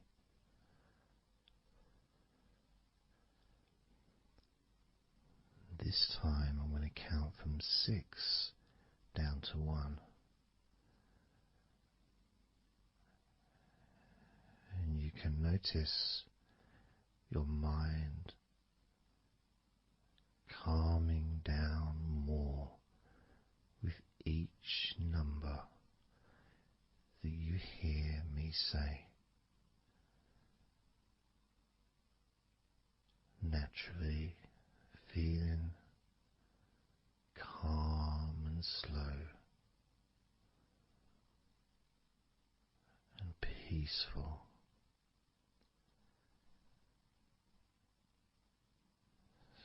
6.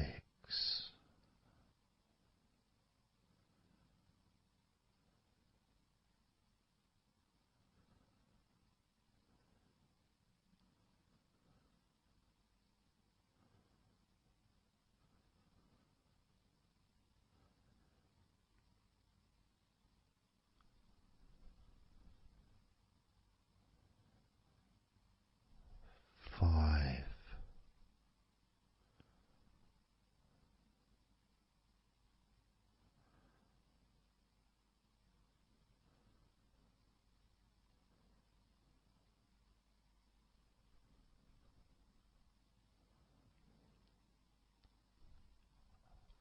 4.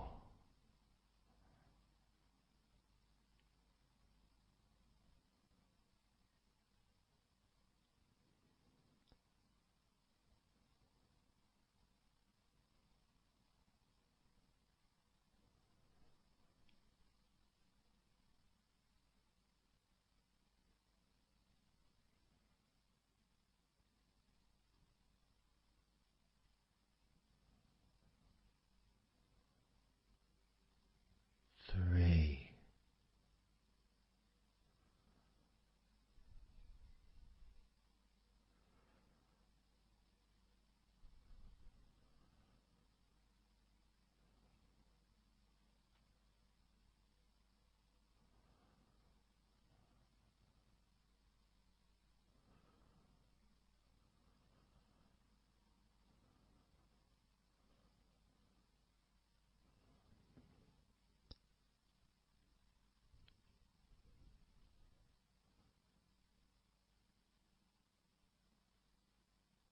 2.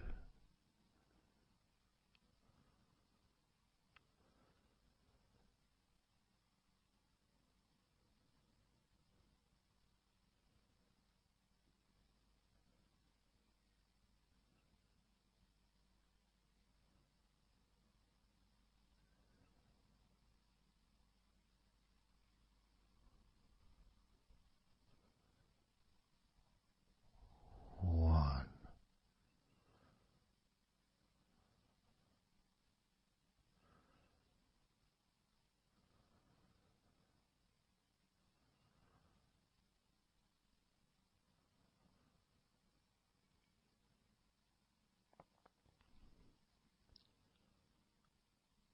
Being aware of how your mind has slowed right down, sinking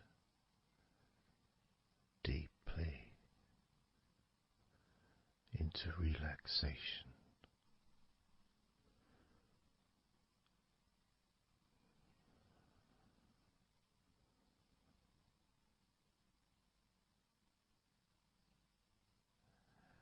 And as you focus on your mind, you may notice notice that there are some thoughts still there, maybe some stubborn thoughts that for some reason perhaps need your attention.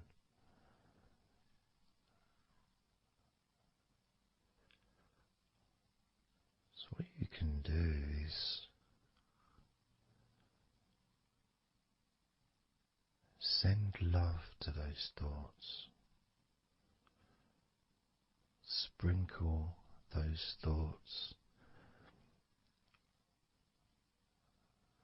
with love, like little petals from a flower. Just sprinkle it over them. Petals filled with love towards those thoughts, to let those thoughts know that you're not abandoning them. You just need them. You require them to just calm down, slow down, quiet down for now.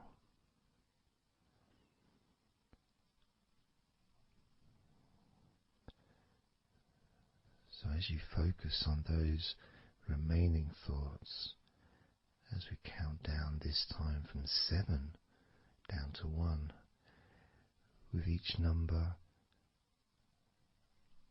just imagine sprinkling those flower petals of love, kindness, gratitude over those thoughts, which will allow them to just melt away and relax deeply. With every number,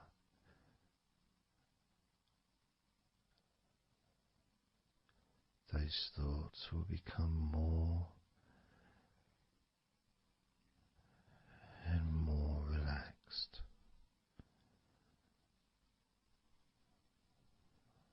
Starting with number 7.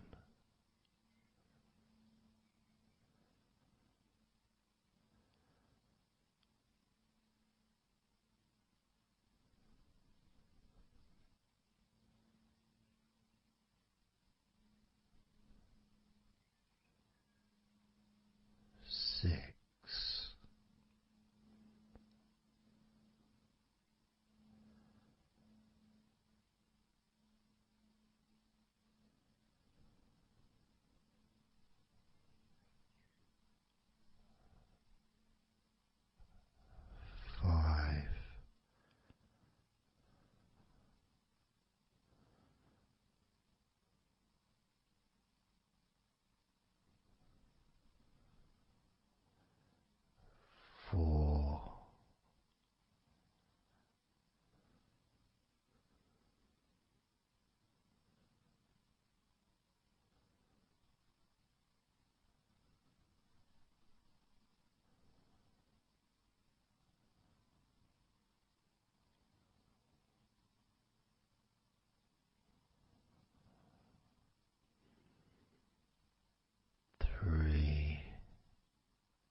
as you now notice how relaxed you're feeling in your body.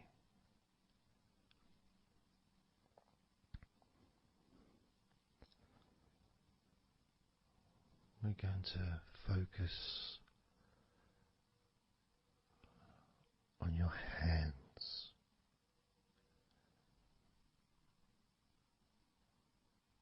Because the more relaxed your hands are, the more relaxed your body and mind are.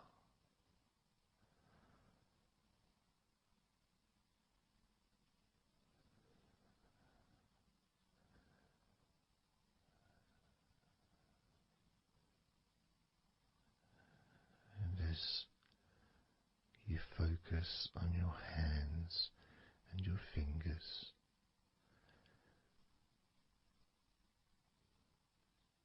there's nothing needed to be done. There's no clenching of fists or tensing the fingers or anything like that.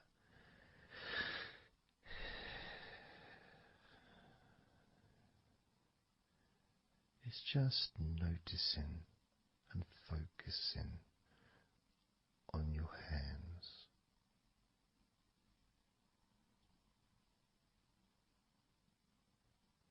Noticing how they feel.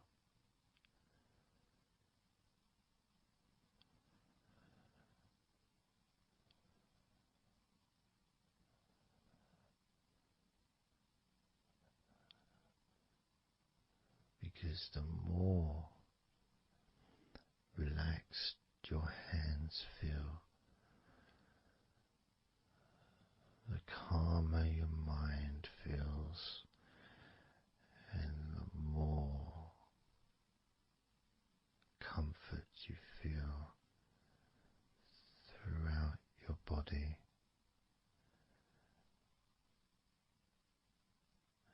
And you may have already noticed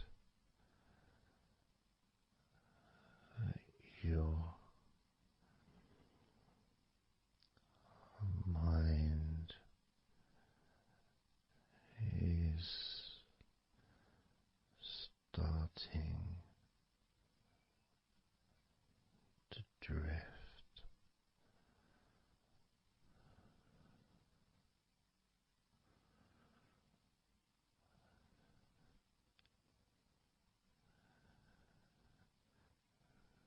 Focusing just on your hands and fingers, allowing them to experience a real deepening of that relaxation in your hands and fingers.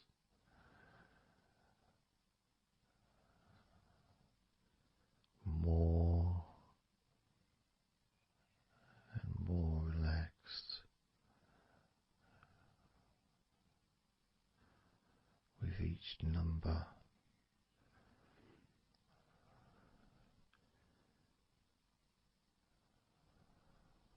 From 8 down to 1. You can almost feel that healing and relaxing energy spreading into your hands and fingers, becoming even more relaxing with each number you hear going down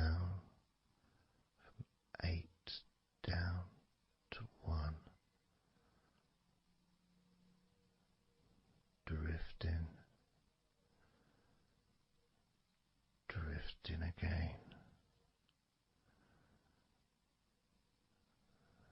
Starting with number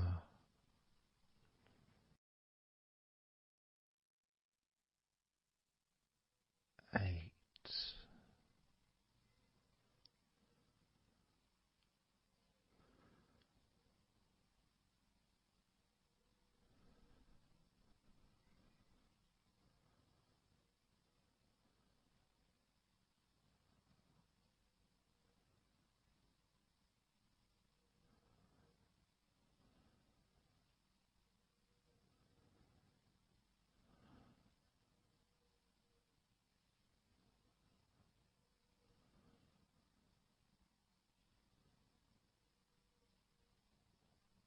7.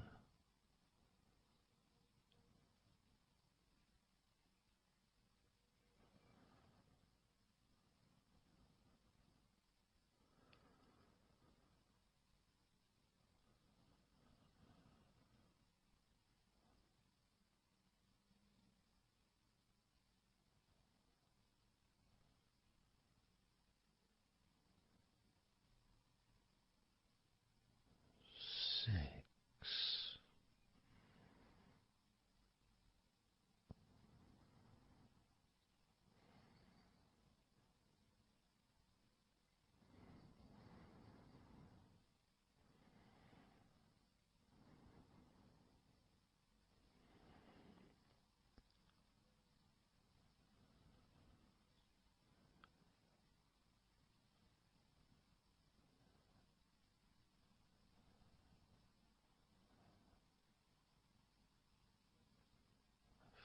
5.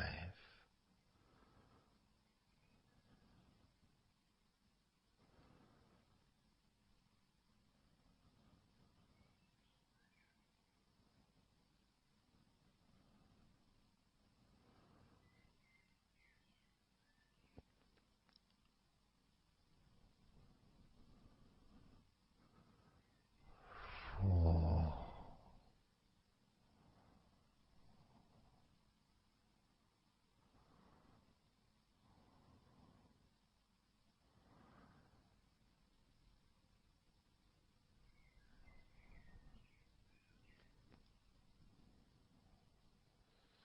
3.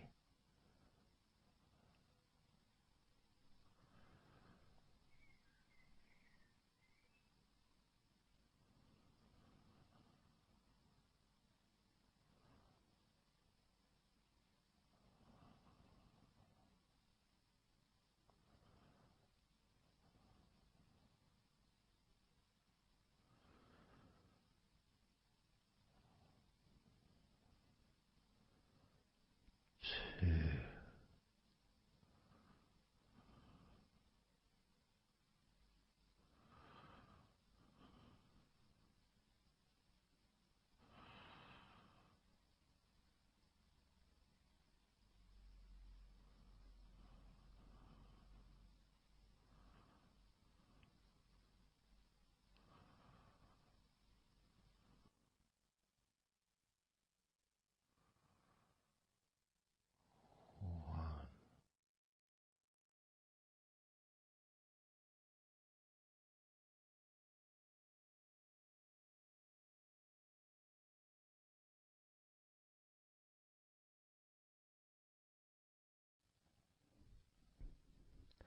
Just being here now. Nothing to think about, nothing to do, nothing to say. And everything just feels calmer. And this is your natural state of being. This is how you just normally feel when you take away all of that other stuff that we add. You know, things like stress and worrying and overthinking and anxiety, tension, just generally thinking about stuff. When you take that away, which is what we're doing now,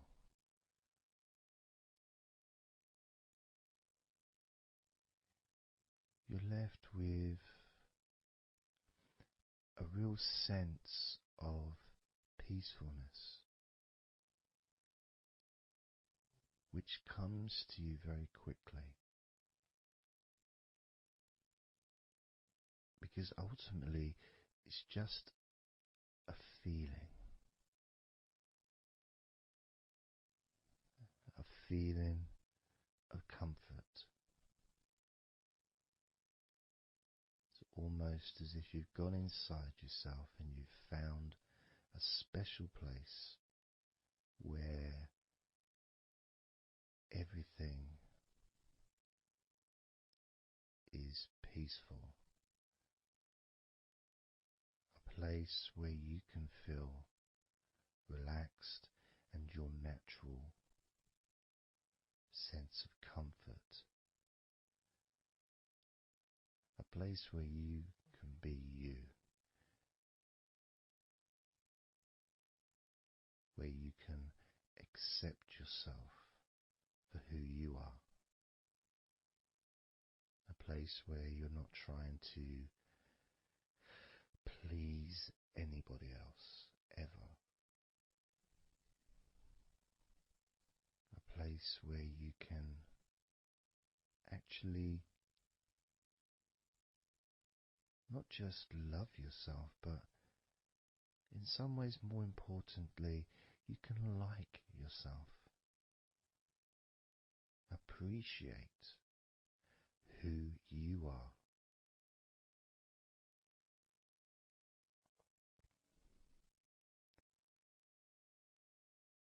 And that sense of gratitude is in the air all around you.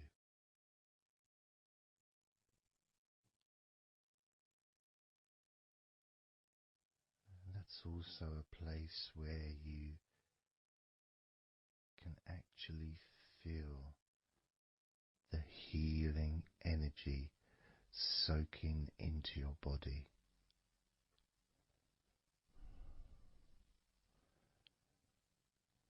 Healing energy soaking into your body. And that healing energy spreads through your veins, traveling to each and every single part of your body.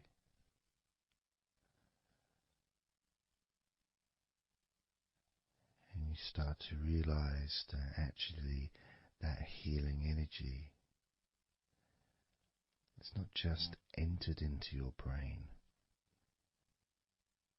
it's become part of your brain.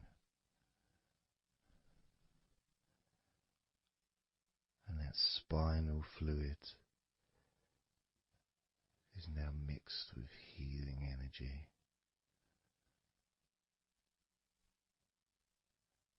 Not just allowing you to feel so much more relaxed and healthy in this moment, but also you start to realize that actually what's happening now with that healing, relaxing energy spreading through your body is actually changing your life. It's actually changing the way you're going to feel, not just now, but tomorrow and the next day, as your health improves. Not just your physical health, but your mental health.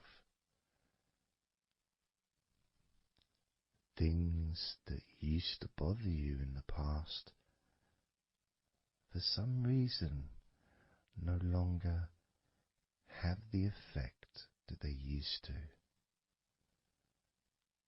because something has changed deep within you. Maybe things that used to cause you to feel anger no longer have that power to control you the way they seemed to be able to before. As you realize that you're the one who decides what affects you. You're the one who decides to feel relaxed and calm when you choose to enjoy noticing these natural developments of healing continuing to grow and improve your life day by day.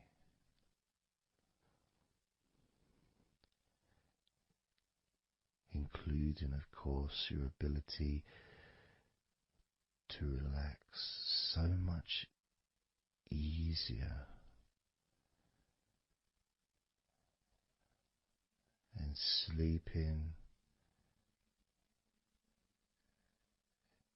is the most natural thing in the world to you,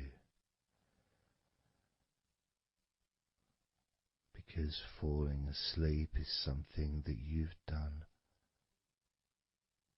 so many times in your life,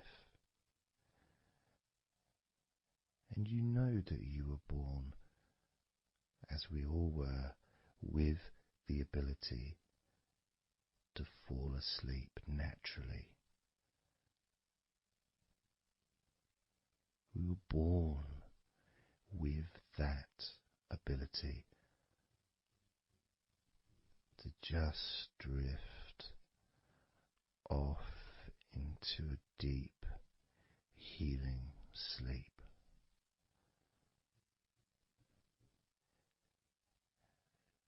Even when we're kids, sometimes we'll fall asleep when we don't even want to. We try to stay awake.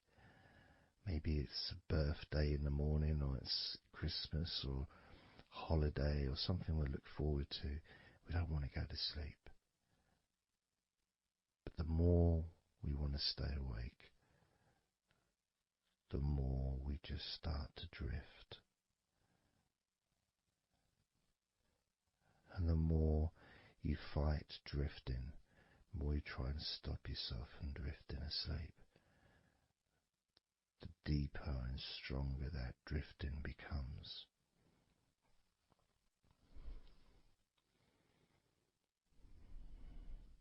Because we're born not just with the need to relax deeply and to naturally fall asleep, but it's our birthright. It's part of our DNA.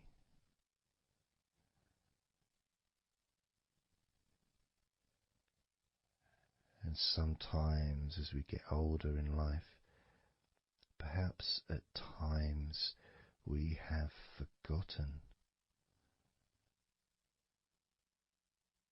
that relaxing completely is not only a wonderfully pleasant experience,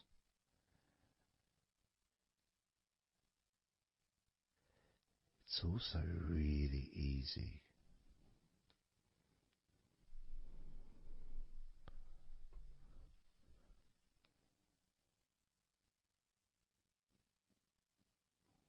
very, very easy to let go, because that's all it is. It's just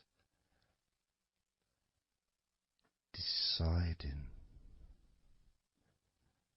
to let go.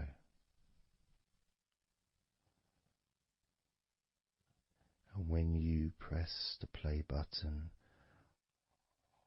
on my recordings, you have given permission for my voice to relax you. When you press that play button, you have given me permission for my words to affect you in a positive, only a positive way,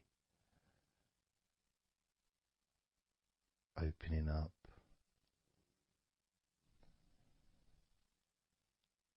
your mind to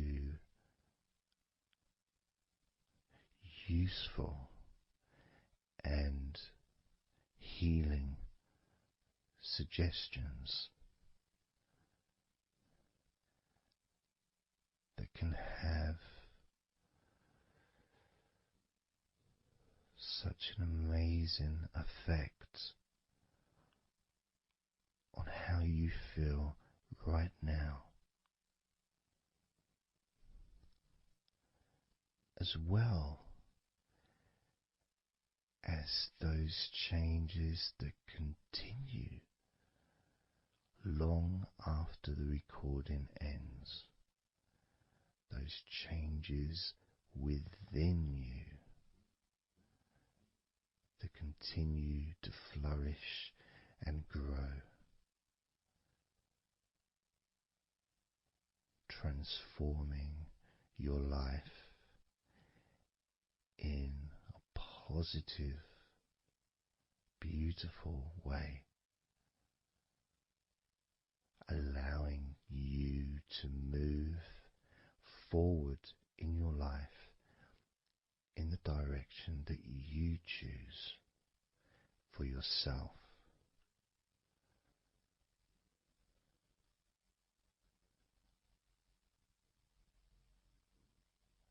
And this feeling that you can experience of safety, comfort, calmness,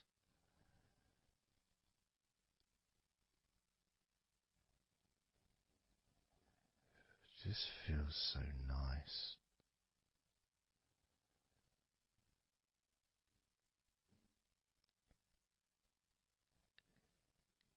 It's such a healthy place to be.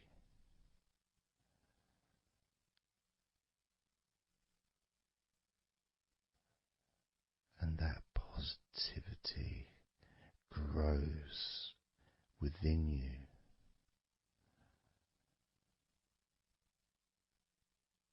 Each and every day, moving forward, you're going to find that you're more relaxed physically and in your mind is more relaxed. And it's not that you're thinking slower,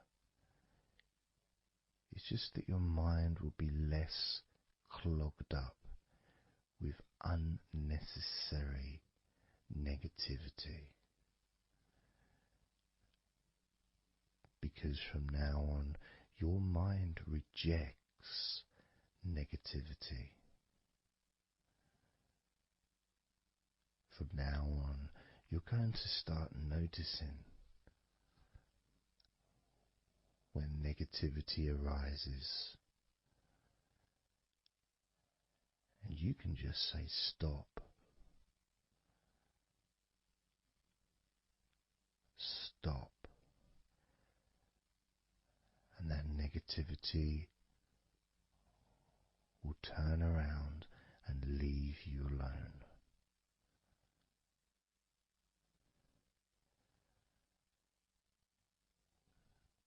Stop, and that negativity will disappear.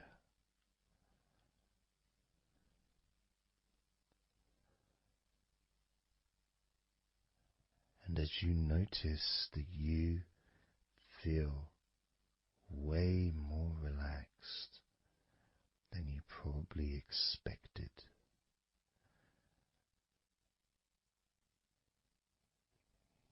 you can now congratulate yourself because you're the person that has done this. You are the one that has opened your mind up to the simple facts that you can feel more relaxed in your body and in your mind.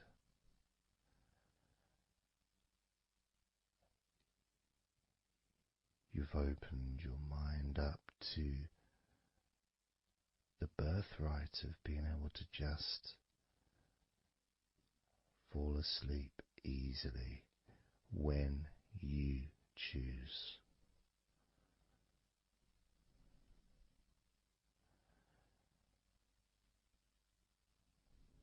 And that's a nice feeling, don't you think? Feels nice, doesn't it? To feel calm, with all that healing energy spreading through your body and your mind.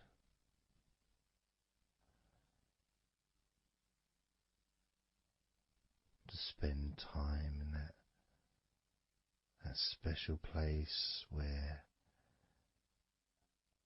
negativity can no longer enter.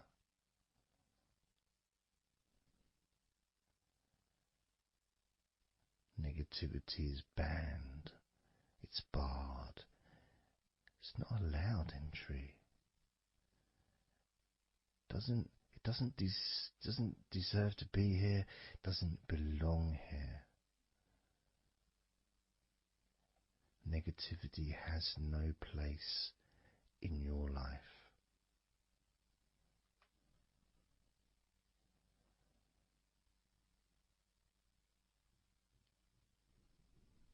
Which makes room for more comfort, more healing, more relaxation, more peace.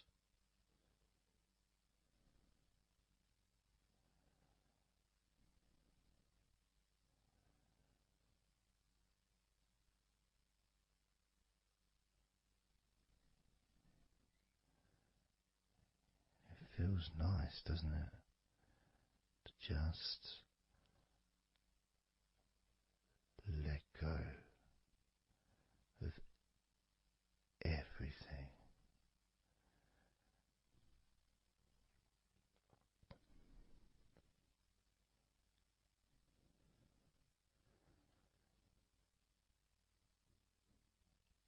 And I'm going to count down now from 20 down to 1.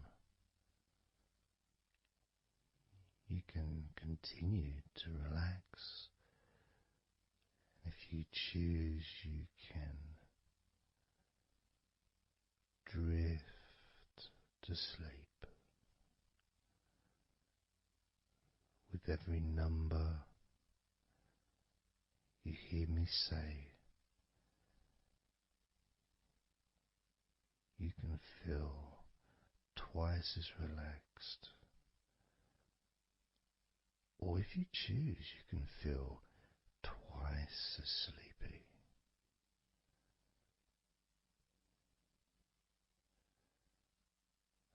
Now,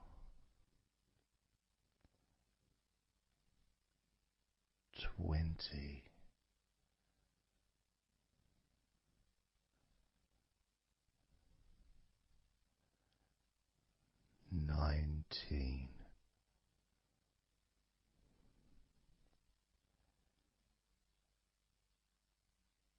18,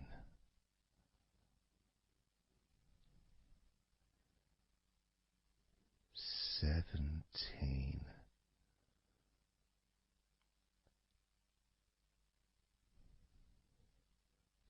16,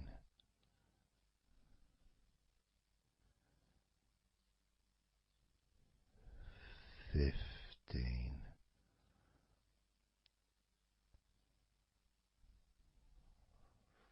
14,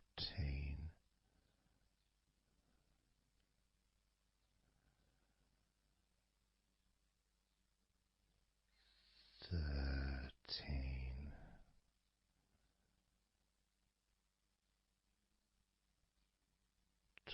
12,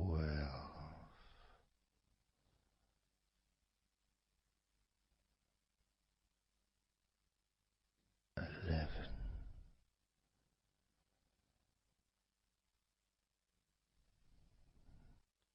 10,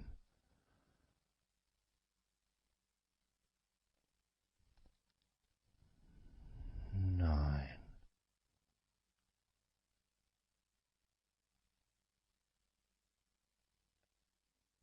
8,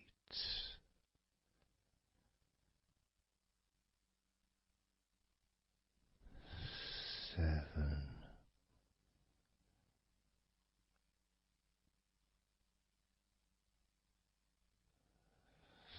6,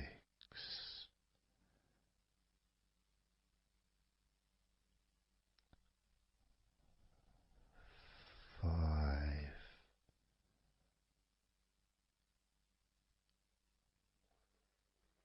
4,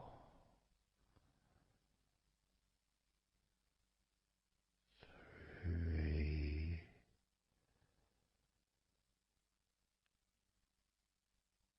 2,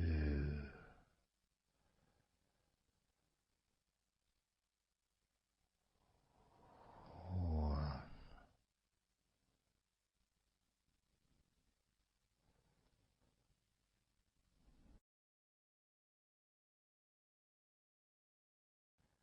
This is your time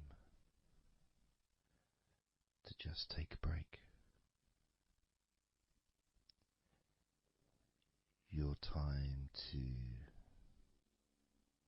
relax, to allow your mind to slow down.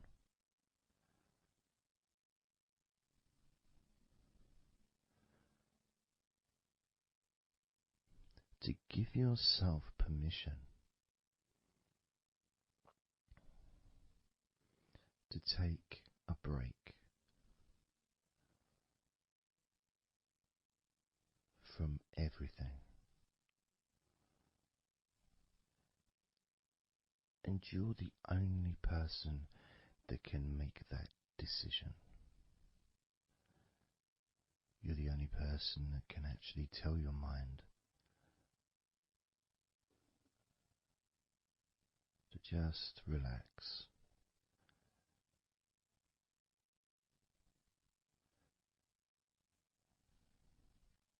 To just take some time off.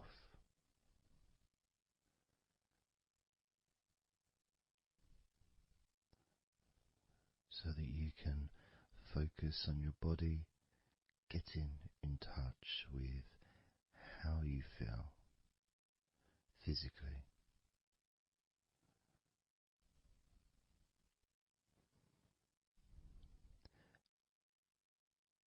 And in the process of this body scan, where you focus on different parts of your body,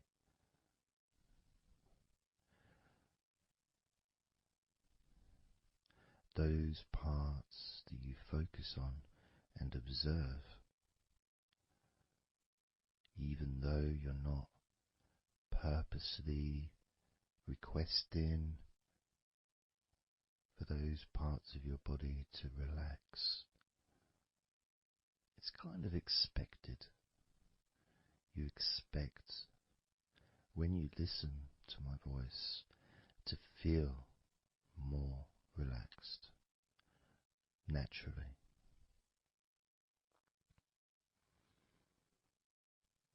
Because when you're listening to me, your attention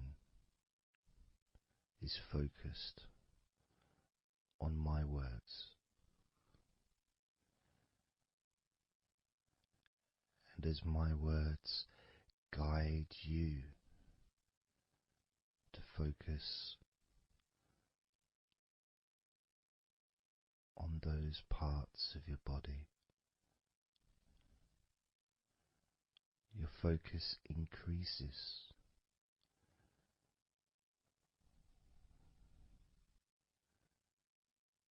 which actually calms your mind.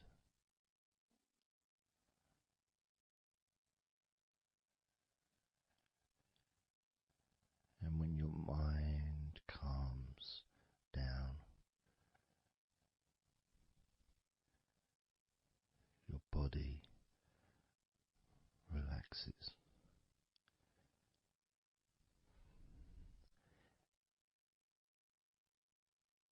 And when your body calms down,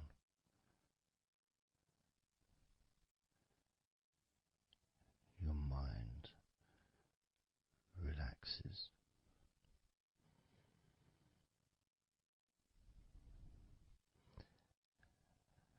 And even though we've not really started to focus on your body,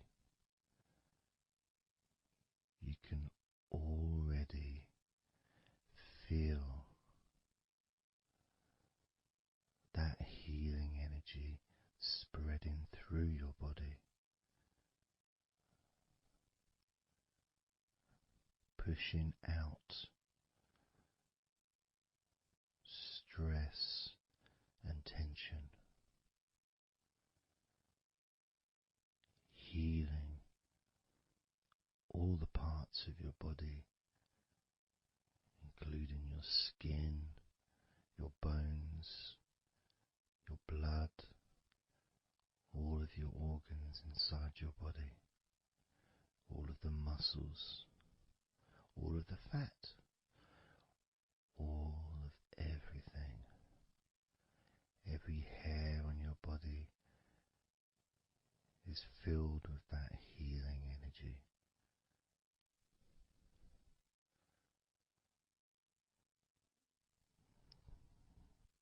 And when your brain fills with that healing energy,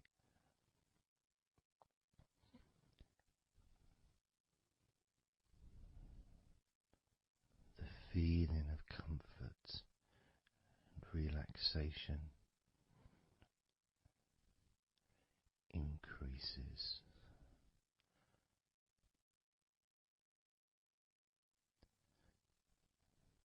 Deeply increases.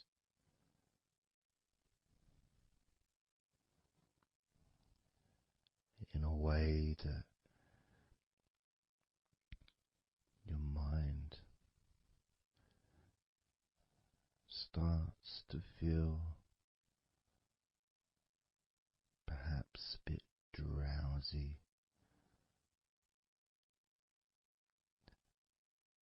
because it's not needed, and it may start to drift.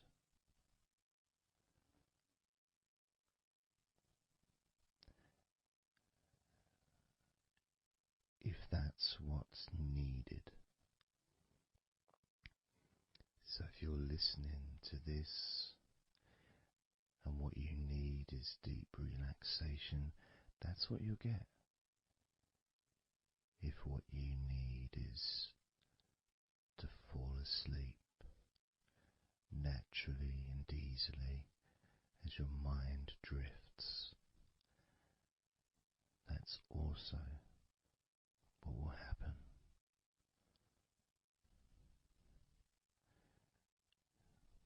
because by pressing that play button on the podcast and listening to me, you give permission for your body and your mind.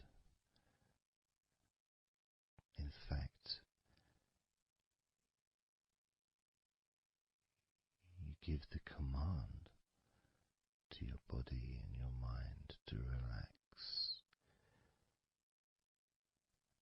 deeply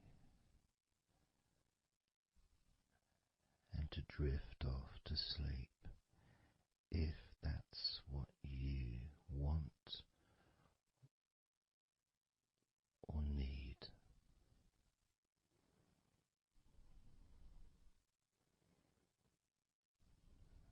And as I focus on the different parts of your body, you may start to just drift, and then you come back again and you hear me talking, and I'm focusing on a different part of your body. And you may find yourself drifting, but you don't realize you're drifting until you stop drifting and you're alert again to my voice, focusing on a different part of your body starts to relax even deeper. Because that drifting is basically you already in the sleep zone.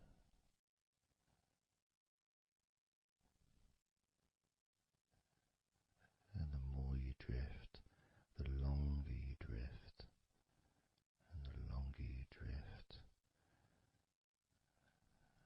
eventually that drifting continues into sleep.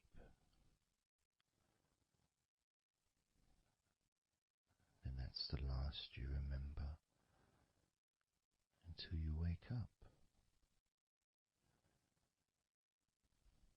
in your own time when you experience the right amount of sleep for you. Because when you do, and if you do fall asleep, it's extremely pleasant, so relaxing, so deep, healing sleep.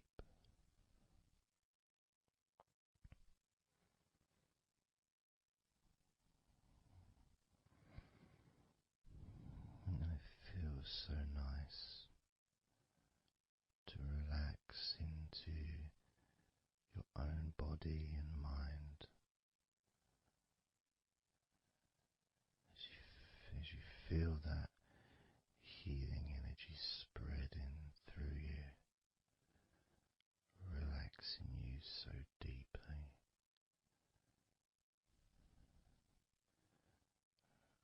relaxing you so deeply.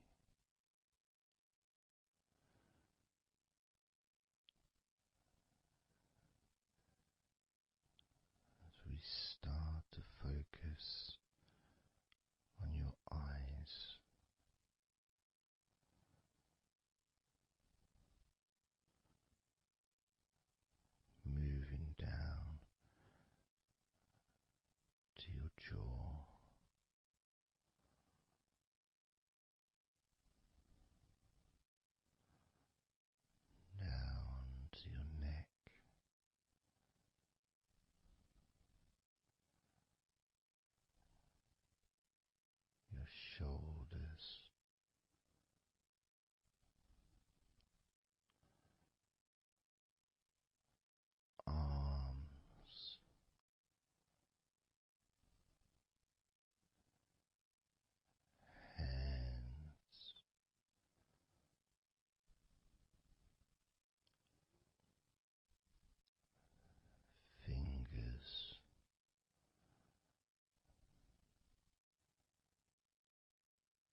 chest,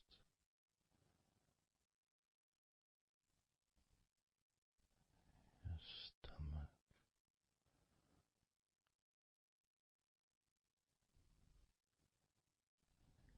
your back,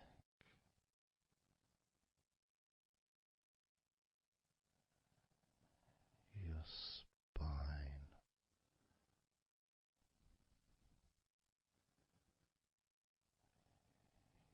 your hips,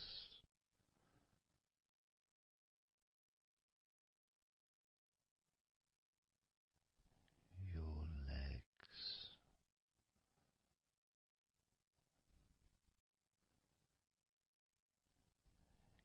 your feet,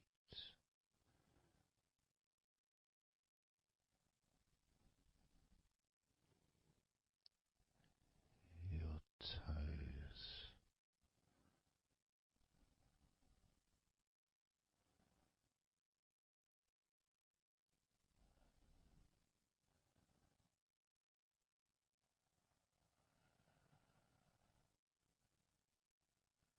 and that feeling of healing spreading and growing inside your body, filling you up. Now, let's focus again on parts of your body. Focusing this time on your forehead.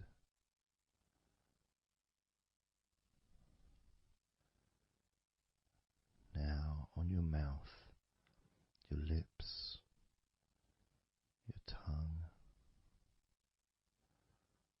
the whole of your mouth.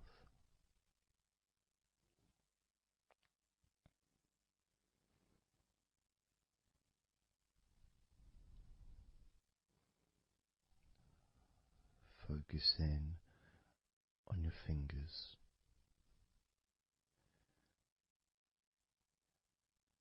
Maybe you could move your fingers a little bit so you can focus on each one individually.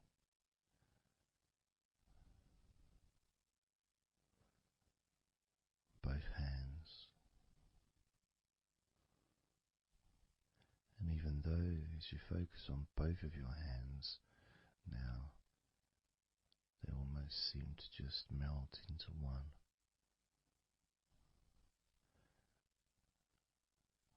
Where does your right hand start and your left hand end? It's almost as if it just mix together.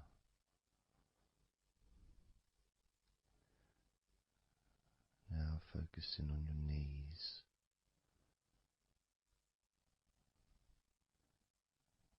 Just noticing how your knees feel.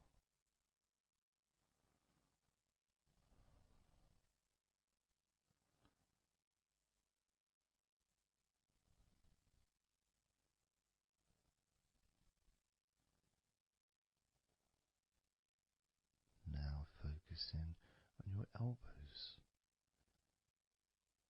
Focusing on both of your elbows.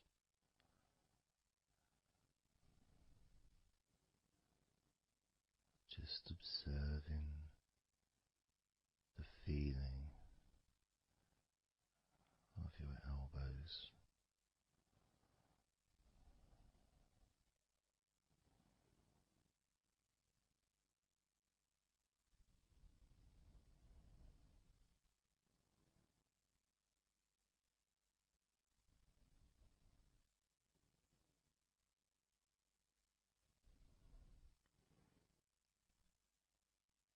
Now focusing and observing the back of your neck.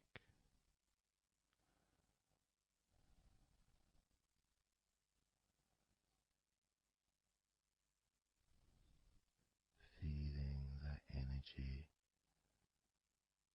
in the back of your neck.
now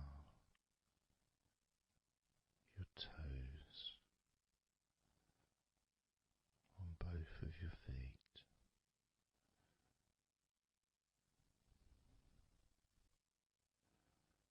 Being aware of how your toes feel right now.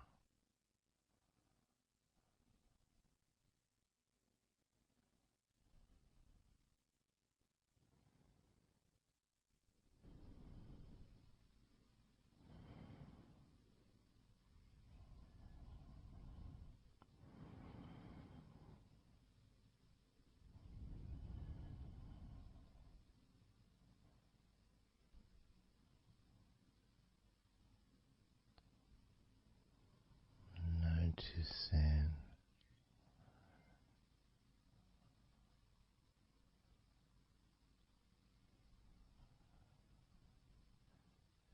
how your entire body feels.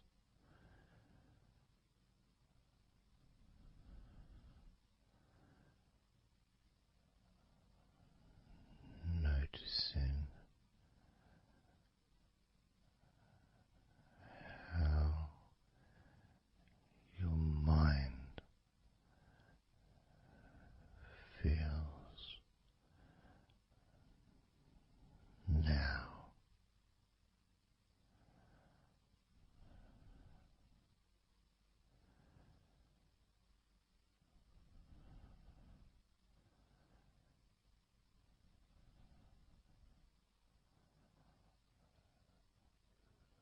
Letting go.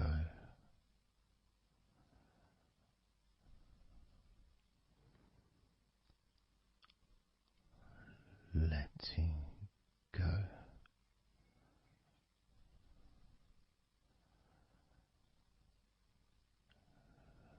Letting go of everything.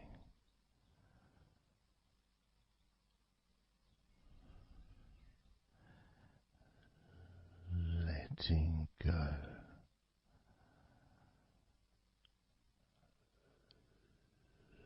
Letting go.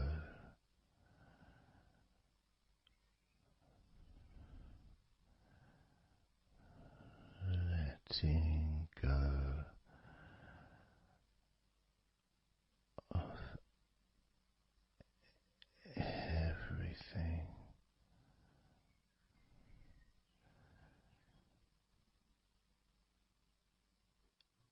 Everything.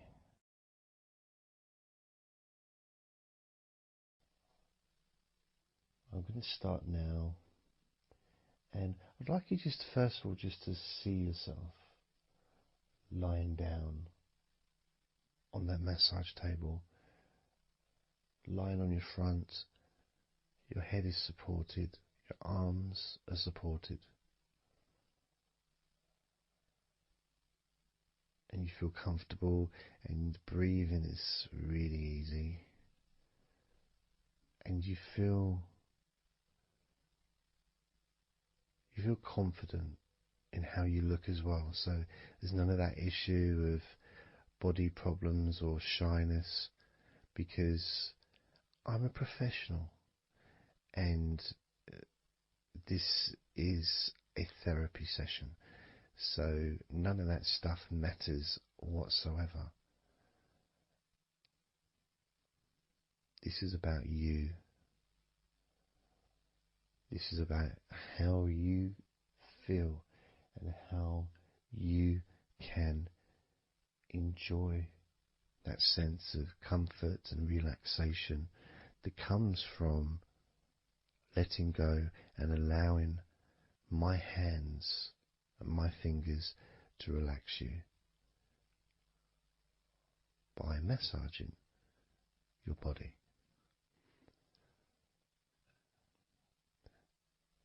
So I want to start off just by placing my hands on the back of your head, just gently just so you can feel what my hands feel like really on you. So you can maybe feel the warmth of my hands on the back of your head. And I'll move my hands to the side of your head. Not pressing, but just holding them there very gently. Maybe over your ears and a little bit on your face. Just so you can feel my hands. So you can become accustomed to them.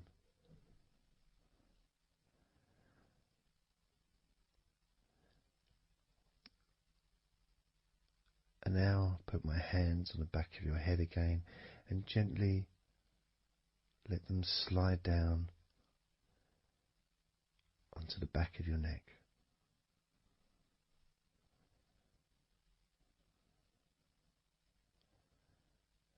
You can feel my hands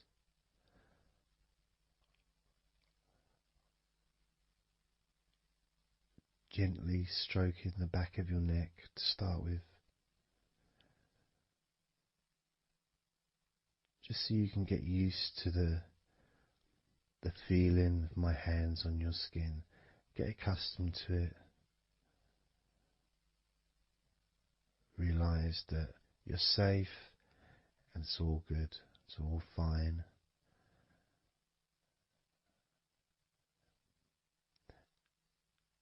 And I'm going to start gently massaging the muscles in the back of your neck.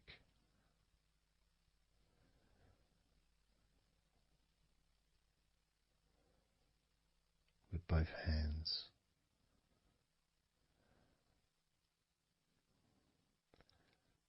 Now this is a very trusting situation really, because our necks are so fragile, and to have someone have their hands around your neck in that way can sometimes be problematic for people, which is why massages are quite good, because it allows you to relax and to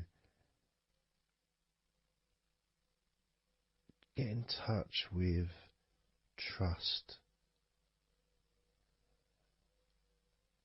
to feel peaceful and calm.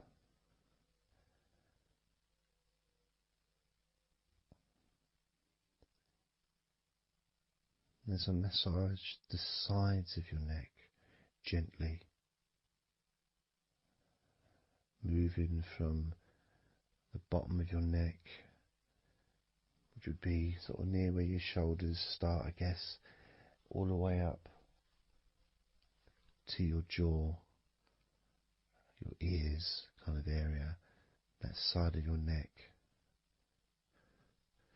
Of course, is a lot longer than the front of your neck.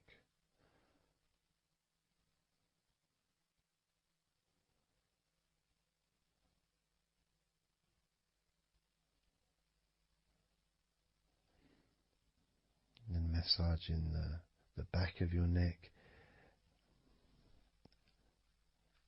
especially that area where perhaps we hold tension. And as that area is massaged, you can actually feel a sense of release in the back of your neck.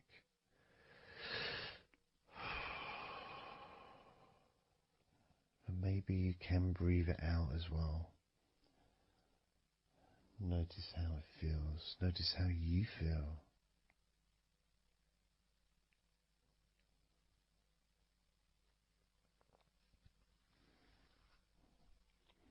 Then moving down to that area between your neck and your shoulders, that muscly area, starting to massage that area on both sides. I mean, this would be the area that a lot of people would massage if they were going to give you like a shoulder massage. Even that's not technically the shoulders, but it's all the muscles that lead to the shoulders, from the neck. And again, that can hold tension and stress And when massaged, sometimes a nice deep massage is useful. And you decide how deep that massage is.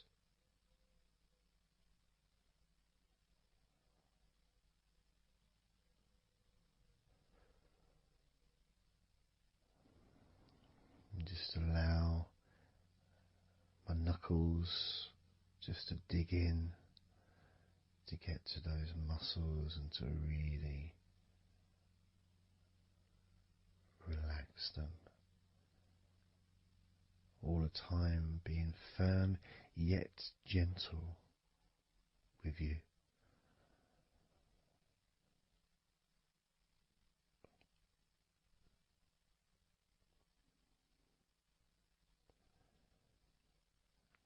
And just stroking down that area to your actual shoulders, moving to the muscles of your shoulders.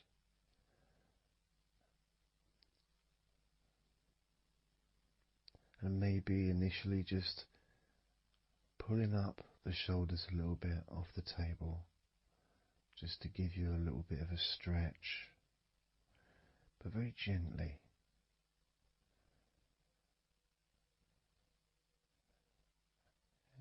And you've got the muscles at the front of your shoulders, the sides and the back.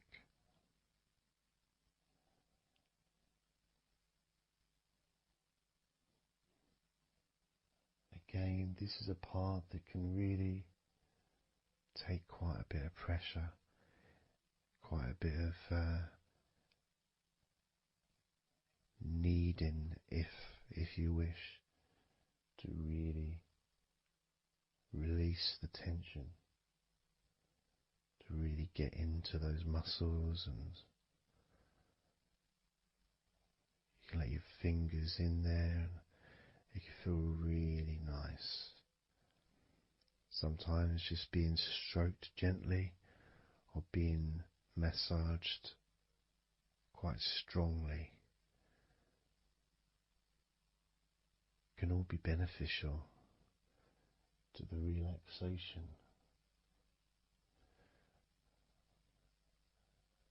of the muscles in your shoulders.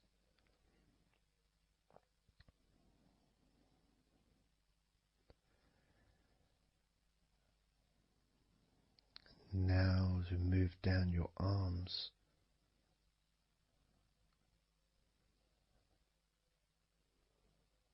we'll do one arm at a time, starting with your right arm.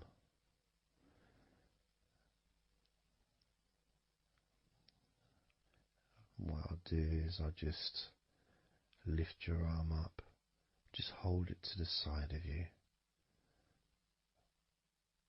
Don't worry, it'll still be attached. And I just massage the tops of your arms.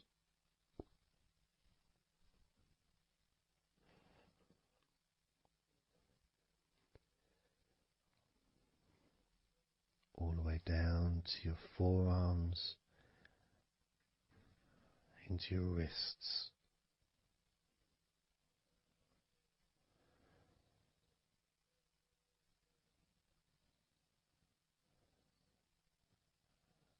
Gently massaging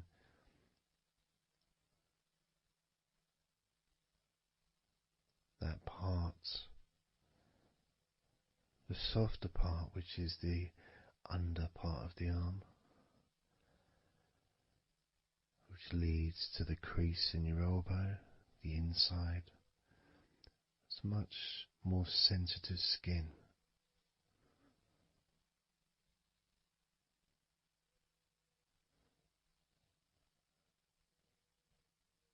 Sometimes just having that stroked can feel really nice, pleasurable and relaxing.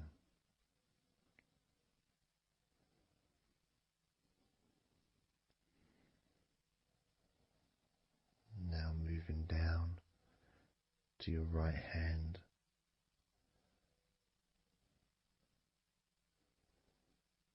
Just holding your hand both of my hands.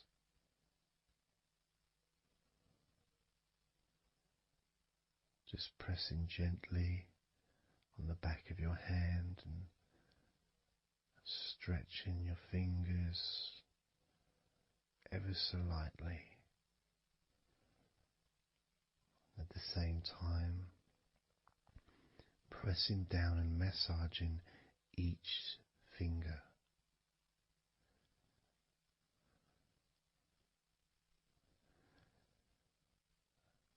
And then starting to massage the palms of your hand.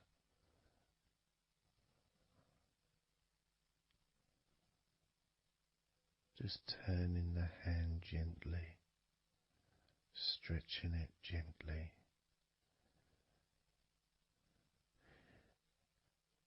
And actually having your hand held can really be an emotional experience sometimes, even if it is with a stranger, someone you don't know very well, like a massage person or a therapist maybe, because it's intimate.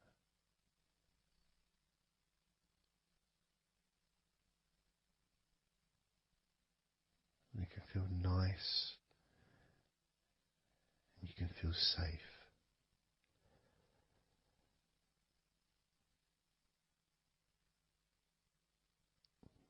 And as I put that right arm back down where it was,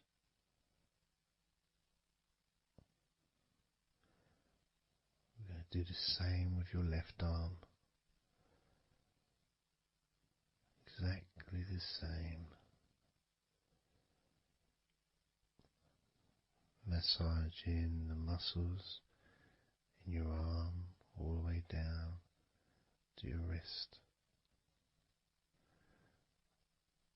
Stroking the inside of your arm.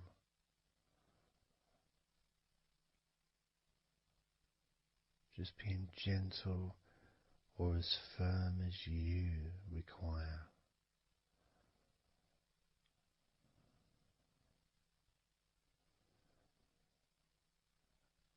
And then massaging your left hand.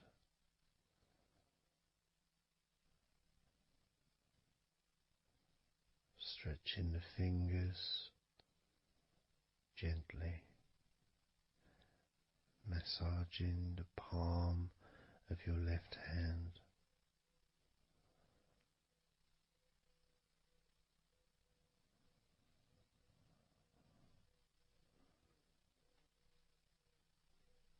You can feel so relaxing.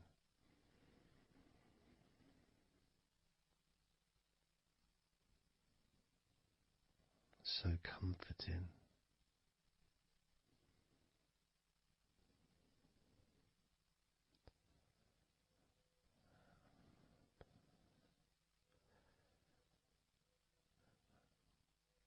Now just rest your left arm back down.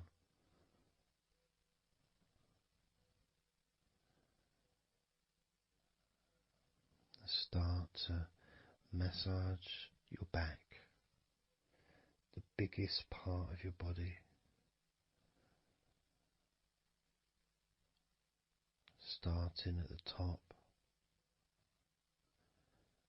starting again where you already have been, that area at the top, in between your shoulders, near your neck, going back and massaging that area again, but this time moving downwards.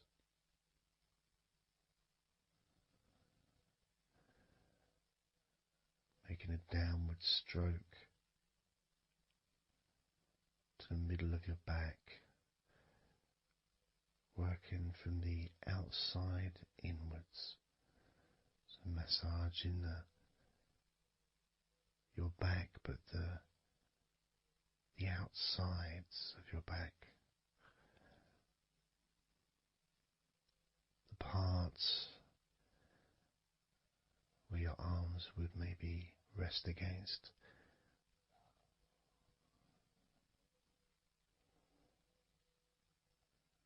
almost the part that connects your front to your back.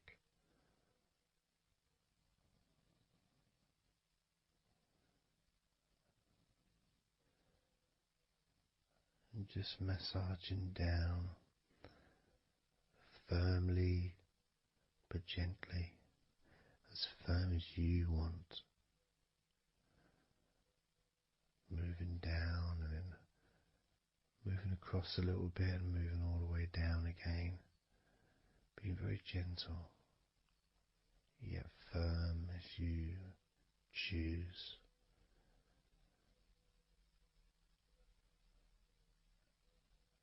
Eventually we get to the spine. We can massage the muscles on either side of your spine, from the top of your neck all the way down to your lower back.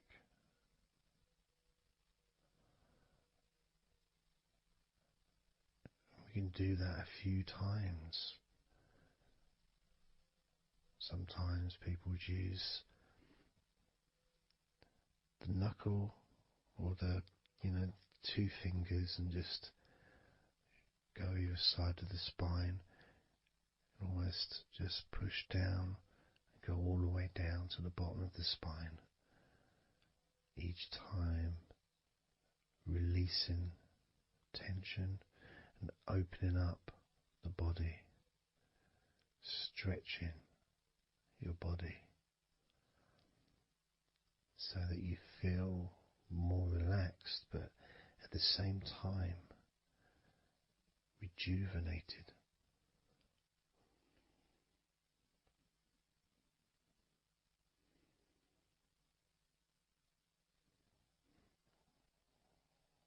And now I'm going to move to one side, to your right side.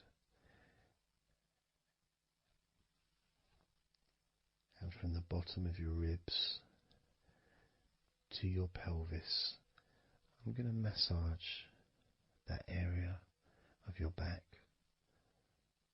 I'll stretch over the other side and I will pull the muscles gently and massage and push from one end, that side, all the way to my side. To the middle, in fact, to where your spine is. Massaging that side of your spine, the opposite side to where I'm standing. It's almost like kneading bread. There's that big area which is firm, yet lots there to massage.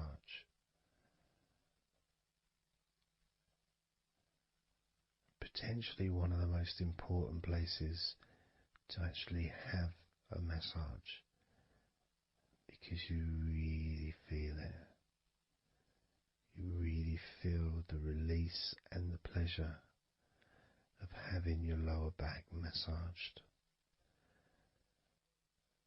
It releases so much from your body that's not useful, starting a healing process which will continue long after this recording is over.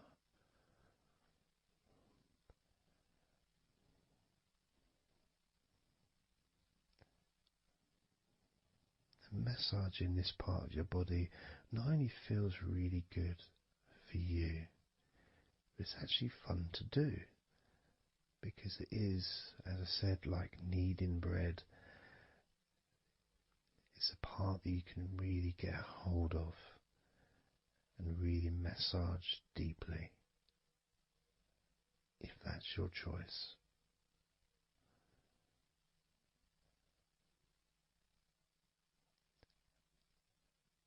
Then I'm going to move over to the other side of your body and do the same with the opposite part of your lower back, kneading and massaging from your sides all the way to the middle of your back where your spine is. pressing and kneading, firm and gentle at the same time.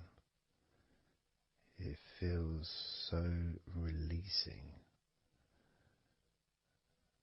This mixture of pleasure, comfort, release, calmness, relaxation, all mixed together.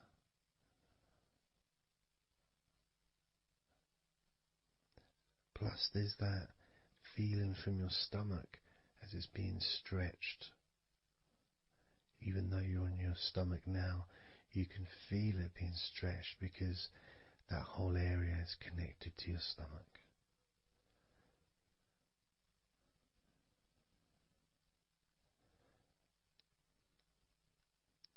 Now we're going to move further up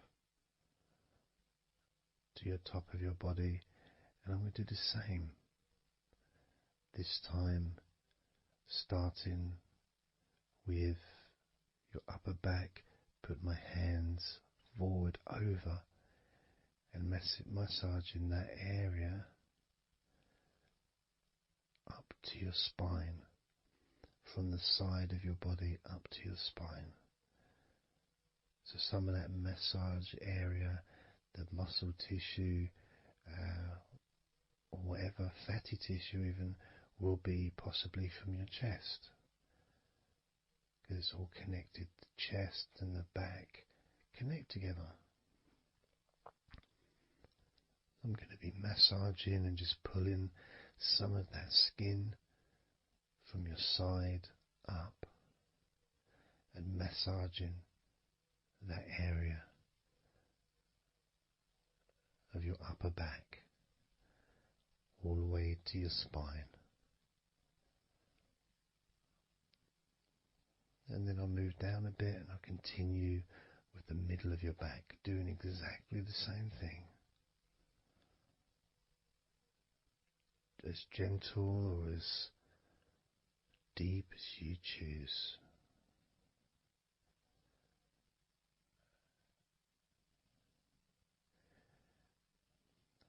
Now I'll move the other side again and do the exact same thing with the top of your back on the other side, from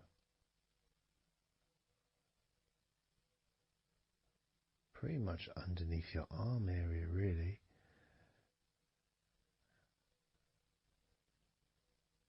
to your spine.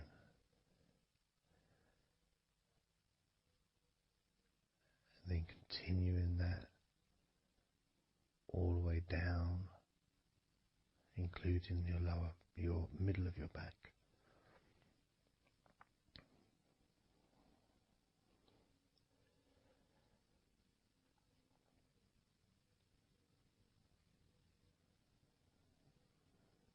Now I'm gonna go to your thighs, the backs of your thighs,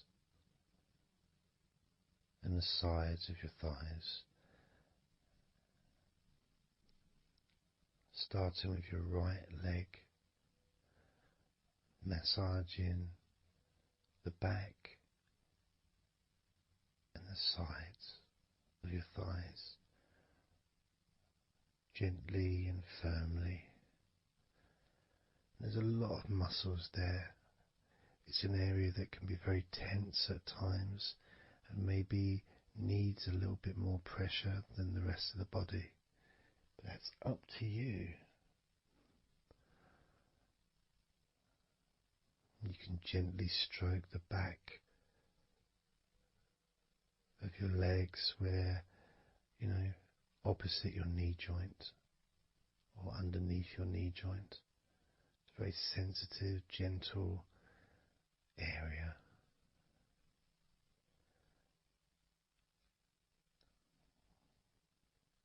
And working down to your calf muscles,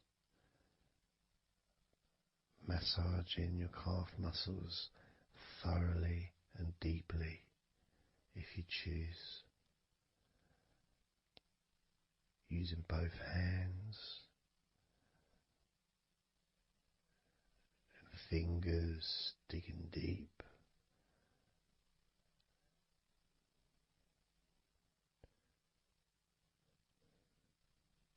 To your ankles and the back of your ankles, just gently massaging that area.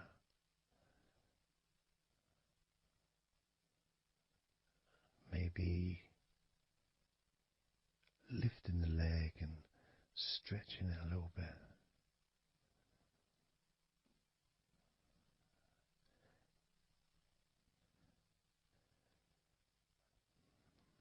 Moving to the right foot.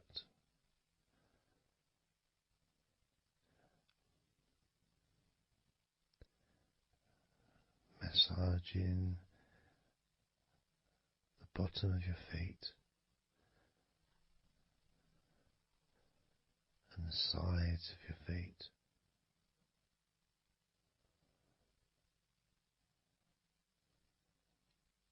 Gently but firm enough so they don't tickle.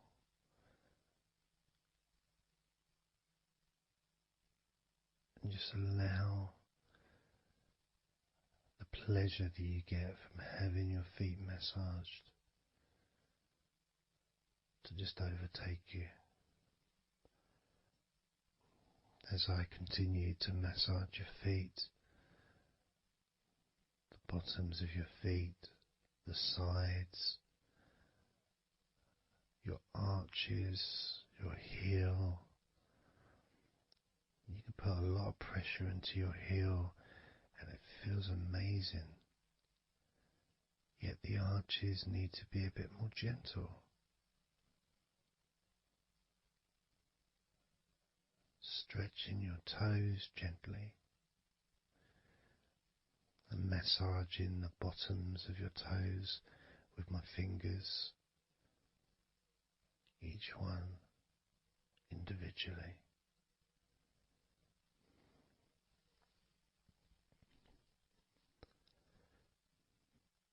Moving over to the left leg to do exactly the same thing. Starting at the top of the thighs, working the back of the thighs and the sides, massaging deeply and gently that whole area, working all the way down.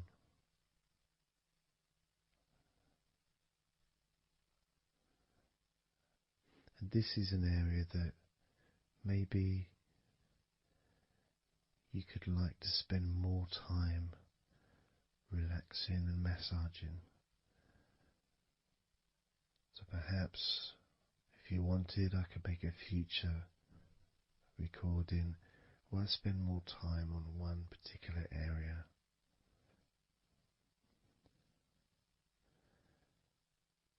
As you move down to your calf muscles,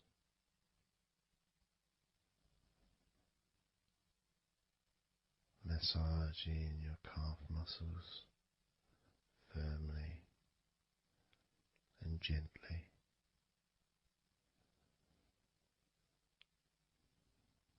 Moving down your ankle into your feet, massaging the backs of your feet, the bottoms of your feet, stretching your toes and massaging each toe individually. And that feeling of pleasure and release that you experience when you're having your feet massaged feels really good.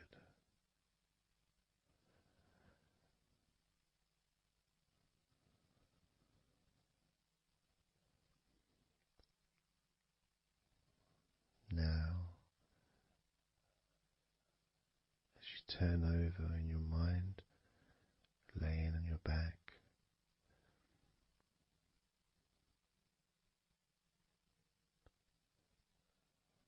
just going to start again at your neck area.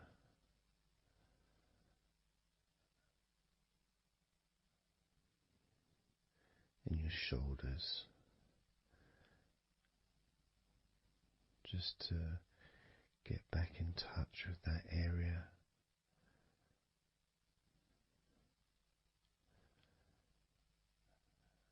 And as we move up,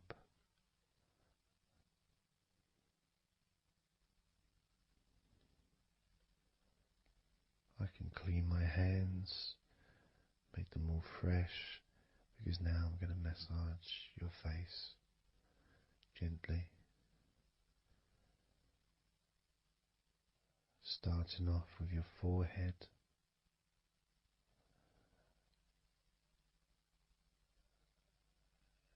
your eyes are closed, and I can just stretch your eyes a little bit, pushing up on your eyebrows.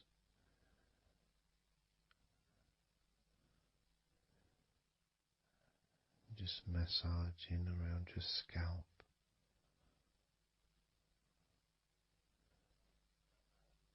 Massaging down your cheeks, around your ears,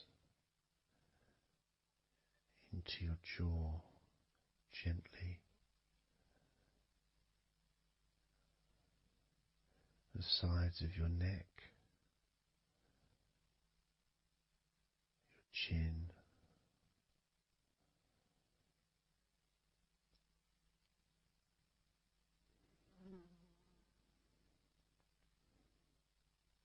then just moving down from your neck down to your chest, starting by massaging the very top of your chest, where the collarbone is, either side of the collarbone.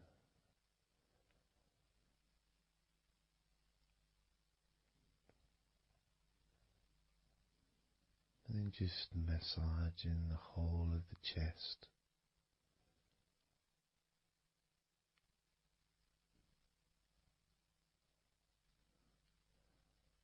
Moving the chest around.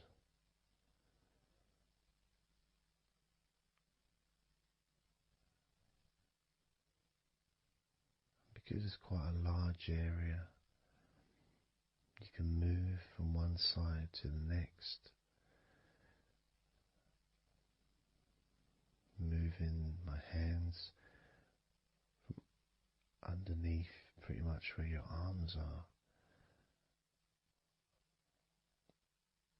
stretching up, stretching some of the muscles of your back in the process. Moving up over your chest, and then moving down again.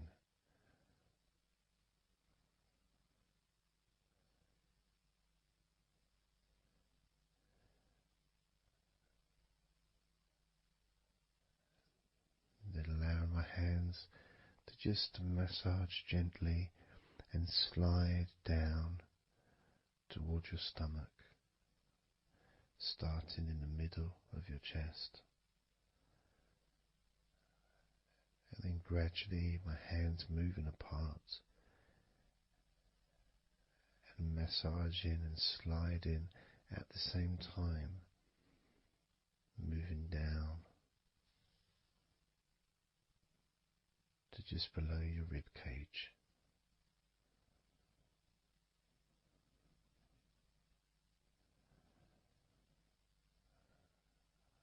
Moving down, then massaging up again,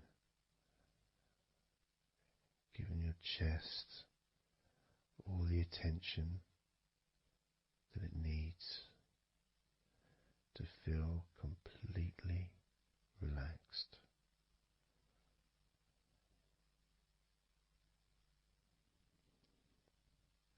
Remembering that I'm also going to be focusing on your sides as well, an area that really doesn't get much attention but feels really good when it's massaged. Just stroking my hands down the sides of your body, from just below your arms all the way down to your hips.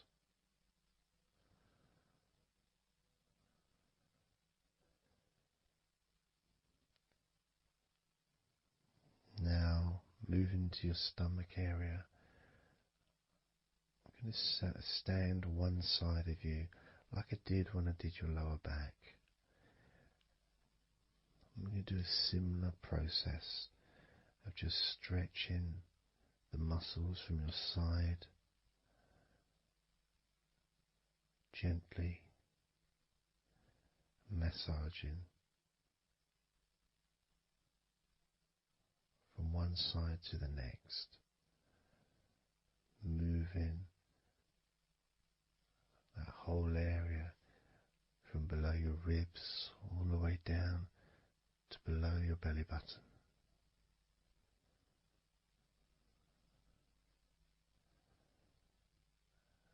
And then move round to the other side of you and repeat that.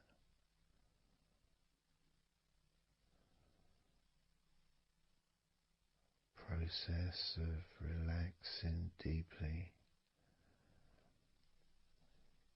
calmly. You feel loose, you feel free. And there's something about having your stomach massaged that's different from any other part, because we do have a tendency of holding a different kind of stress in our stomachs that we may not be aware of.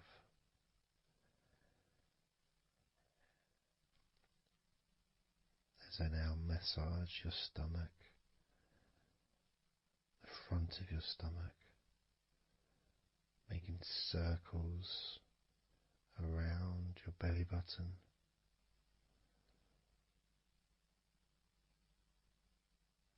and then going the other way around.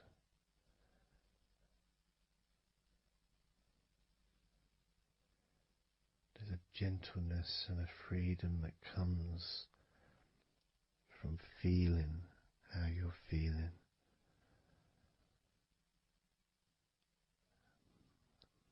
As I now move down the tops of your thighs, the muscles, massaging them. And I can do this with 2 legs at the same time, pressing down, massaging deeply those muscles in your thighs, the front of your thighs.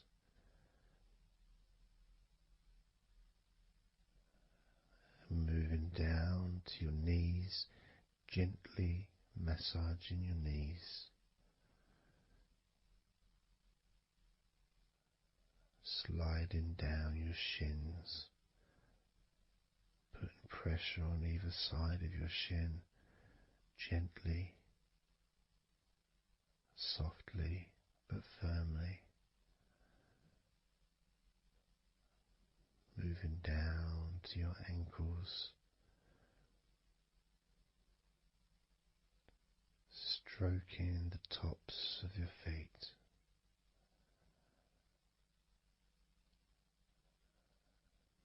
And then with each foot in each hand, just gently massaging the whole of the foot.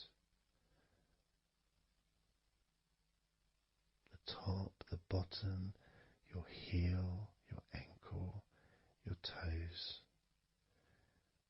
Massaging every part of your feet. It feels so good just to let go and enjoy the process.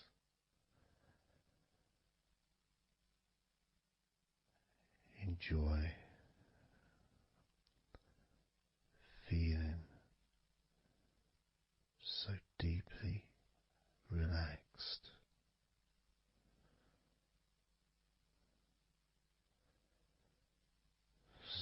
much comfort and so many feelings that come just from touching your skin.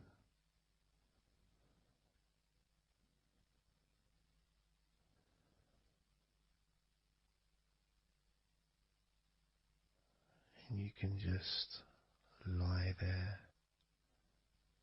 for as long as you choose, enjoying the feeling of deep comfort from being massaged by me.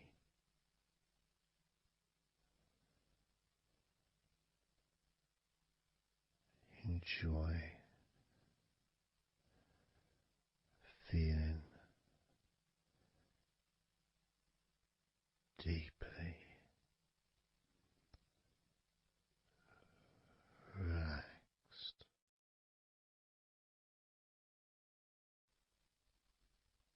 And all we're going to do is blow out some candles in your mind.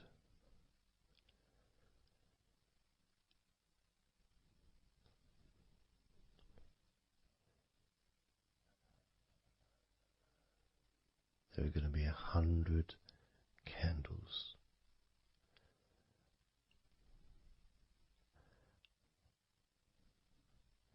And you're going to blow each one out individually, one by one, starting at 100 as I count down,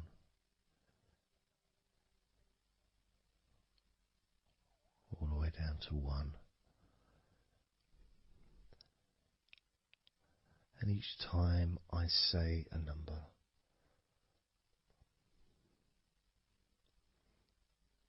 you can imagine that candle in front of you,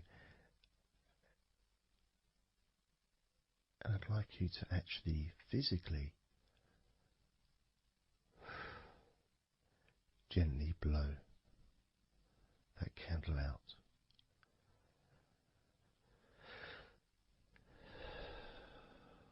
Just so it's not a big blow, it's just a gentle,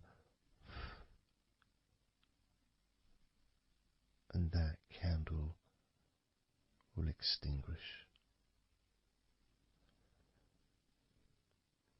And then I'll say the next number as we move down,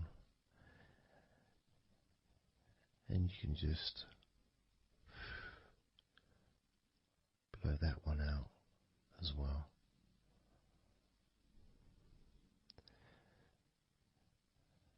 And as we move down the numbers, you'll find yourself feeling more and more relaxed.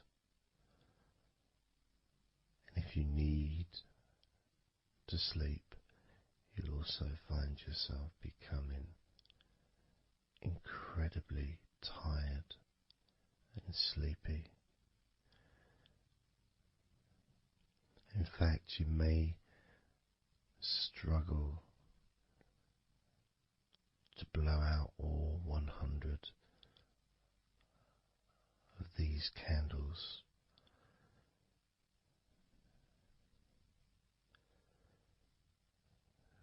As you feel more and more deeply relaxed,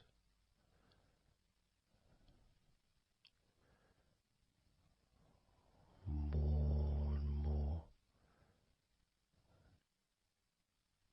deeply tired, and the further you go down, the more your mind starts to drift.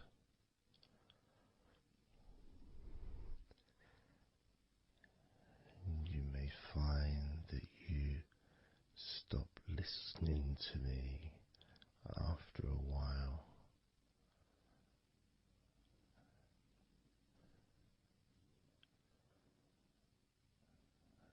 And even though there may be background sounds where you are, you'll be aware of those sounds at the moment.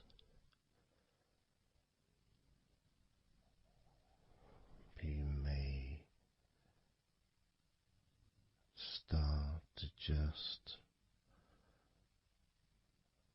not even notice them at all because they're unimportant.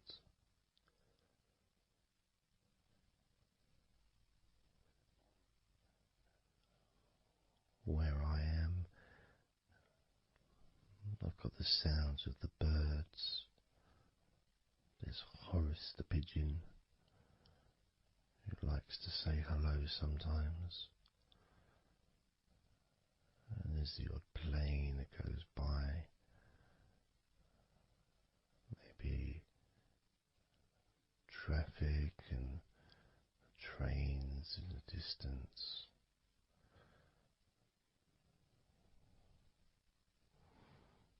But none of that seems important whatsoever. The more candles you blow out, the less important anything is.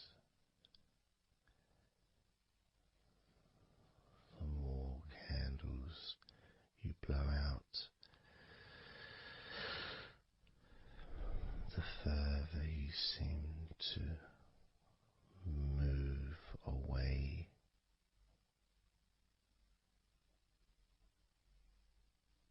from sounds and from general day-to-day stuff. Seems to just move away on its own as you feel more calmer with every candle you blow out.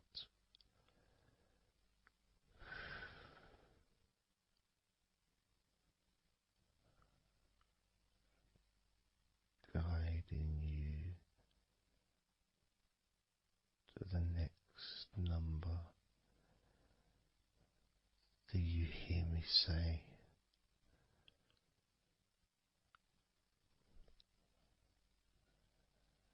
And then you blow that candle out too.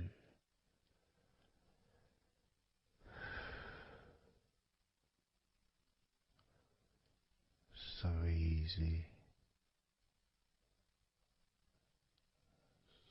So simple.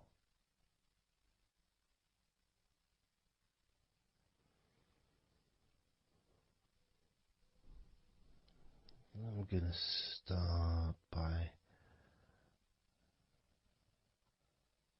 introducing the first candle, which is 100. The first candle,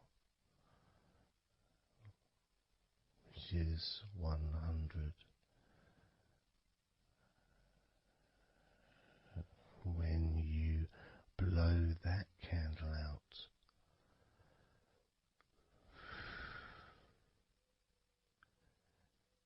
you'll find immediately a slight change in how you feel.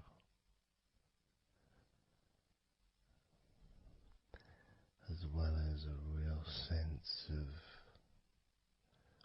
positivity growing within you.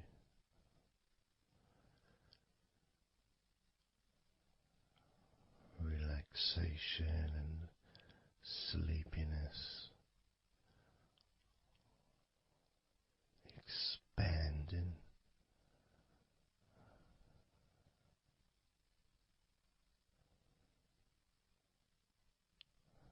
Starting with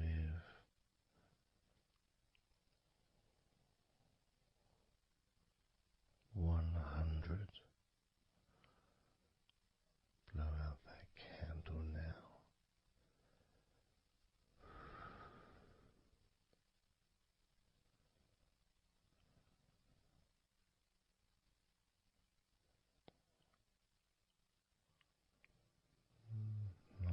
99.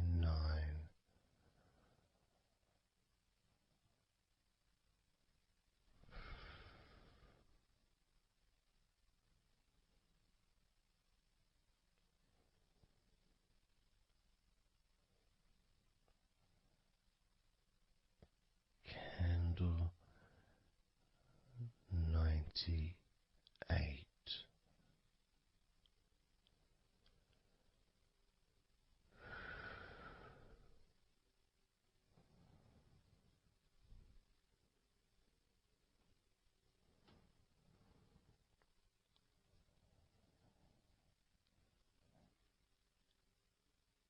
Candle 97.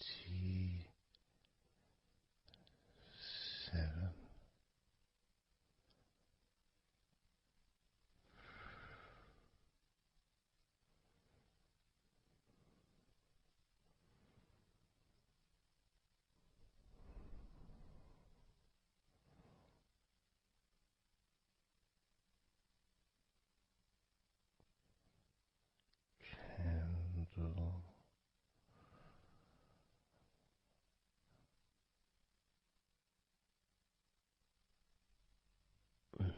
96.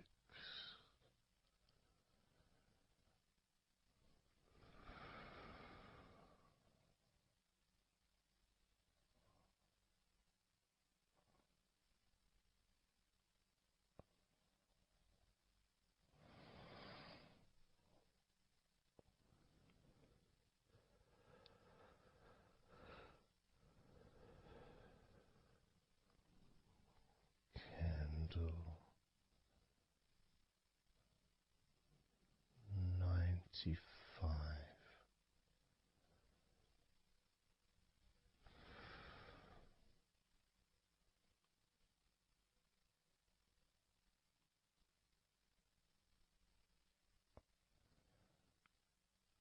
Candle 94.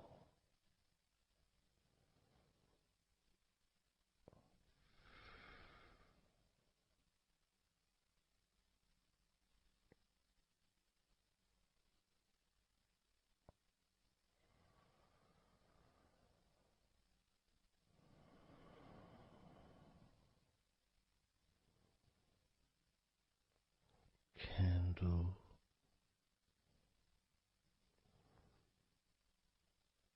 93.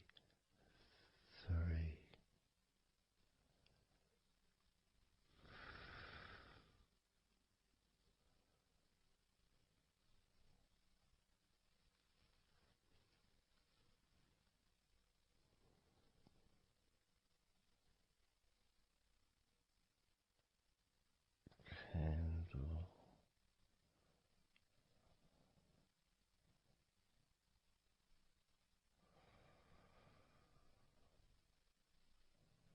92.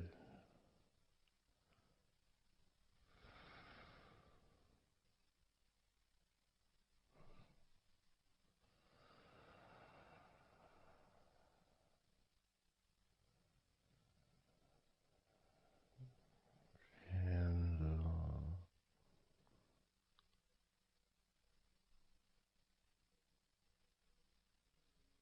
91.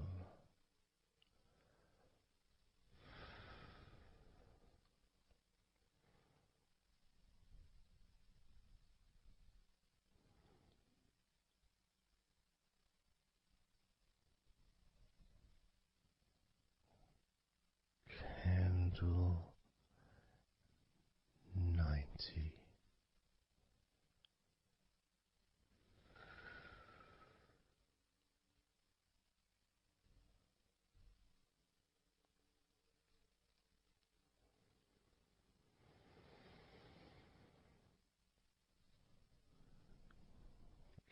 Candle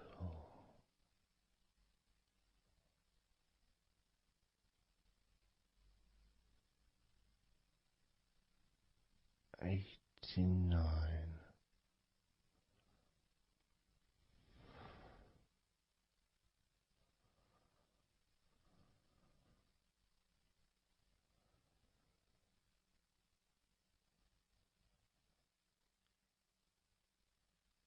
Candle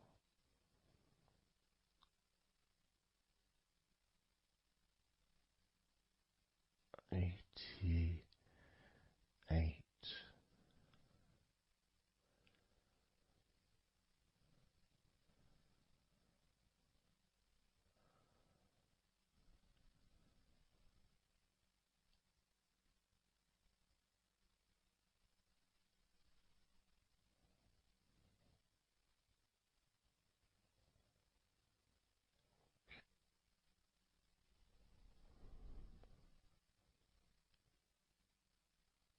Candle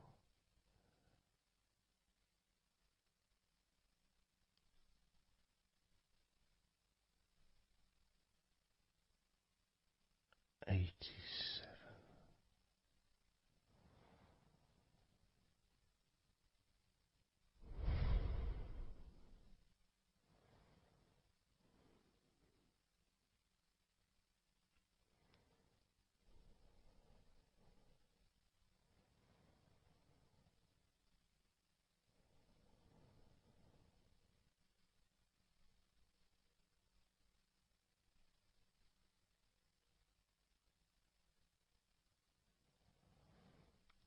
Candle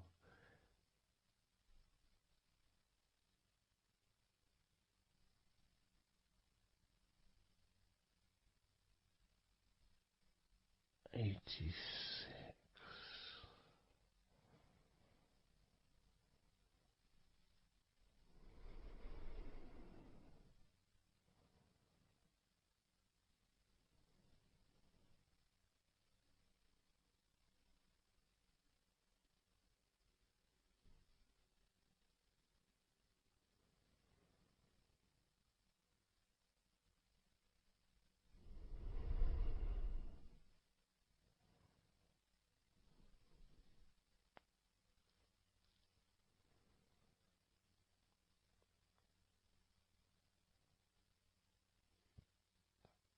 Candle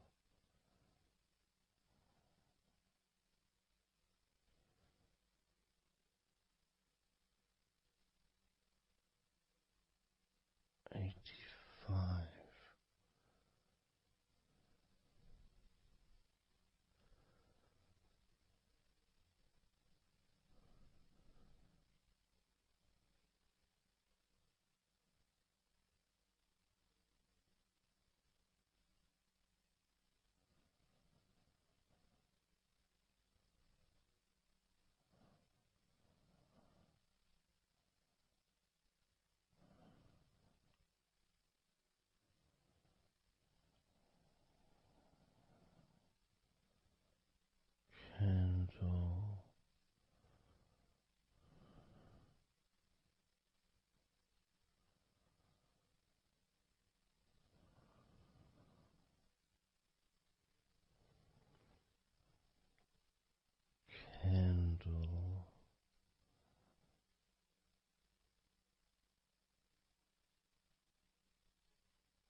82.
71.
Candle 79.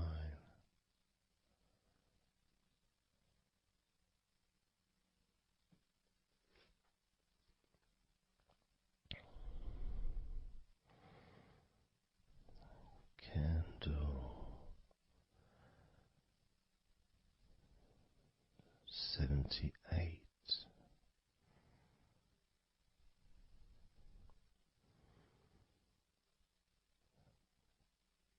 Candle 77.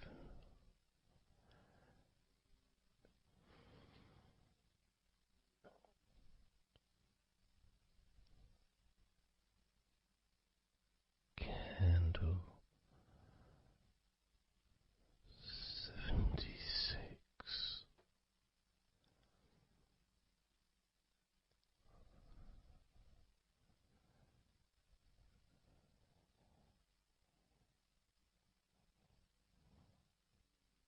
Candle 75.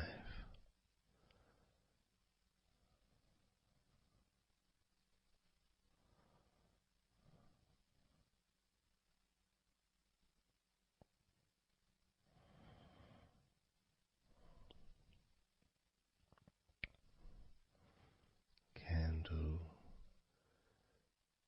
74.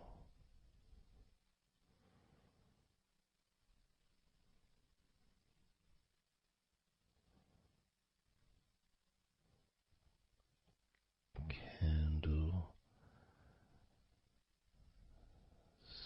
73.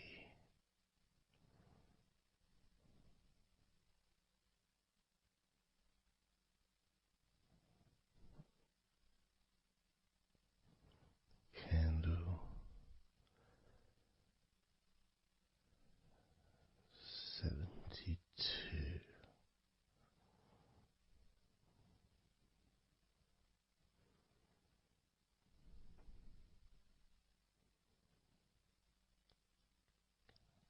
Candle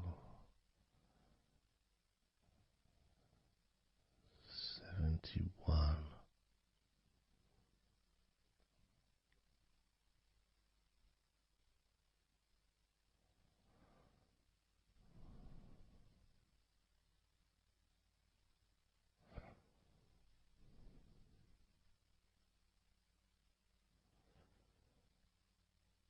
Candle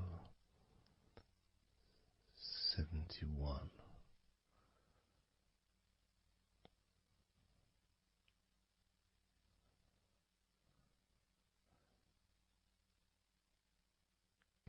Candle 70.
65.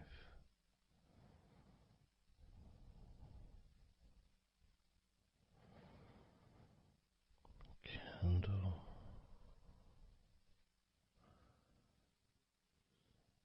64.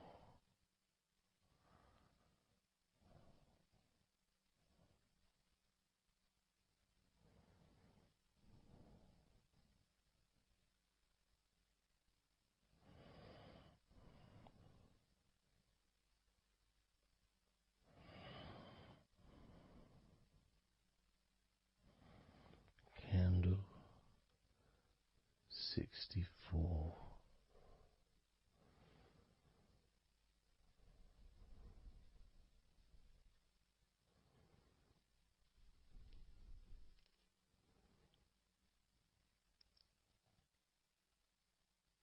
Candle 63.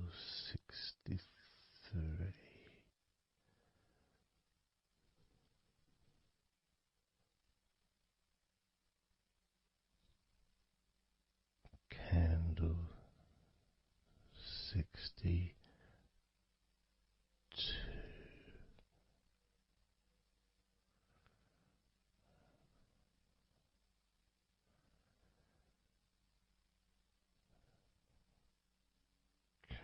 Candle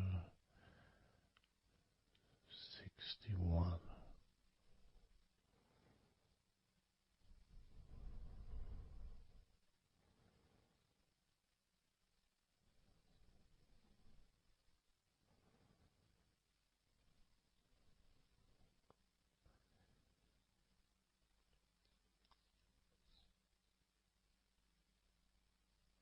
Candle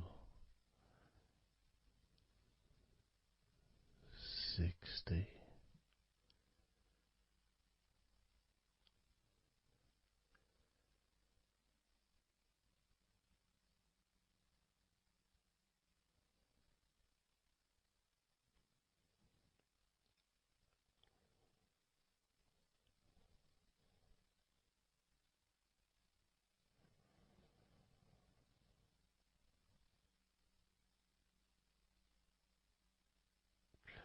Candle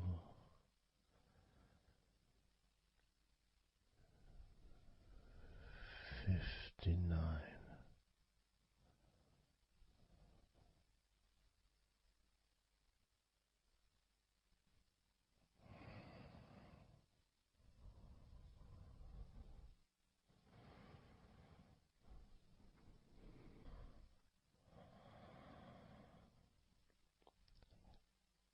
Candle 58.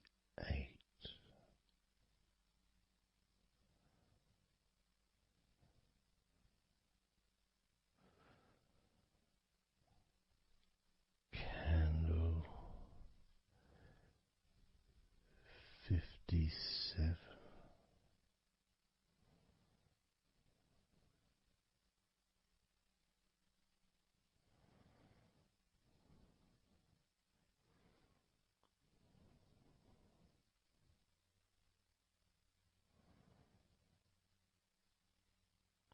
Candle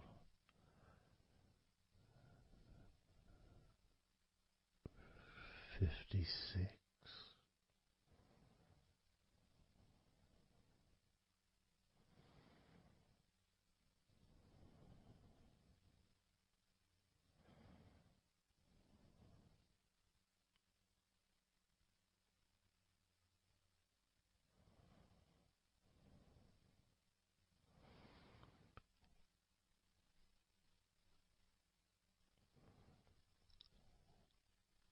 Candle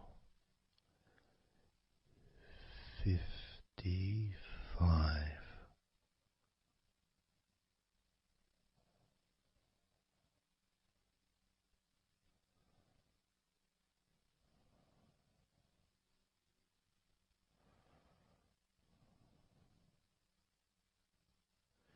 Candle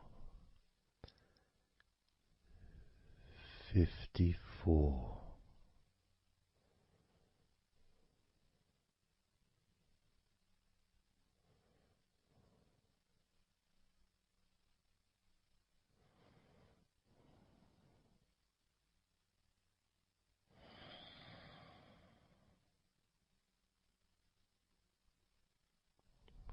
Candle 53.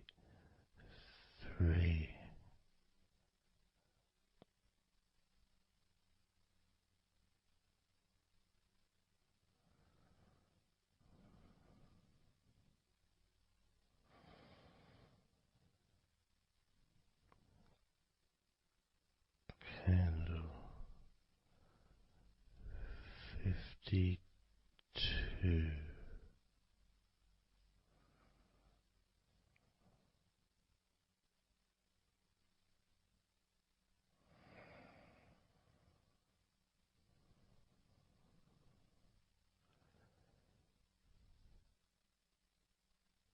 52. Candle 52.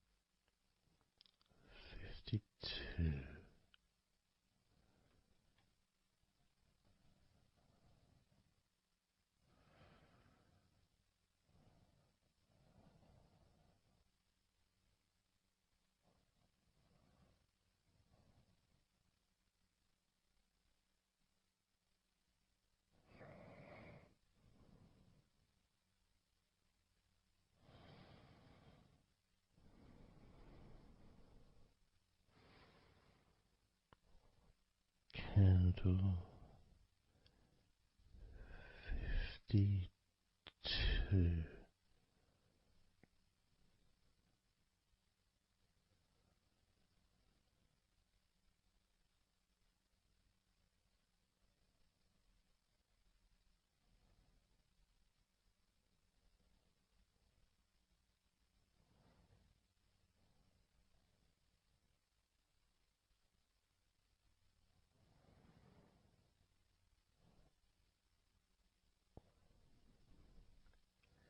Candle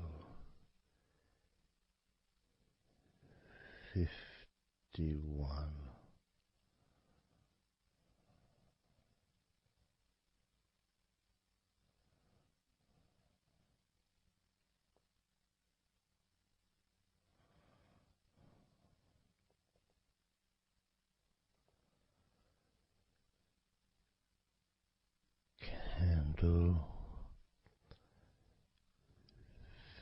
50.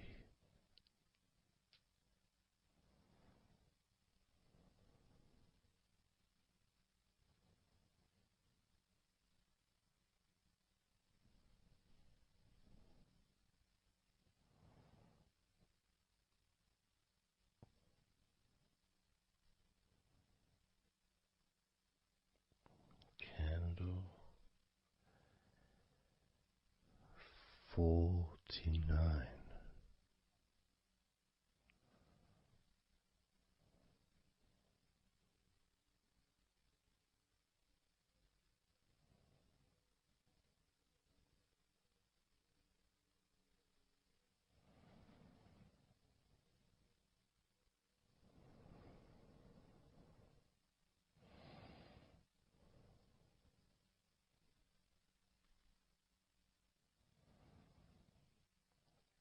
Candle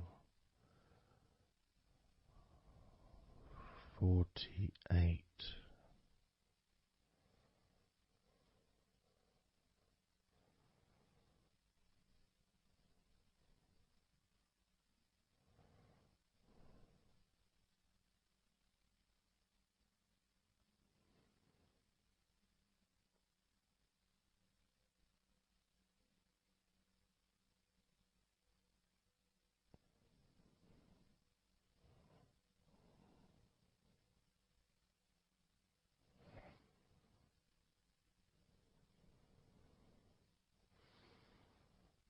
Candle 47.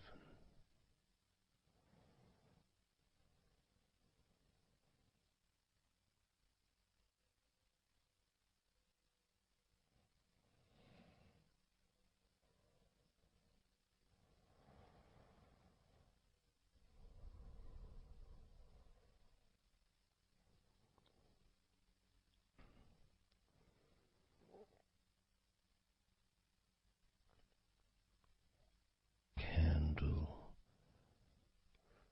46.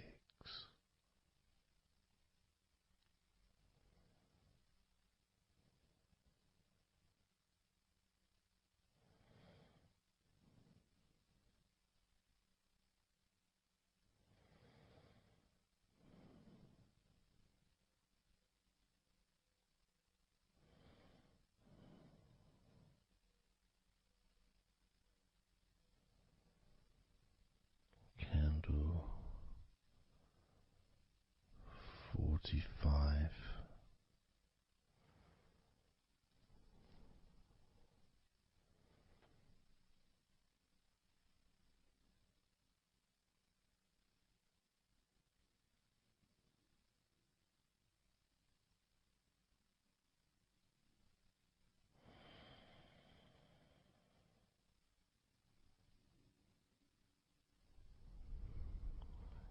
Candle 42.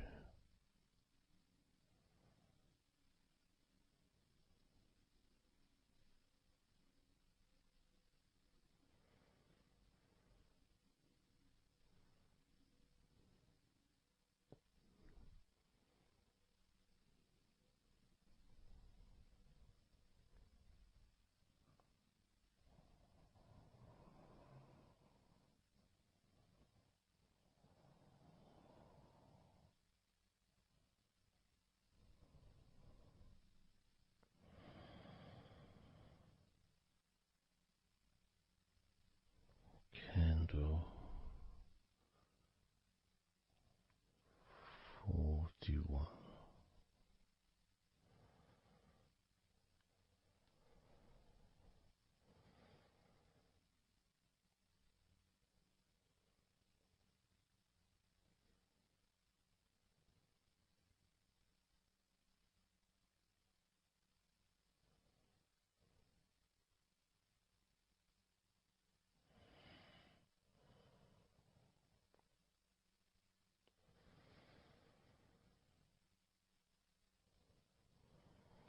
Candle 40.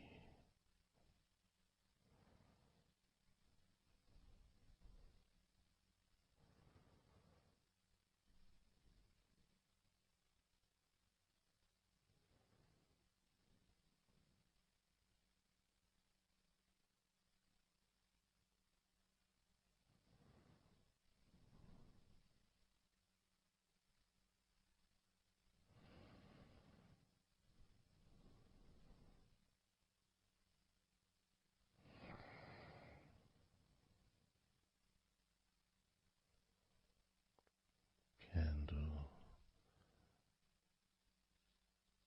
39.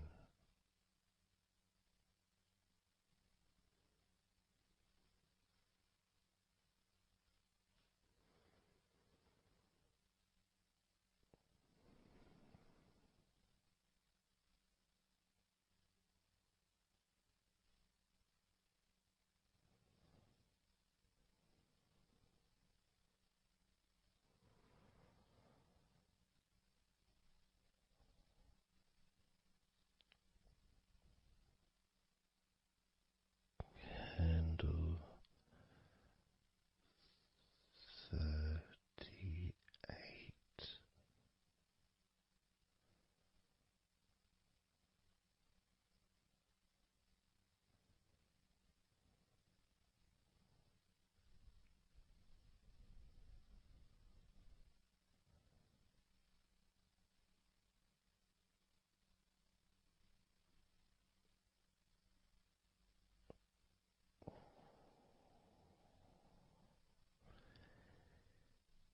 Candle 37.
23.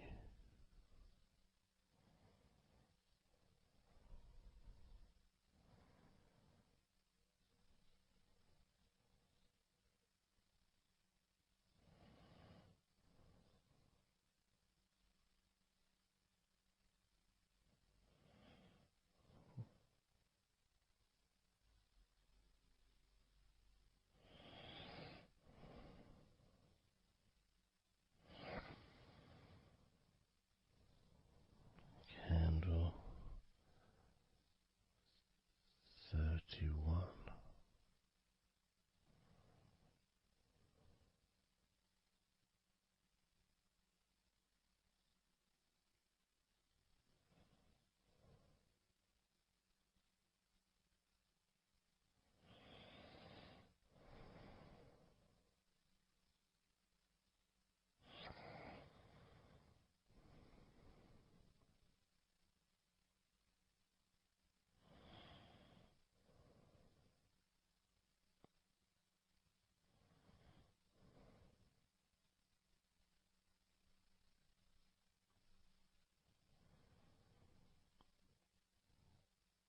Candle 30.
Candle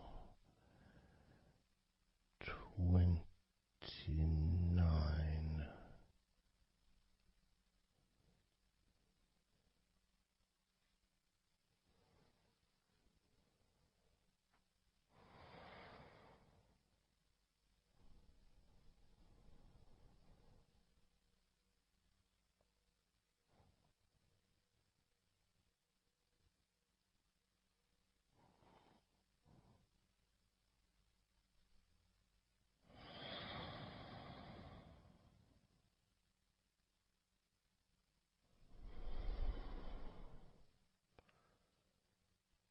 Candle 28.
26.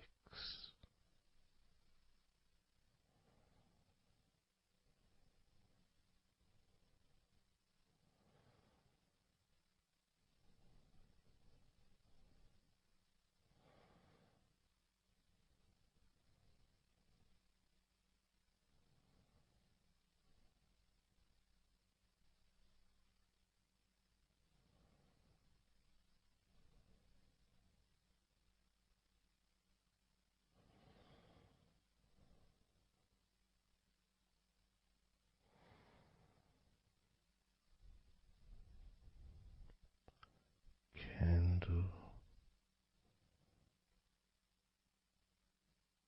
25.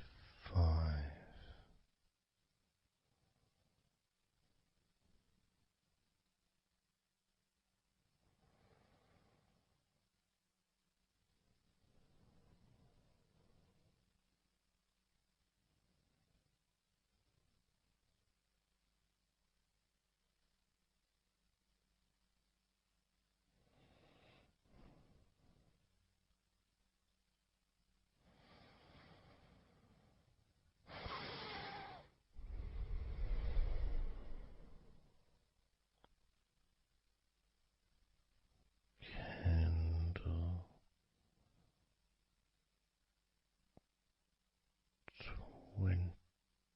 24.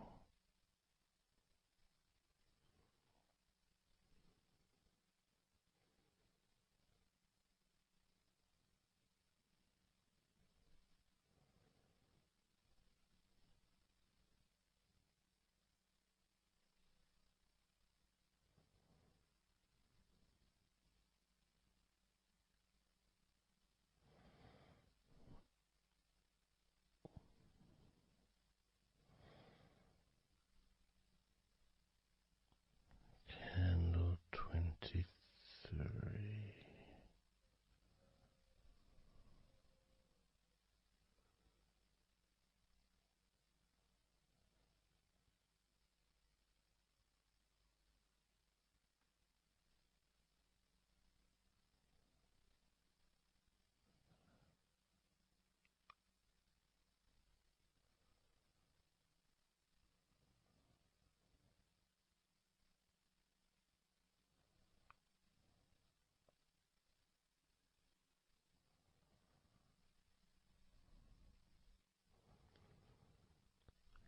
Candle 22.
Candle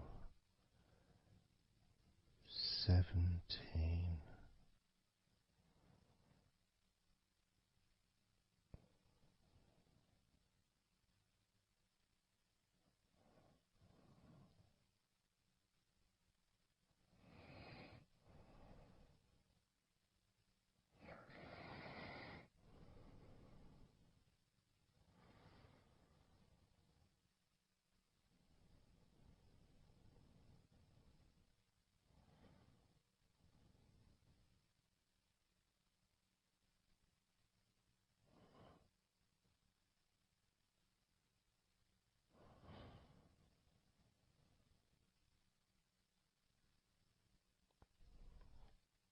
Candle 16.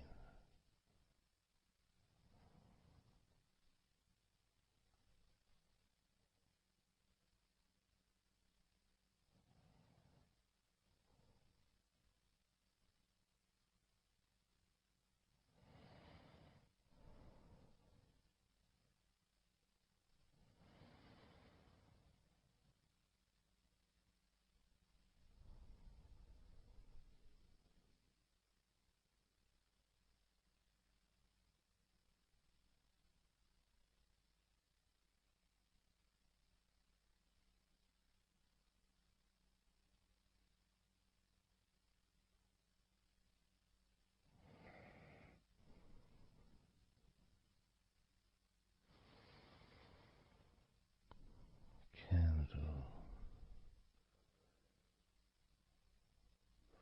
14.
Candle 12.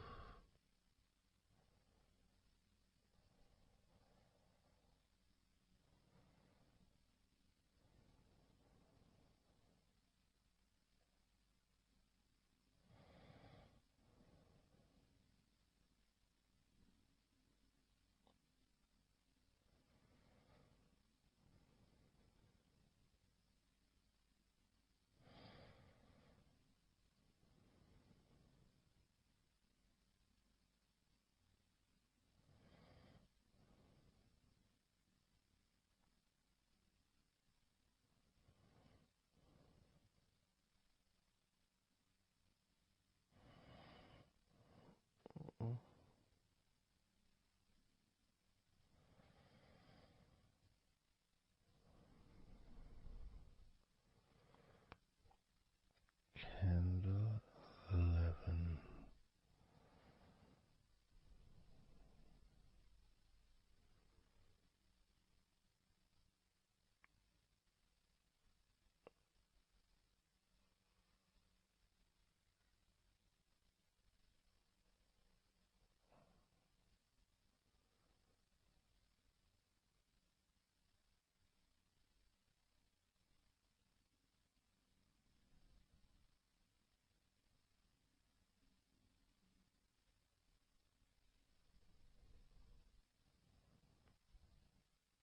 Candle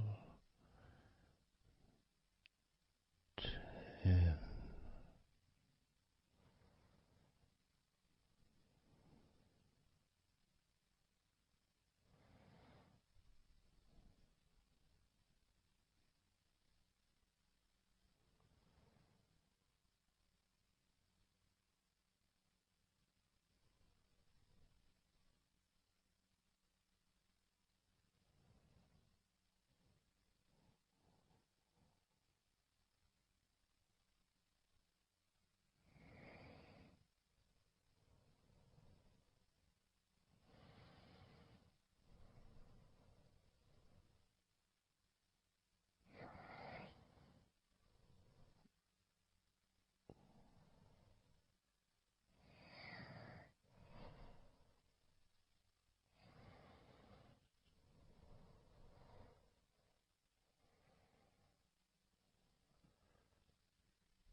Candle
3.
Candle 2.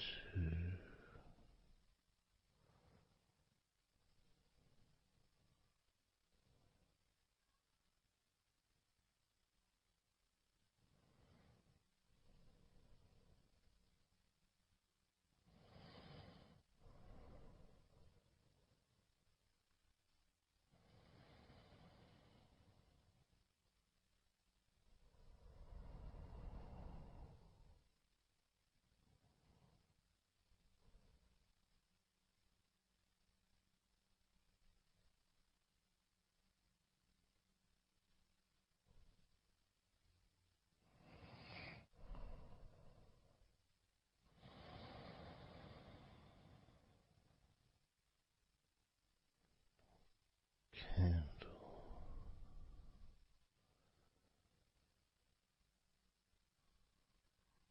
1.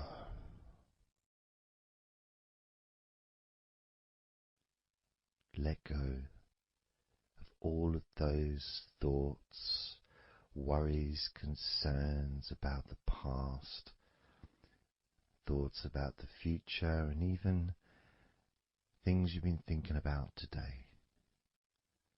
Just let it all go, because none of it is useful in this moment.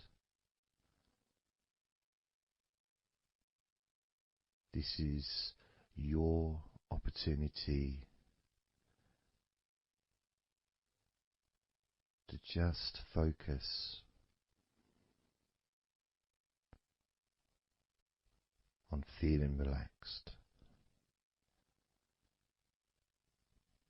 allowing yourself to get in touch with that natural sense of peace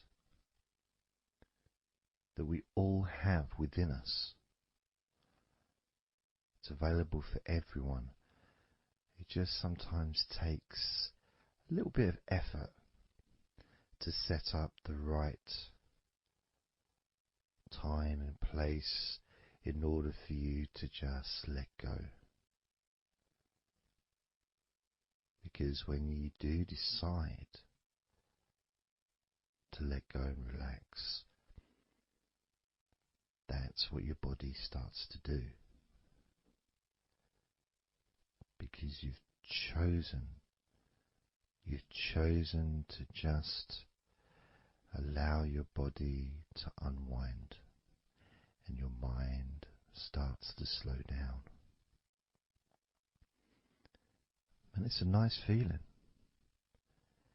It's a nice feeling at the beginning just to know that you have chosen to decide to relax deeply. And because you've made that decision, your body will just follow suit.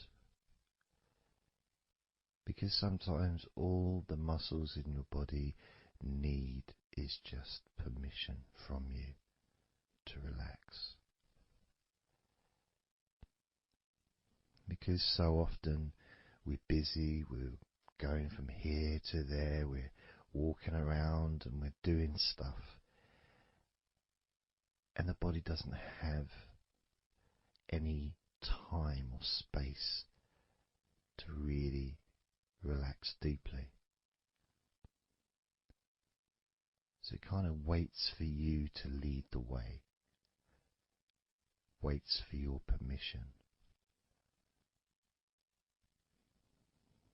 And when you do give your permission, when you give the say-so, when you say, okay, it's time for your body to let go completely and relax totally, your body just follows. It's almost like a breath of relief. Ah, good, I can now relax. That feeling at the end of a day, of a very physical day that you may experience in the past, where you get home and you just sit down on a chair, maybe you kick your shoes off and feels so nice. Knowing that you don't have to get up again for a little while at least. And if you choose, you can just sit there for maybe an hour or two. And it feels blissful. And just by sitting down like that, your body knows that it's time to relax. Your body has been given permission from you, because it's a mindset. In your mind, you're prepared to let go of everything and just completely allow all the stress of your body to evaporate. Any tensions can just gradually vanish.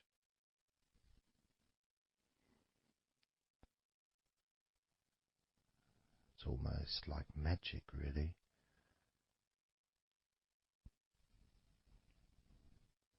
Because that sense of relaxation in your body is a very natural state.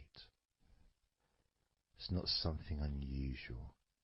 It may feel unusual when you first start to relax if you haven't really spent a lot of time focusing and giving yourself this space to let go completely and relax.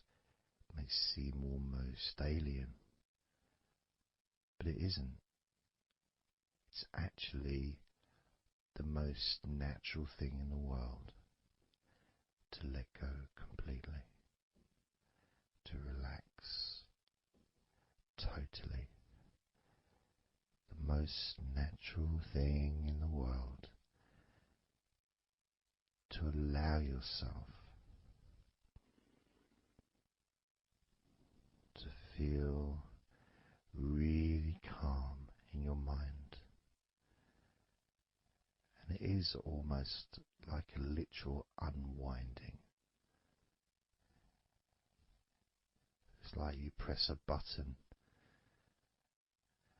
and all the tension just releases.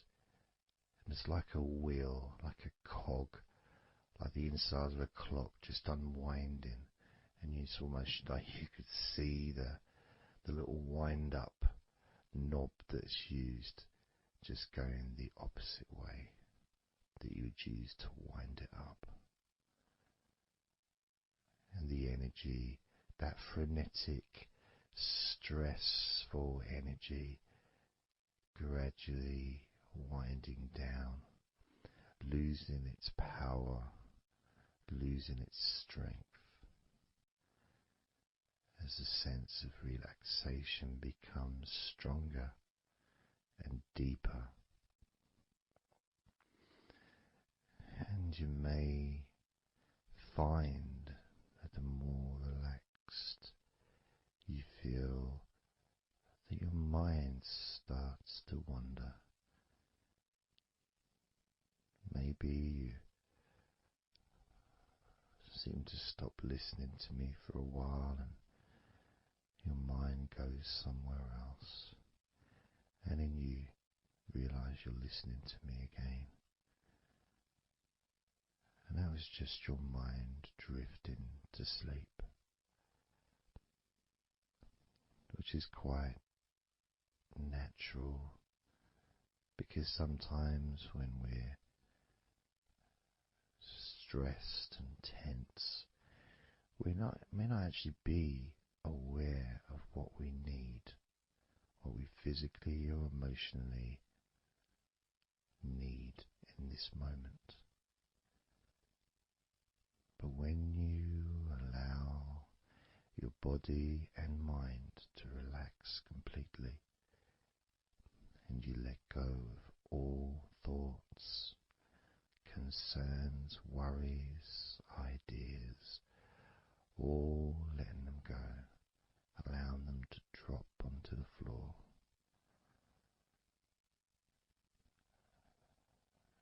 you start to get in touch with the feelings of such relaxation. It feels so nice to be in touch with the calmness of the different body parts as they become looser and looser.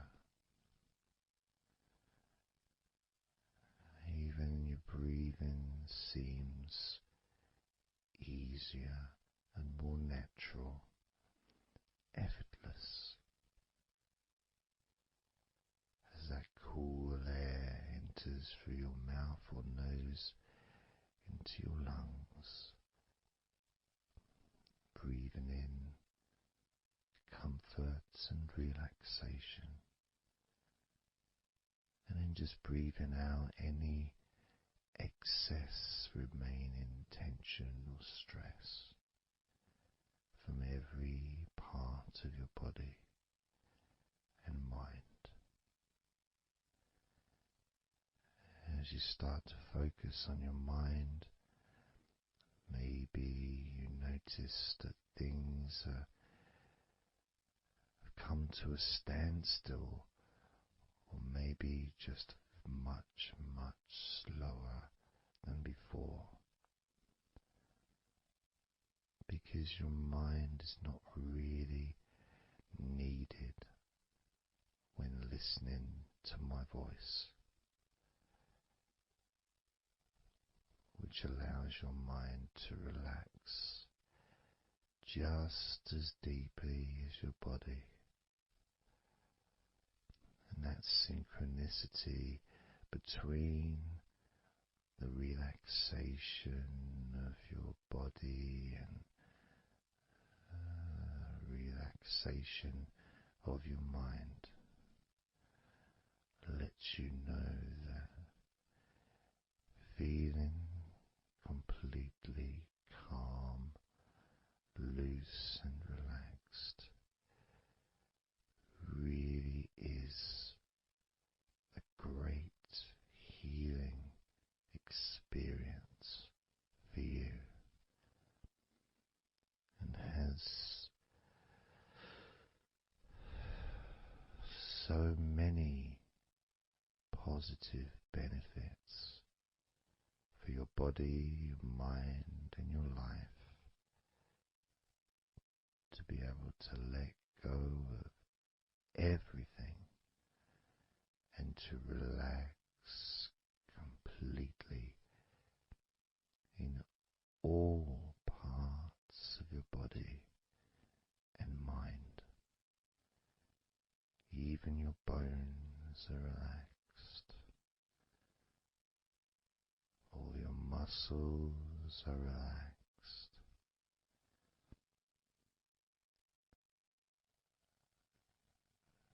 Even the skin that covers your body is relaxed. Every hair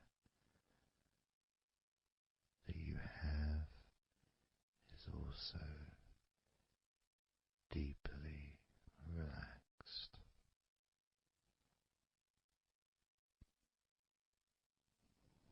And your brain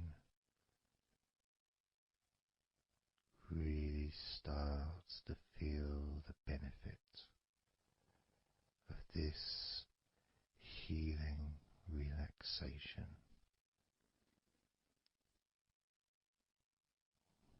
And as you focus on the inside of your scalp where your brain is, you can start to realize and notice the benefits of your brain relaxing deeply.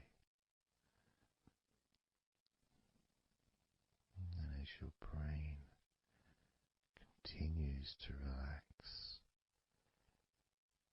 it sends those messages to the rest of your body and your mind to really relax even more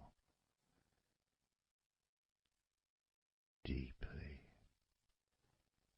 relaxing even more completely,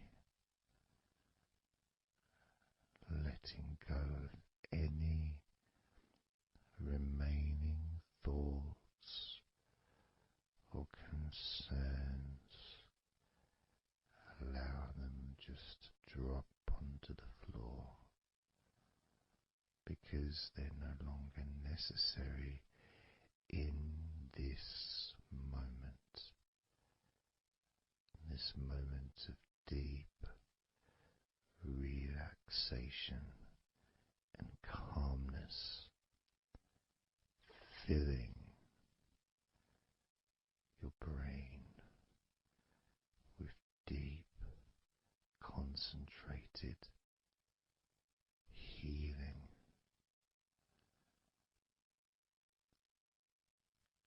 calming,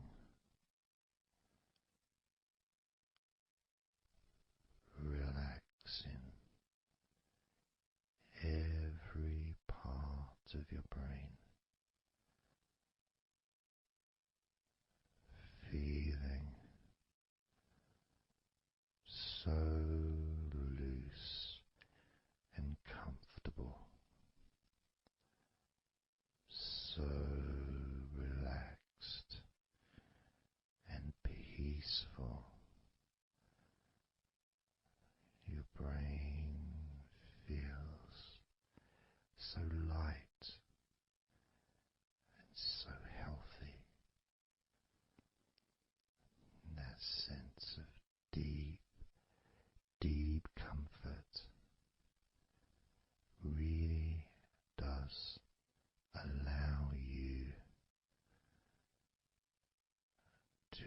joy, those ever-increasing sensations of comfort that are spreading throughout your body, relaxing each and every muscle of your body even deeper, even deeper, much more deeper than before, much more comfort spreading through your body and your mind,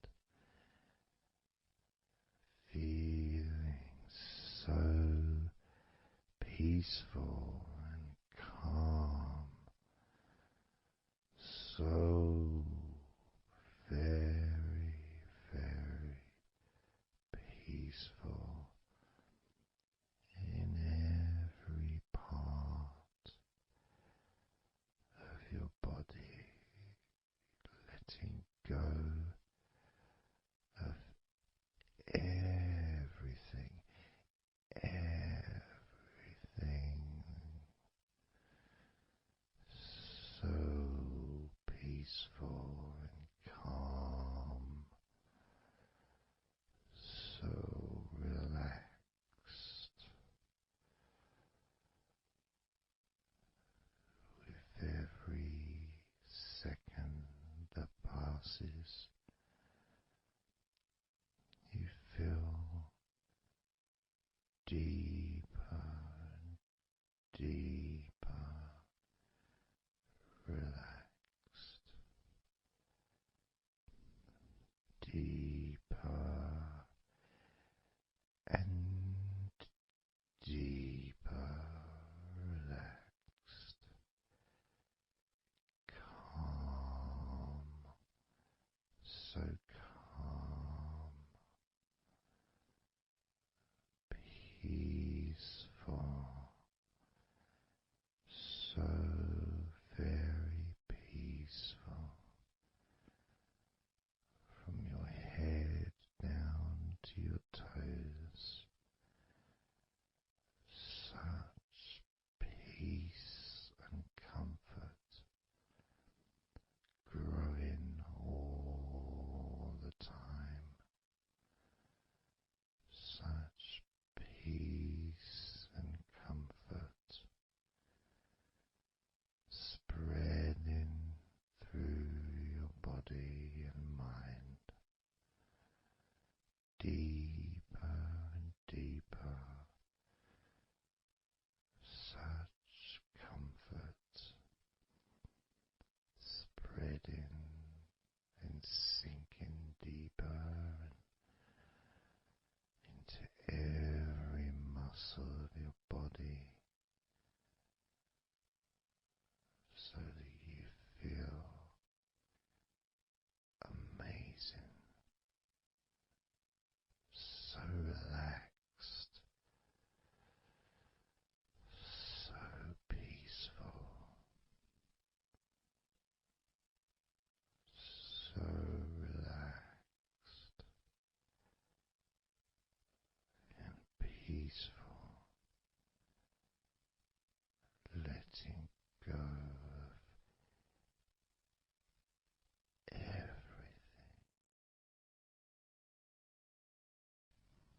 We're going to do a body scan, focusing on firstly how you feel in your body, not trying to change how you feel, not trying to relax, not trying to move away from any discomfort or stress or tension, but just accepting, observing and accepting how you feel in the different parts of your body. Just allowing yourself to be exactly as you are, to notice, to get in touch with how you actually feel in this moment. So we're going to start off by focusing on your hands. Just be aware of your hands.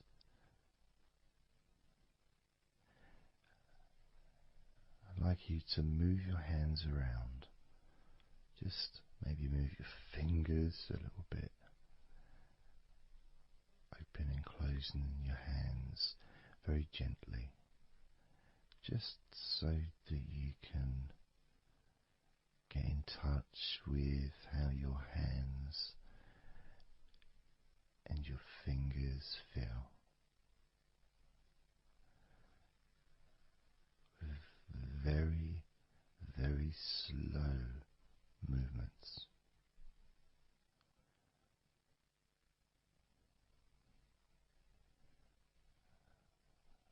Focusing now on your feet. And if you can, just do kind of an equivalent with your feet as you've just done with your hands. Maybe turning your ankles, moving your feet around, moving your toes gently, but only very gently and very slowly. Noticing how your feet feel in this moment.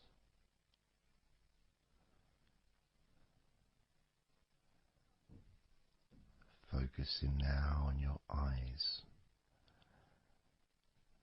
I'd like you to just focus on your eyelids. Maybe you can open and close your eyes a couple of times to really get in touch with how you feel when you do close your eyes. The muscle changes in your eyes when you do close them. Maybe raising your eyebrows, which stretches the tops of your eyes. Perhaps squinting your eyes, scrunching up your eyes, just so you can really get in touch with all aspects of how your eyes feel right now.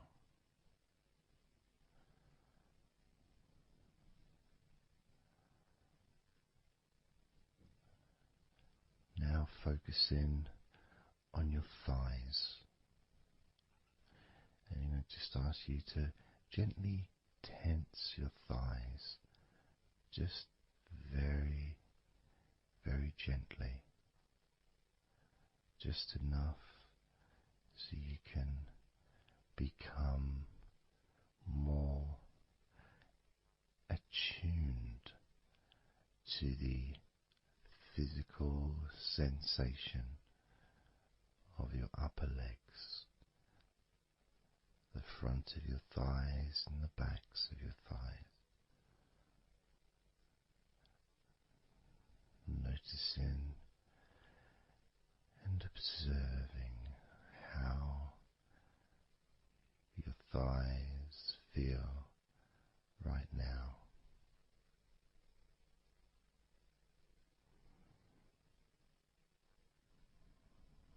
Moving your focus to the back of your neck. Just noticing the back of your neck, the muscles. Of course, they lead to the side of your neck. They also lead to the top of your back, which lead to your shoulders. So as you focus on the back of your neck,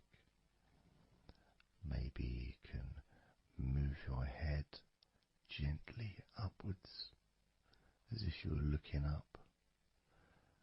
Maybe moving your head down as if you were looking down. Perhaps moving your head side to side, right to left, but only very slowly and very gently. Not trying to force anything. It has to be very, very gentle, just so that you can be more in touch with the feelings, with the sensations, the physical sensations of how the back of your neck feels right now.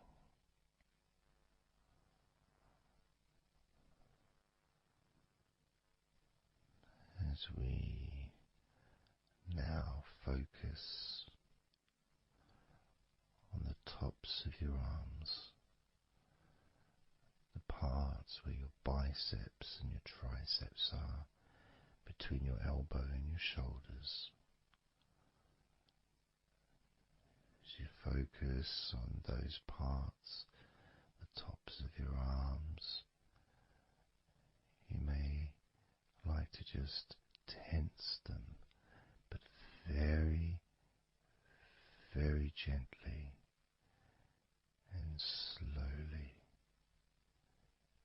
so you're not straining or putting any pressure whatsoever on your arms. It's just so that you can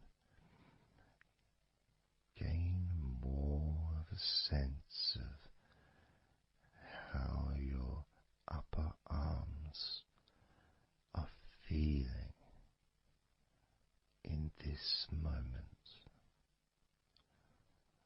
And just noticing as you gently, very gently and slowly tighten the muscles and then let go.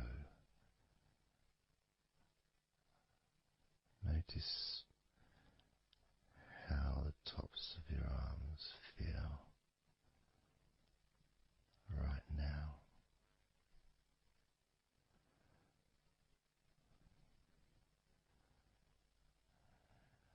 As we now focus on your stomach, the area, the lower abdomen area below your belly button, moving all the way down to your hips, just above your groin.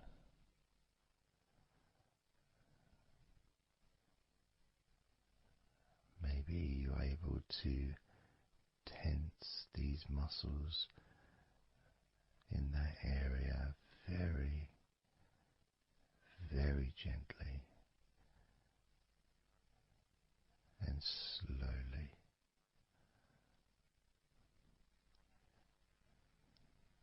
If that is a difficult thing to do, then maybe you can just move your body,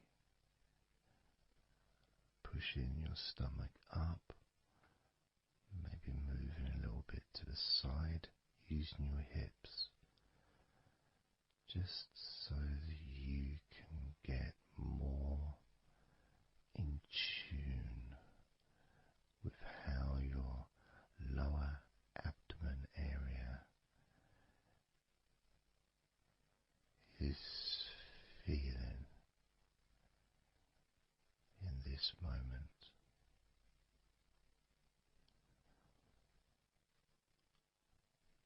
Just noticing the physical sensations of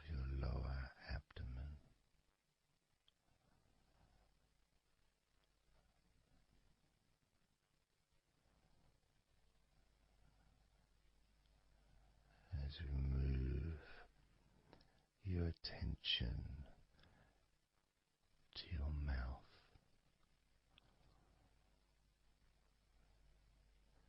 noticing your lips and inside your mouth, your teeth, your gums, your tongue.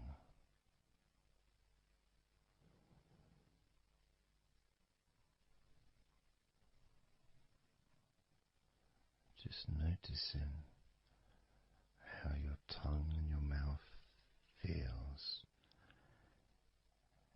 and it may help by moving your tongue around your mouth, moving it to your left, maybe pressing it gently against the side of your mouth, and then to the right, gently to the side of your mouth,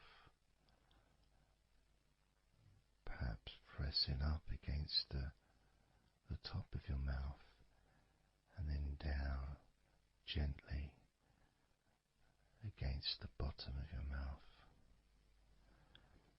Always very slowly and very, very gentle, so that you can be aware of how you feel in your mouth area.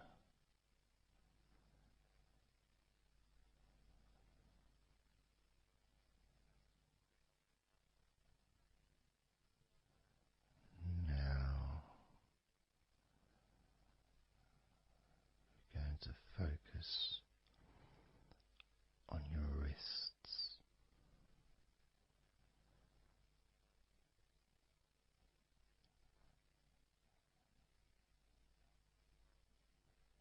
And I'm going to ask you to maybe just rotate your wrists by moving your hands in a circular motion very gently and slowly,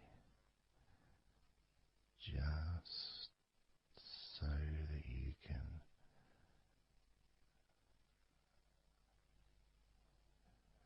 feel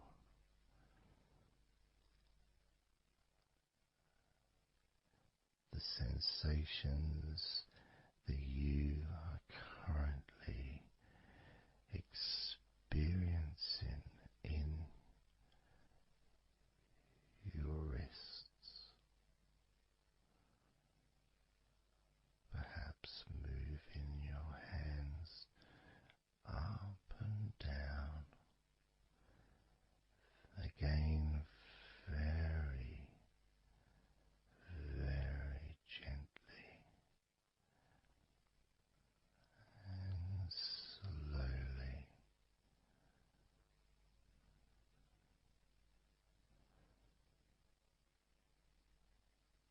Very gentle and slow.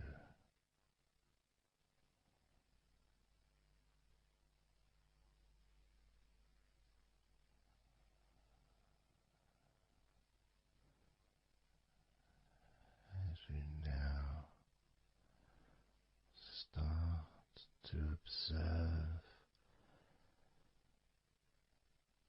your lower back,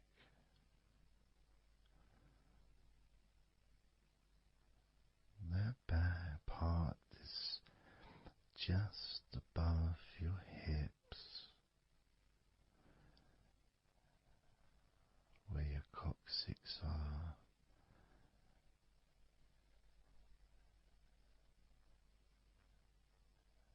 That whole area, which also really does include the sides of your body, because those muscles are very much connected.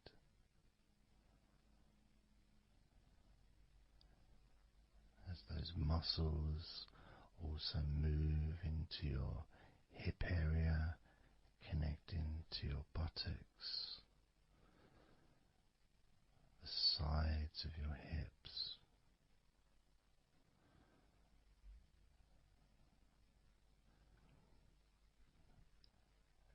And if you're physically able to do so, maybe you can very gently just move your body ever so slightly, very slowly, from side to side, just enough for you to gauge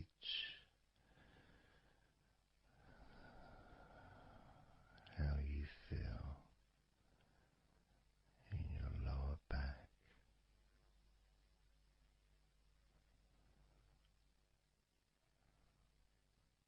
Perhaps you could even move your hips gently up and down, gently and slowly, in order to really be in touch with the physical sensations of your lower back.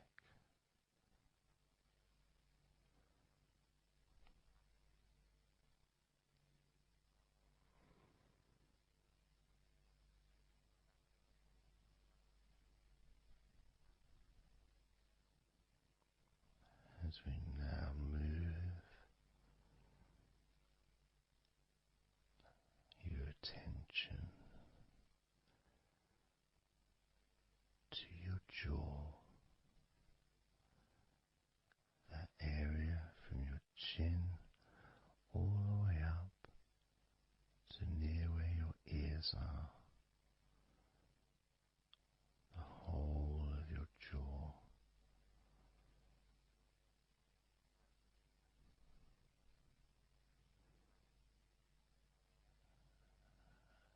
And you can just, if it's okay to do so, gently open your mouth,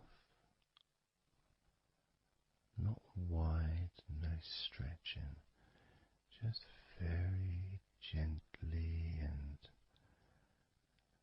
slowly opening your mouth and then closing your mouth very gently and slowly.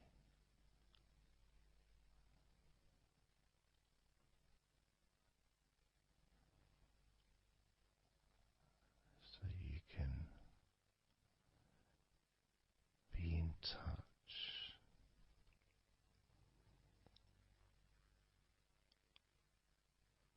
with how your jaw feels now.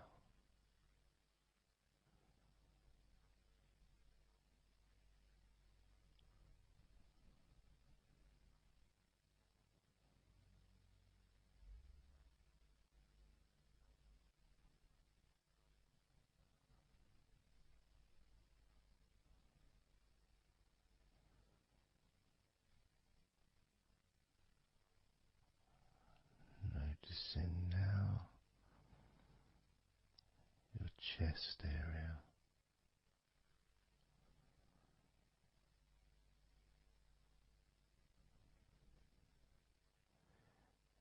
And you don't need to do anything to move your chest because it moves every time you breathe.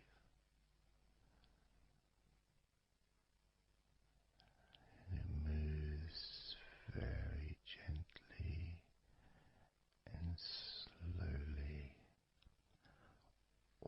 automatically with each breath you take.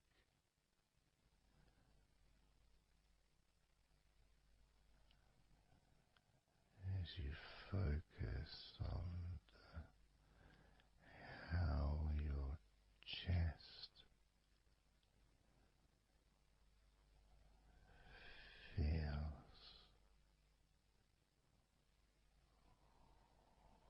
when you breathe.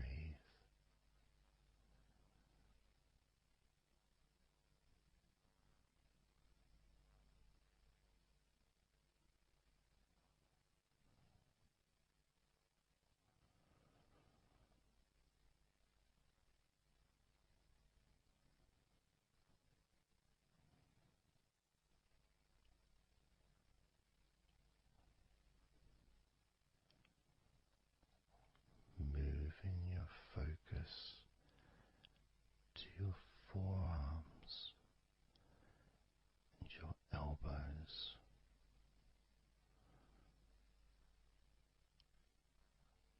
Maybe you're able to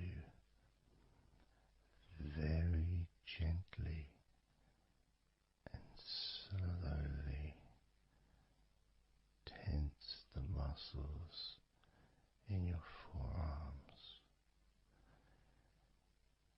And when you do that, you can feel your elbows as well.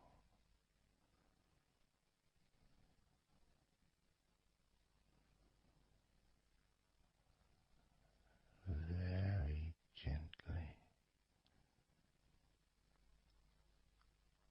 and slowly.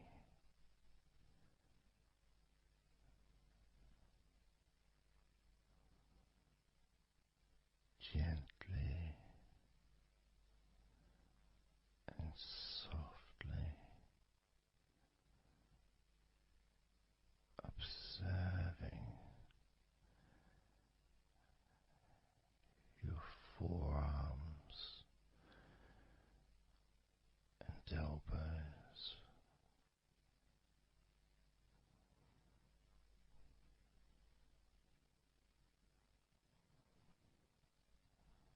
Now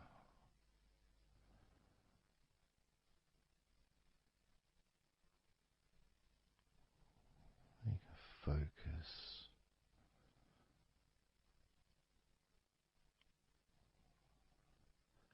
on the rest of your back, your upper back, and the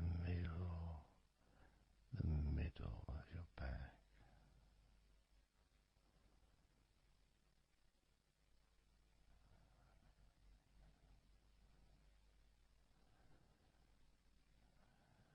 Again, this part of your body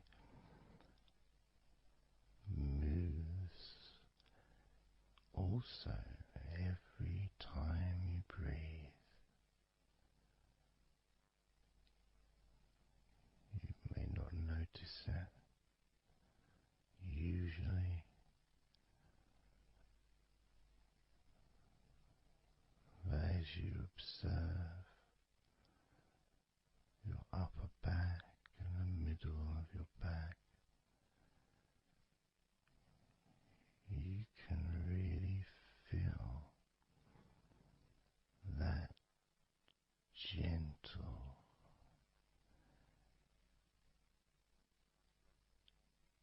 and slow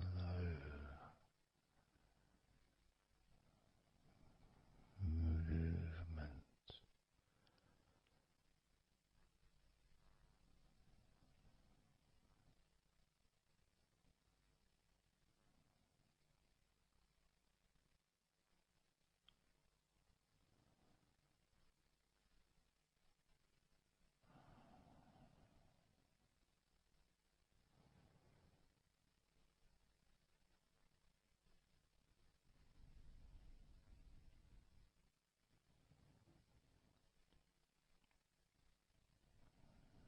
Moving your focus into your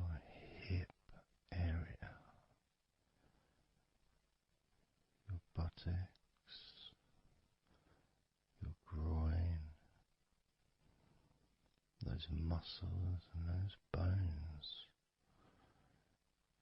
in your midsection.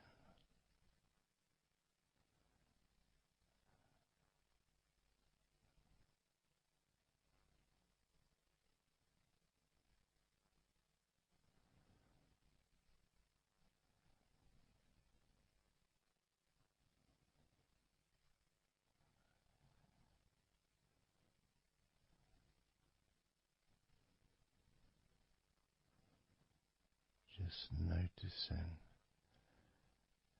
how your hips feel right now.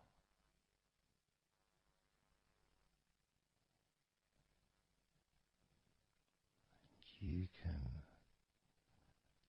very, very gently move your hips,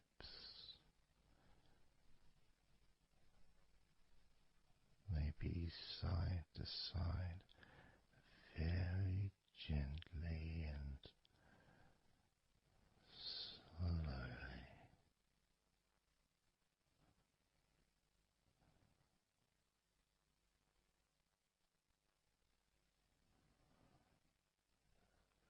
Very, very gently,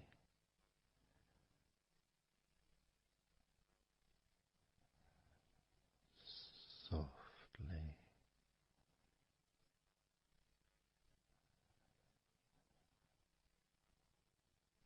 and slowly.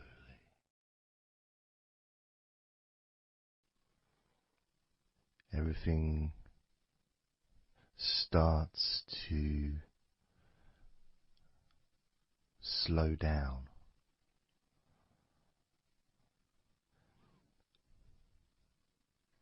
including the thoughts in your mind, and your mind itself just starts to gradually, it doesn't have to be instant, but just gradually starting to, it's almost like time is stretching.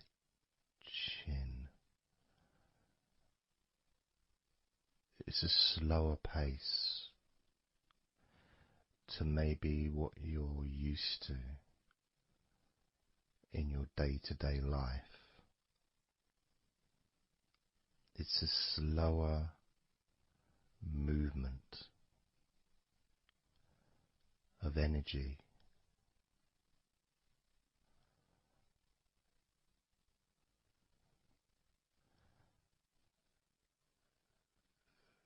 Very small movements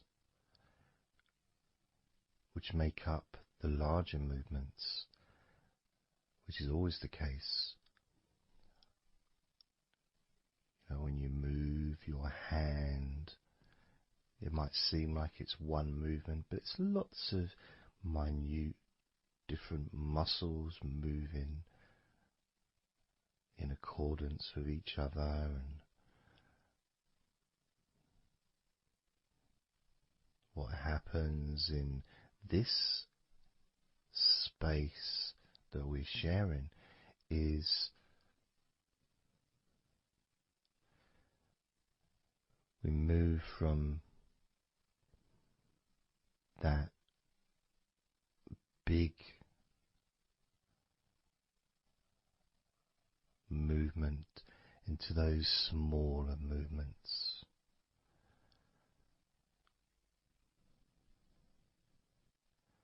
Starting to focus on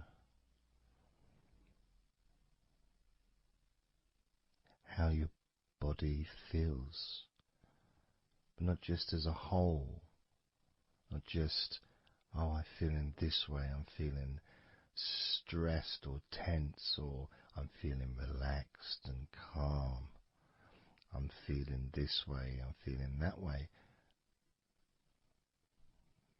Starting to notice that your body begins to present to you small feelings around your body.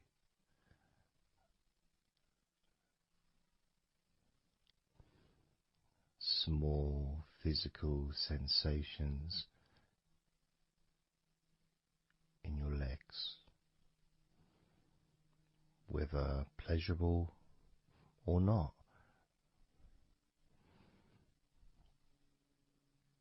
Maybe resisting the temptation to label them or to judge them, those feelings, just thinking about them as just being neutral, just feelings.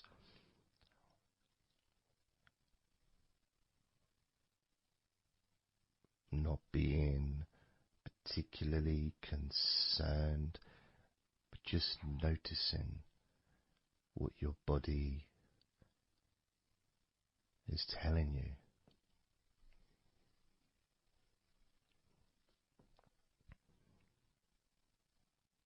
The feelings in your arms.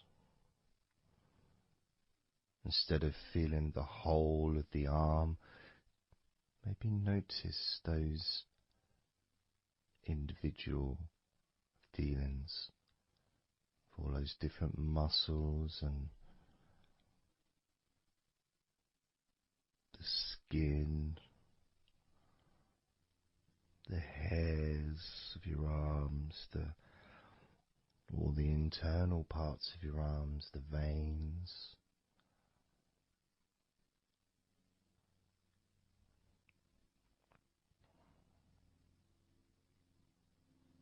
The bones, just being aware of maybe your elbow on your right arm has a certain feeling, maybe your left wrist also has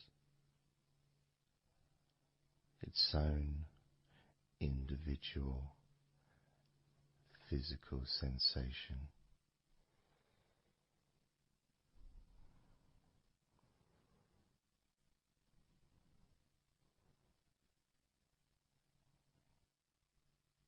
What about your forearm on your right arm? Your right forearm.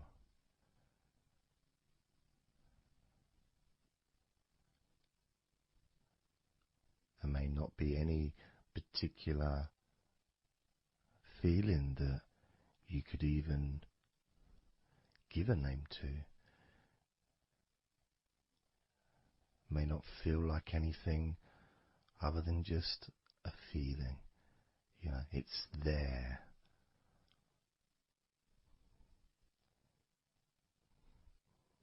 The feelings in your shoulders. Perhaps your shoulders, when you think about them, they're kind of almost like they're the same, you know, the same feeling. Almost like both of your shoulders are just one thing. But of course they're not.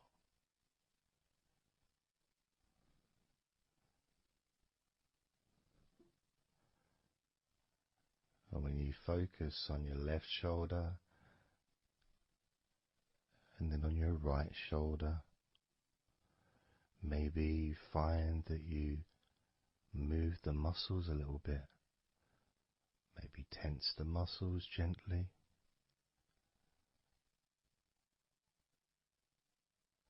Noticing the difference in each shoulder.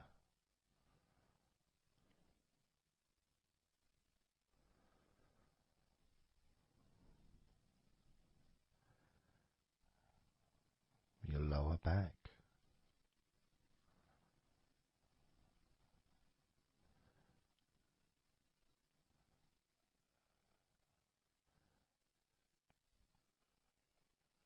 The left side of your lower back and the right side of your lower back.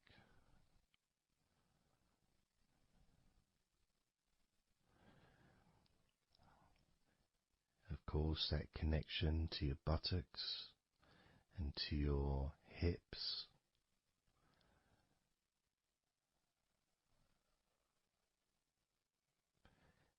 And also moving up into the middle of your back.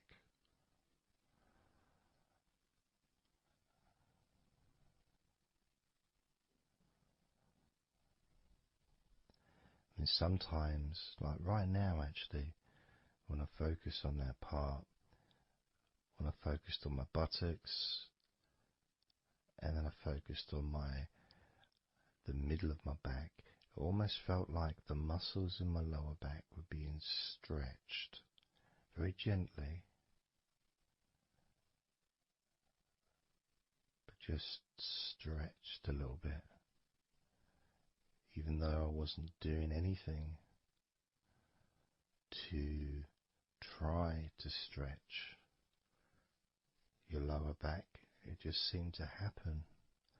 The feeling of very gently stretching your lower back.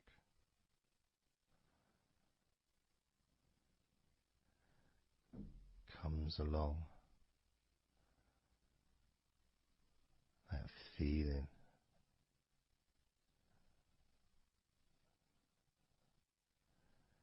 in your chest.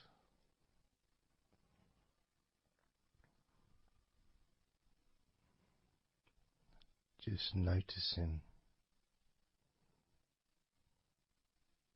what sensations you are experiencing in your chest right now.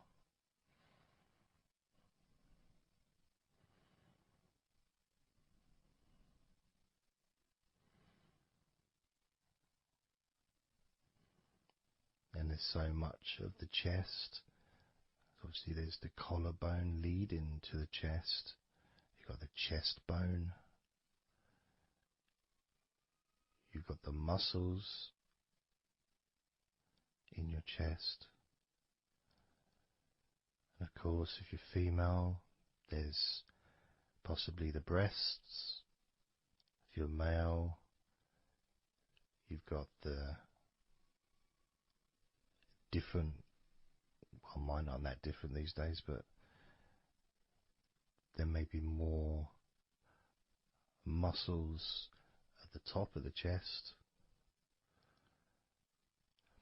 but at the side, underneath, it's pretty much the same. Whether you're a man or a woman, there's muscles there, muscles that stretch out to your back, as well as breast tissue which stretches and moves into your back. So just being aware of your chest,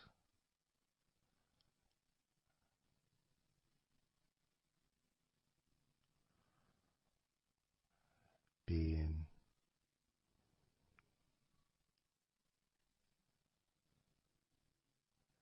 with whatever feeling there is in your chest.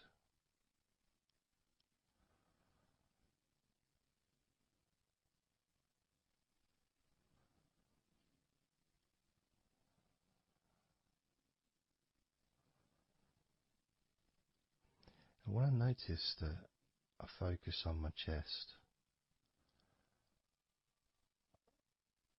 I feel it in my back, my upper back. I mean, I guess the obvious reason would be because, I breathe in,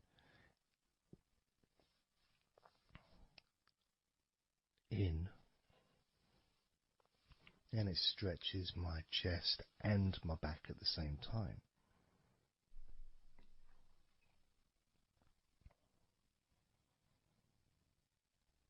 Yeah, it feels okay.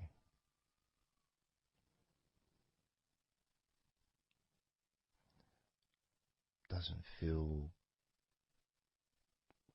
I got a little bit of pain in my right chest. A little bit, not pain, but little discomfort, maybe stiffness possibly, I don't know. I notice my shoulders are also wanting to flex for some reason. I think that's probably part of my upper back.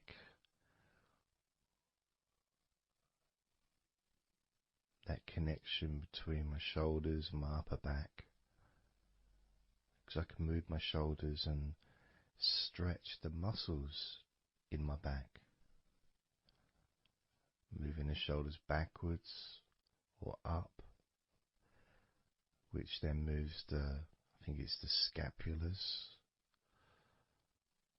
in your back.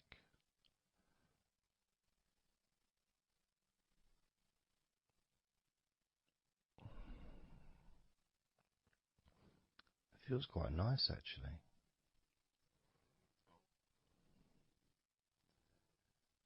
The good thing about this is you can, if you want to, you can just flex or stimulate the various muscles in your body gently in order to get more of a sense of how they feel.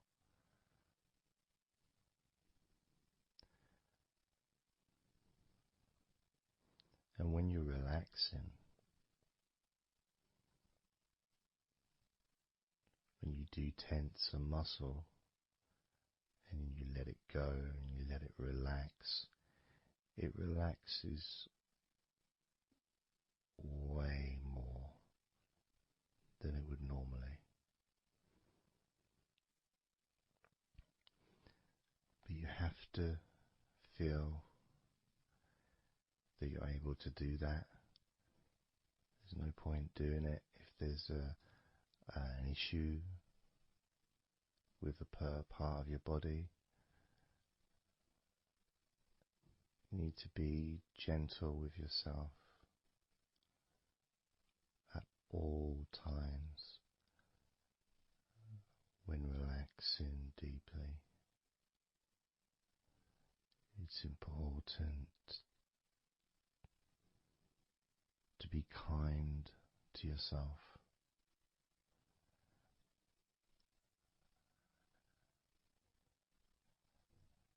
As you notice your mind, how much has your mind slowed down since we started this recording?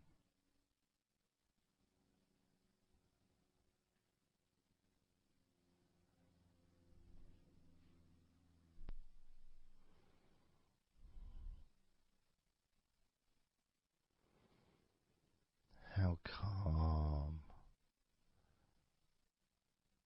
and peaceful is your mind right now?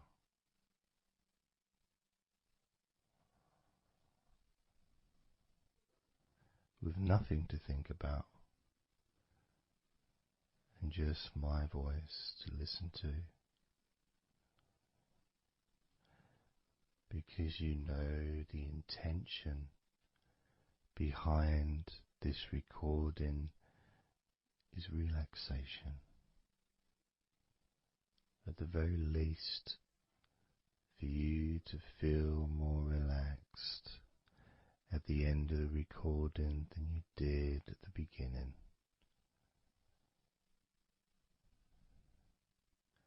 At the very least, for your mind to slow down as your body continues to relax.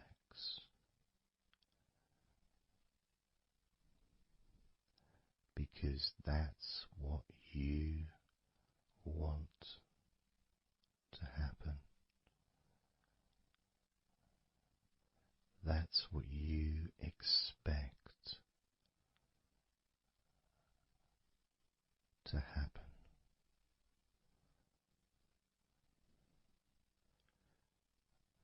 For relaxation, to feel your body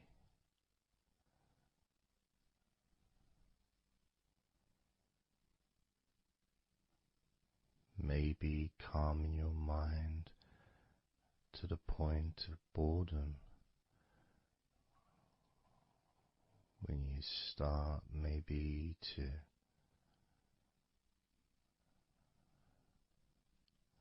drift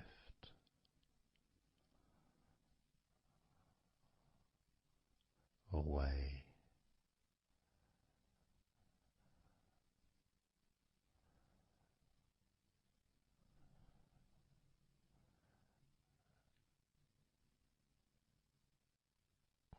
Drifting.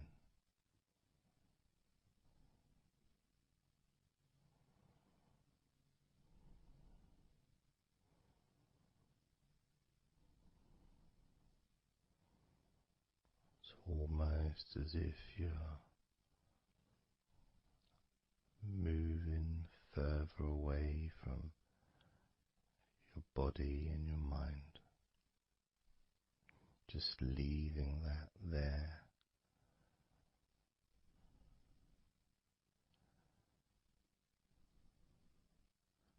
Kind of like in an escape pod in a spaceship, a movie, a space movie, you know, when they get into that little pod and it sends them far away from the spaceship.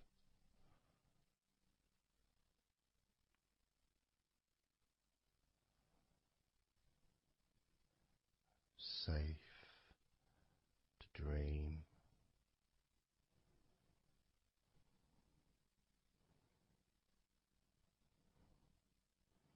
And continue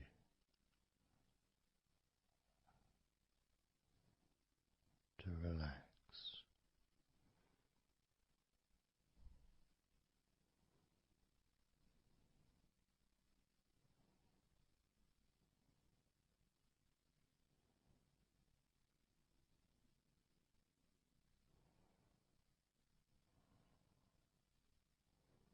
Drifting.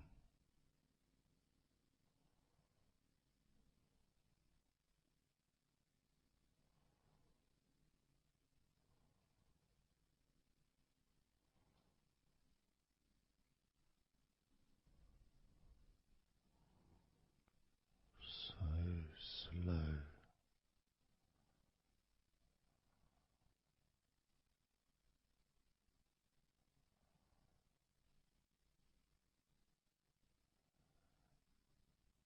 And peaceful.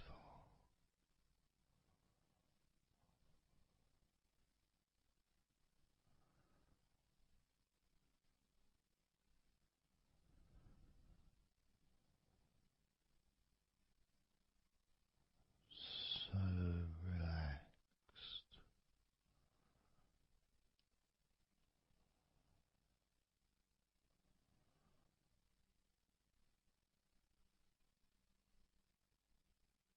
And peaceful.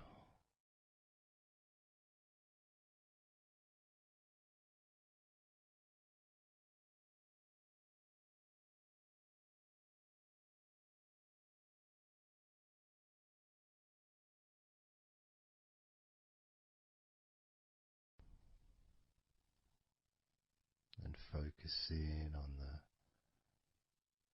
feeling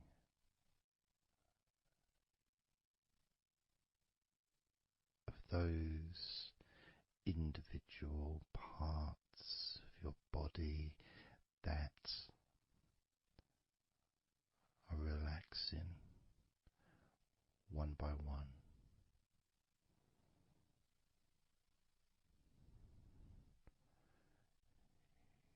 You may find that every now and then you realize that you weren't listening to my voice because your mind started to imagine something different. Maybe you started to almost move into some kind of a dreamy state. And then you become aware of my voice again. And even though you may want to focus on my voice, you may also wish to allow your mind to just drift naturally into that space of comfort and safety.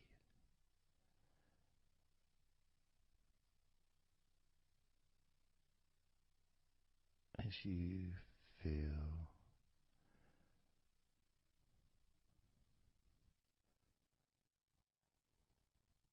more comfort spreading through your body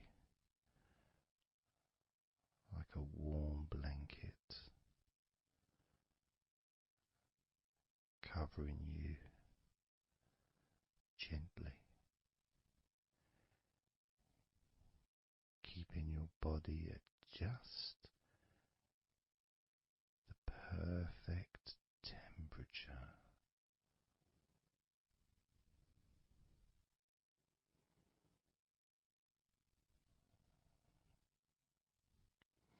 And even if you can hear background sounds,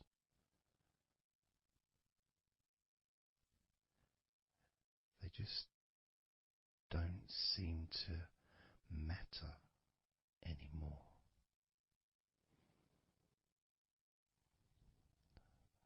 As that sense of peace spreads through your mind,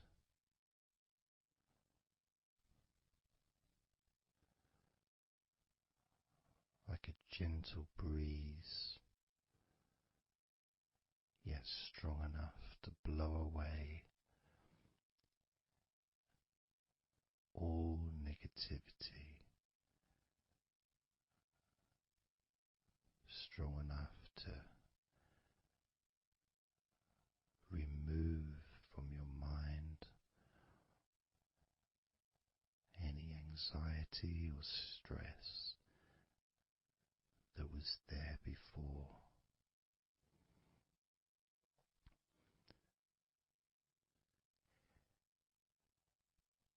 And blow away any other thoughts or feelings that just don't fit with the sense of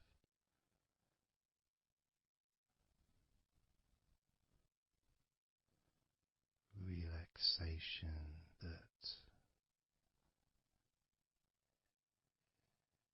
is filling your body and your mind.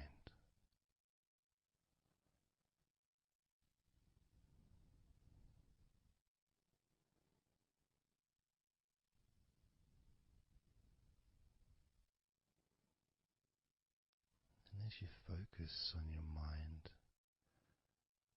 I'm going to count down from 10 down to 1.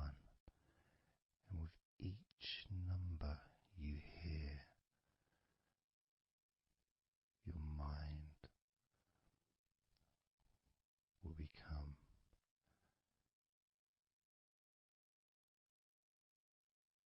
slightly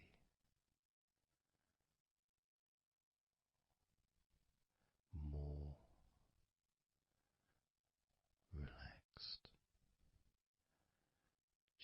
Just slightly. So from 10 down to 9, just a slight movement. From 9 down to 8, just another small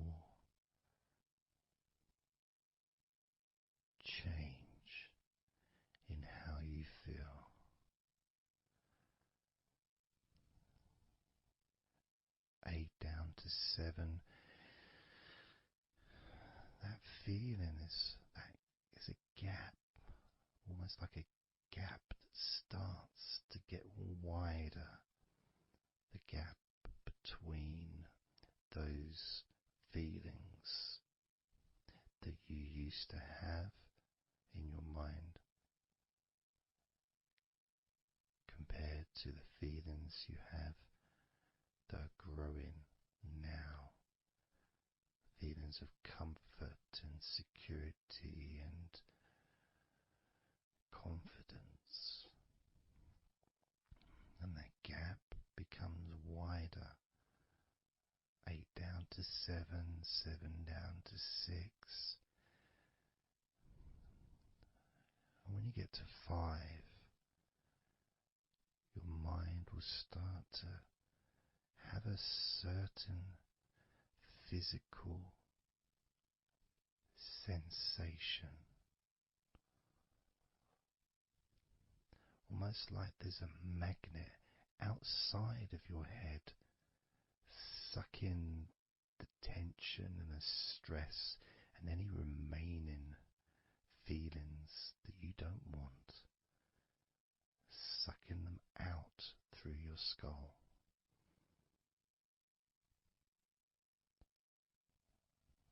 And then down to 4,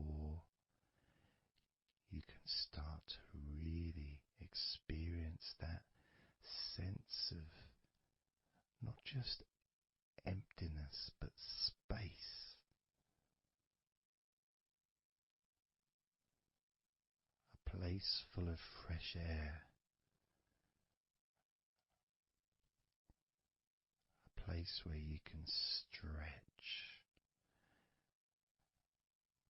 It's almost as if as you go down to 4 and 3, your mind is expanding with this sense of peace and tranquility growing. As it moves down to 2, when you get to 1, your mind just feels exactly how you want to feel. It's almost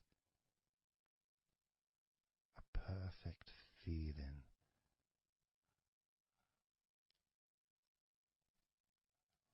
Maybe a sensation that you'd like to keep. A place that's safe where nothing can affect you at all.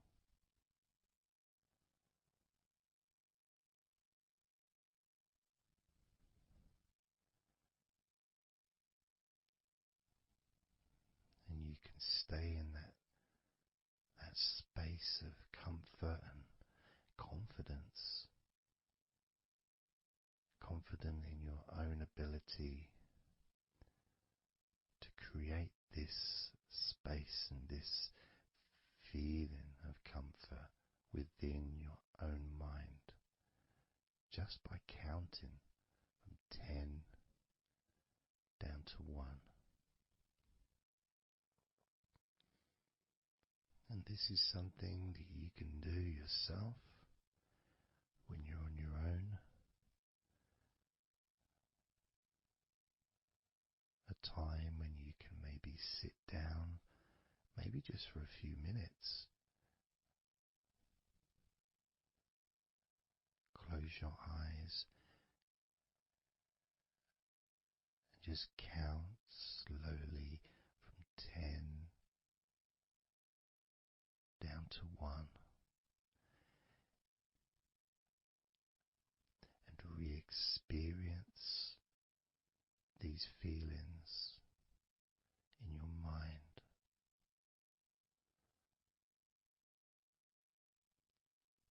And when you feel that way in your mind, your body copies your mind.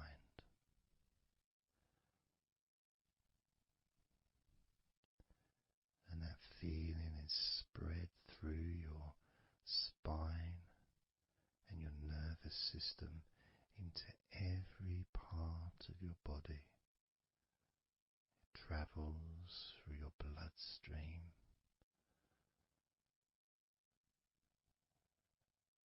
healing and relaxing every particle of your existence.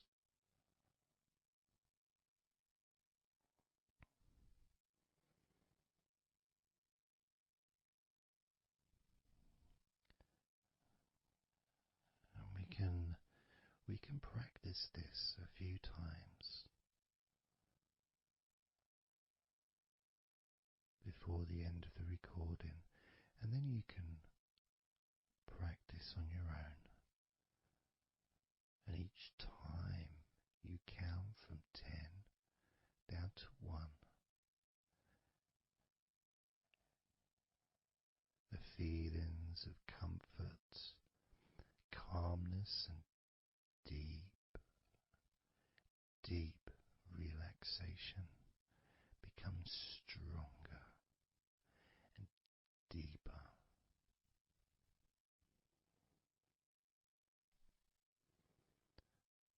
Filling your mind and your brain with these positive chemicals that spread throughout your body, relaxing you so quickly, relaxing your whole body and mind so very, very easily, just by counting from 10 down to 1.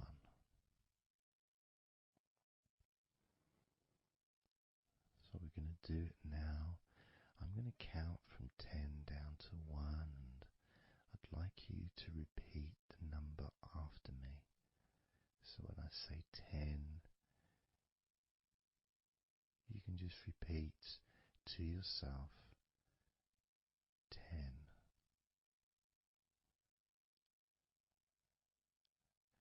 Just notice, be aware of how you feel in your mind and your body.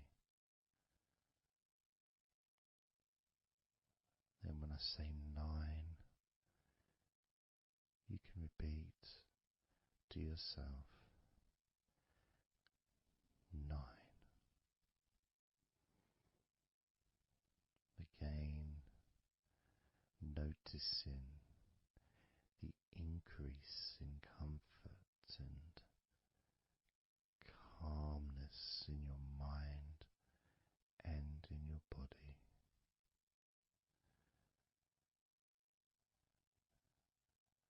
The same when I say 8, when I say 7, 6, when I say 5, 4, when I say 3, 2, and lastly when I say 1, you can repeat that number.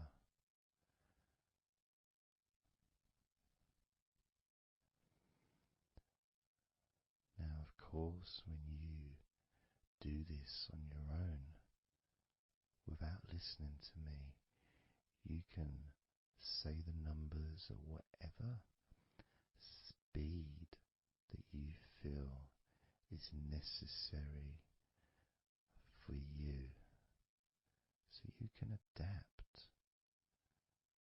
So if you feel you want to say the numbers 10 down to 1 faster than I do, then go ahead and do that. Or if you feel when you do it yourself that you'd like to have more space between the numbers, maybe take a lot longer to get from 10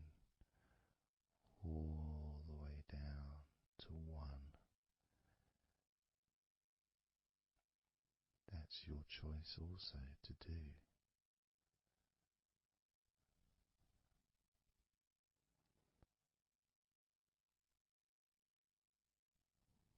So I'm going to count from 10 down to 1.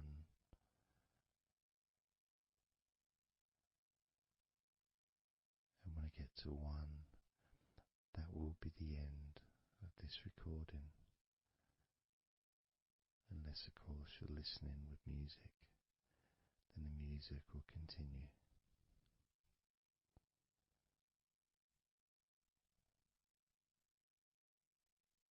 10.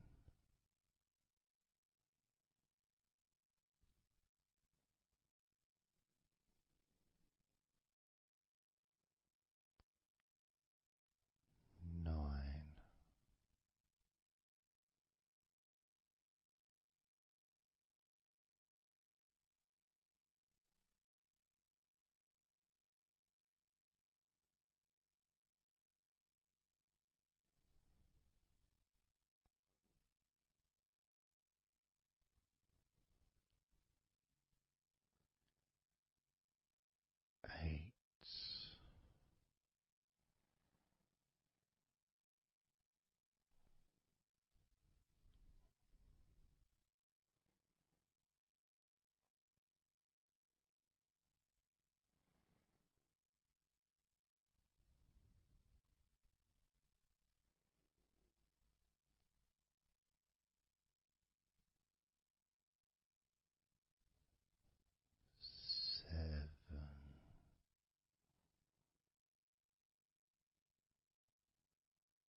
20, 19,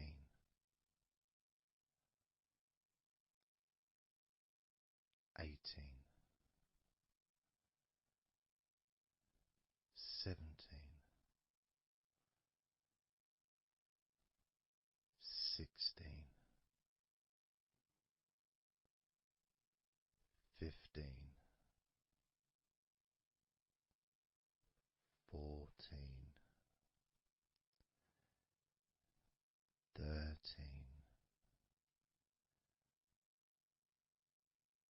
12, 11, 10,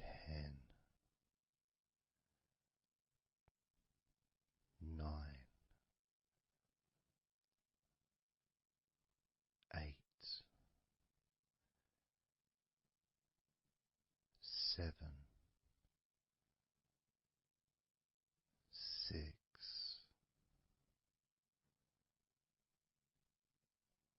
5,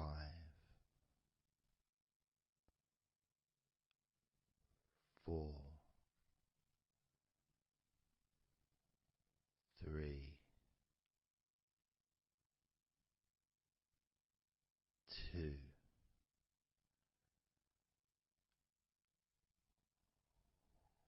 1.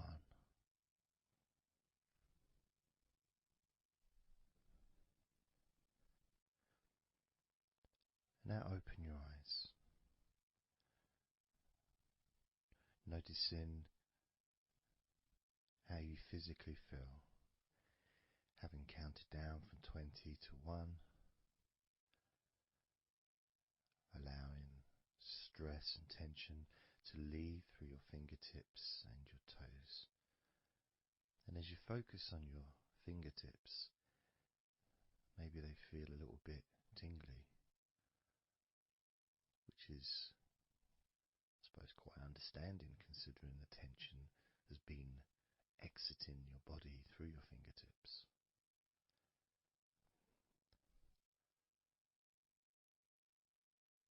So now we're going to count from 20 down to 1 again. This time you're going to feel relief of tension and stress, any anxiety that you may have, leaving through your stomach. Just leaving through your stomach, almost as if it's just releasing the whole of your stomach, from your navel to just above your chest, or below your chest rather. So surrounding your belly button area, that whole area, you can feel the tension of your body, whatever's left, just releasing from that area. And you may notice that your stomach will become very relaxed as I count down from 20 down to 1. Now, 20, 19,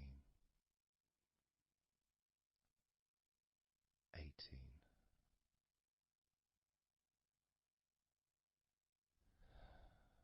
17,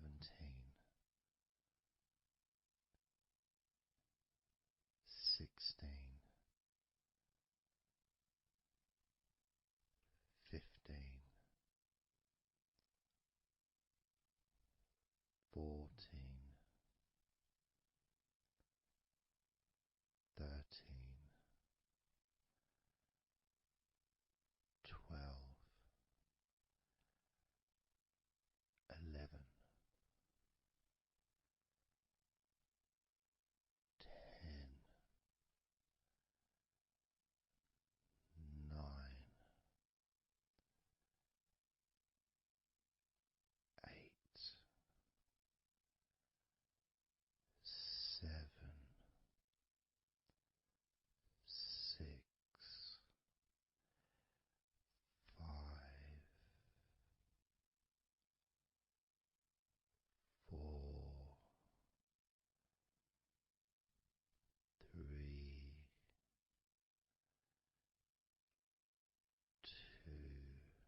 eyes again if you choose, or you can just keep them closed because it feels relaxing.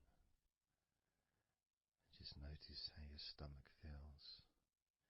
And notice as you focus, just do a little scan of your body. Just notice how your body feels. Focus in on your upper body, your back, chest, stomach, legs, arms, hands, feet. Just noticing. And you may start to feel more of a sense of tiredness, which may be the reason you're listening to this recording, because you would like to let go completely of everything and drift off into a nice, natural, calm, relaxing sleep.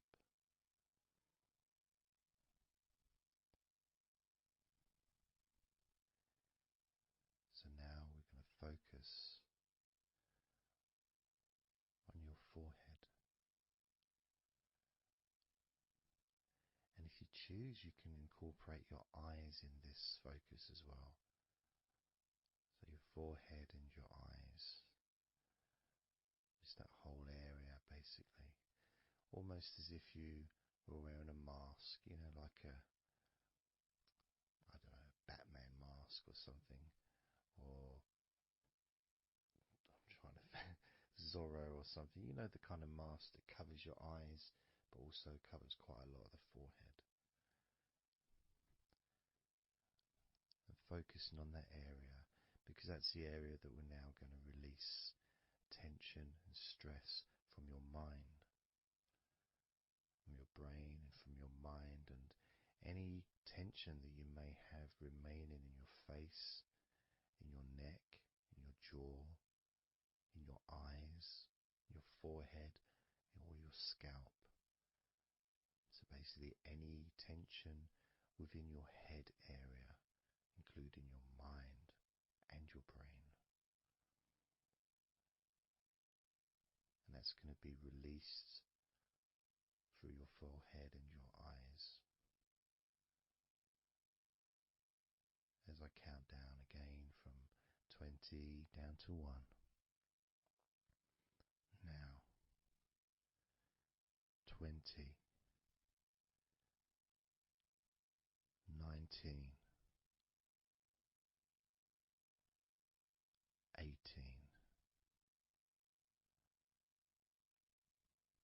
17, 16, 15, 14, 13,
just in your head and neck and mind, also the rest of your body.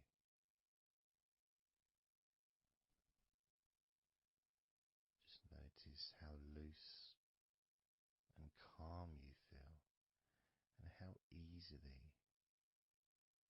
it is to just let go completely. Let go completely.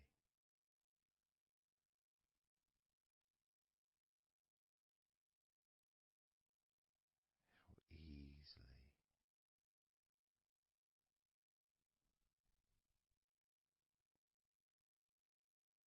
So what we're going to do now is I want you to focus on the top of your head.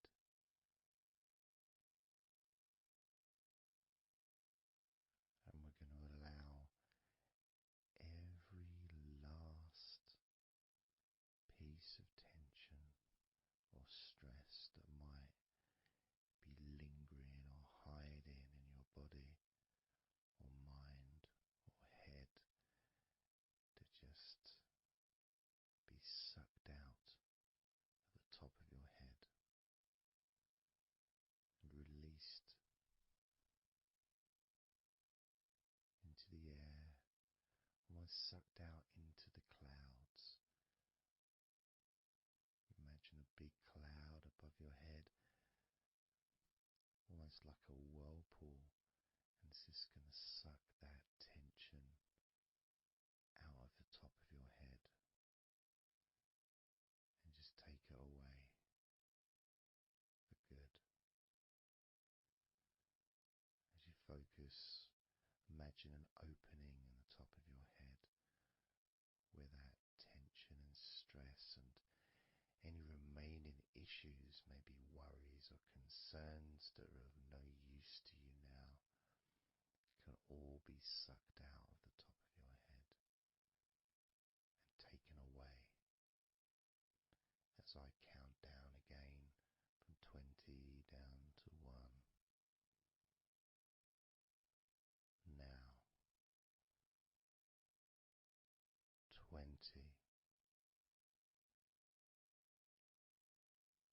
19,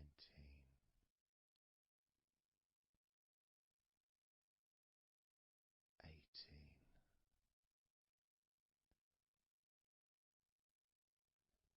17,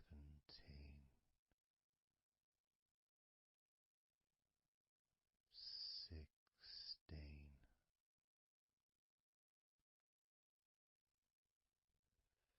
15,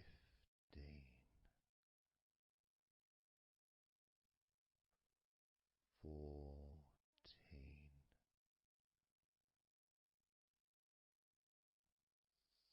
13, 12,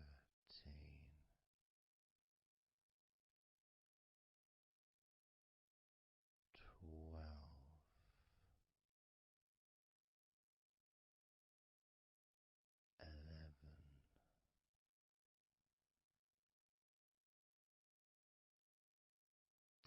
10,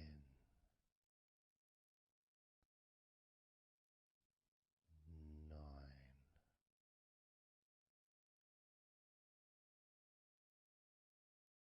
8,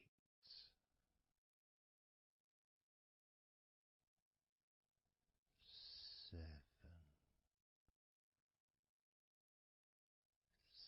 6, 5,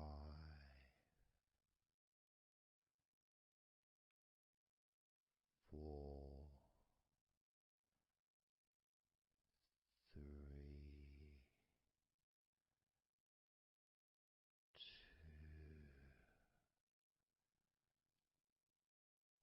2, 1.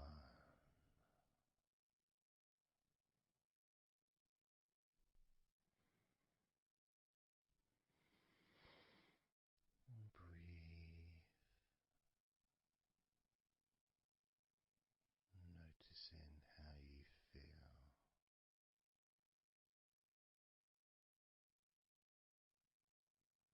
how relaxed and calm you physically and mentally feel right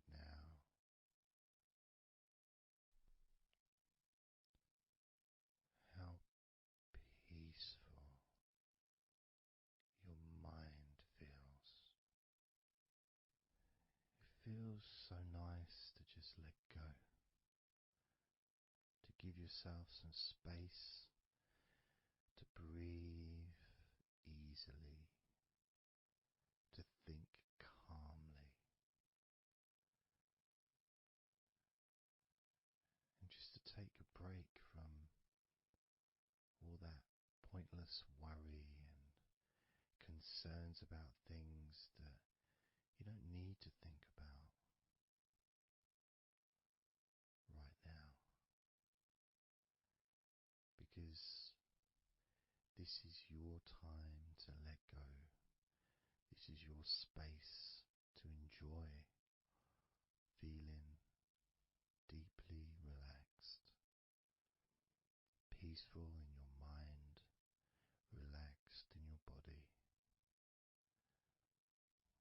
It can feel so good, so nice to just not have to do anything, to be able to really enjoy that serenity that comes with letting go completely, that peacefulness that comes with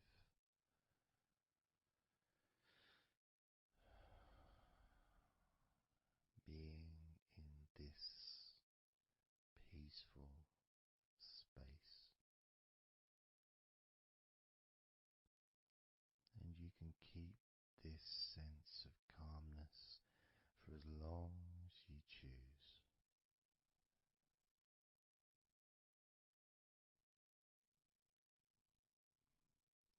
If you choose to drift off into a deep, healing, natural sleep, then you can do that. It's completely up to you. And you can keep this feeling of calmness physically and in your mind for as long as you choose to feel completely relaxed.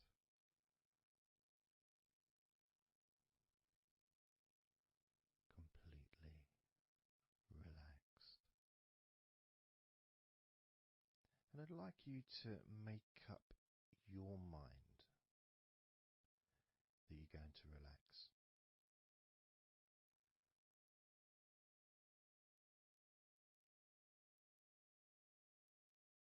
And I want to explore that with you, what it feels like when you actually decide that you're going to relax.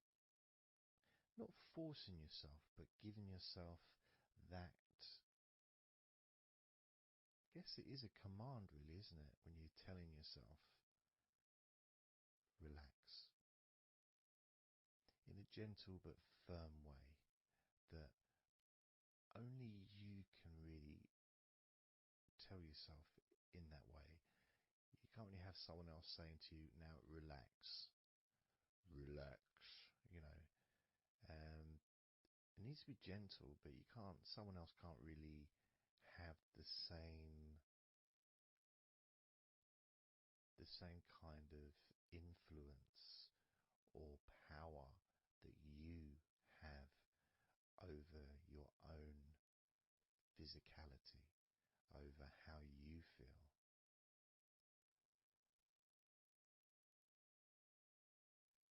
Because when you say it to yourself, it means more.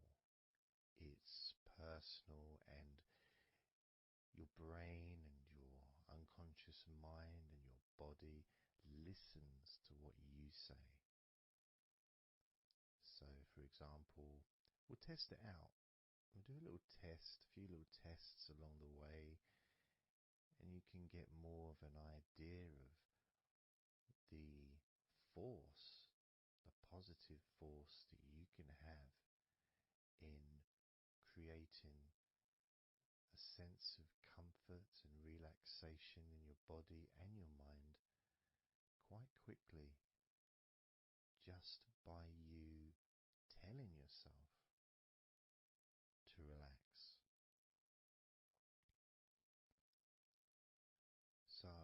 to start by, let's focus on your hands. So focus on your hands and just tell your hands to relax. So just say relax as you focus on your hands. You could say, my hands are relaxed, or I want my hands to relax. But I think if you actually do it directly, by focusing and imagining that your hands can hear what you're saying, like they've got little ears, which is a bit weird. So talking to your hands and just say, relax.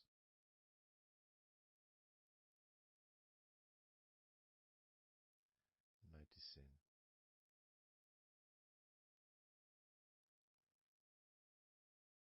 how your hands start to relax.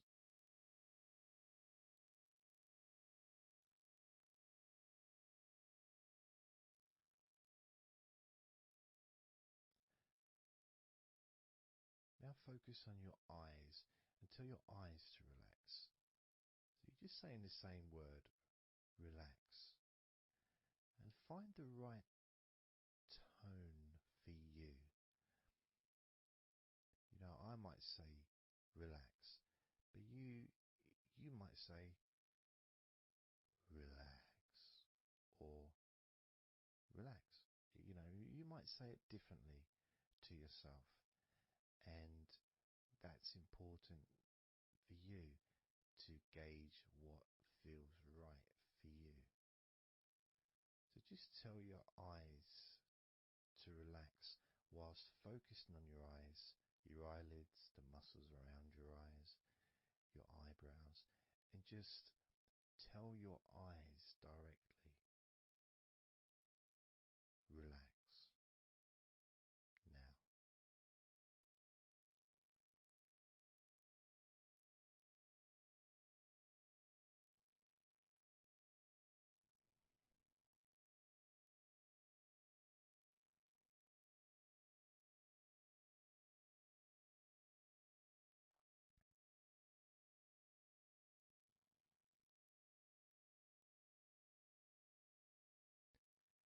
Now I just did that myself, and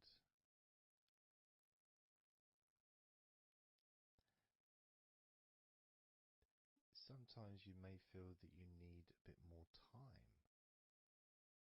for the different parts to relax, because I start talking again and maybe that part hasn't relaxed fully. But what will happen is it will just continue to relax even though I'm talking. And that's happening with my eyes. Something else I noticed is when I started focusing on my eyes, they actually almost they got worse before they got better in a way. Sort of I felt a degree of tension growing in my eyes and then disappearing. So I think what that was really was just me becoming more aware of the tension that was already there, that I wasn't focused on it before. So I wasn't really acknowledging it or really conscious to those feelings.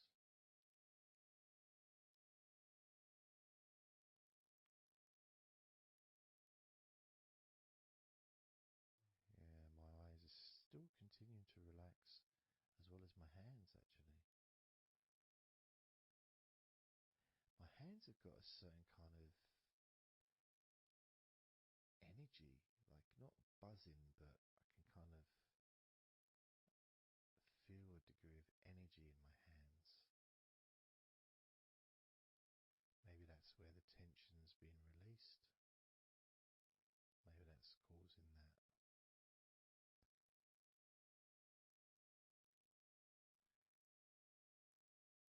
The next part, I think we should focus on the back of the neck. That's a part which quite often, well for me, holds tension. I don't know about for yourself, but I think it's quite a standard place where tension is sometimes held. So, and I'm doing exactly what you're doing as you do it as well. So I'm telling my body parts to relax as well. So if you tell your neck, the back of your neck, focus on the back of your neck and just say, relax, in your own words, in your own tone, in your own voice. You can say out loud or you can just say it to yourself internally. But you're focusing and you're saying it literally to the back of your neck, as if the back of your neck can actually hear what you're saying. So do that now. Just say relax to the back of your neck, and I'll do the same.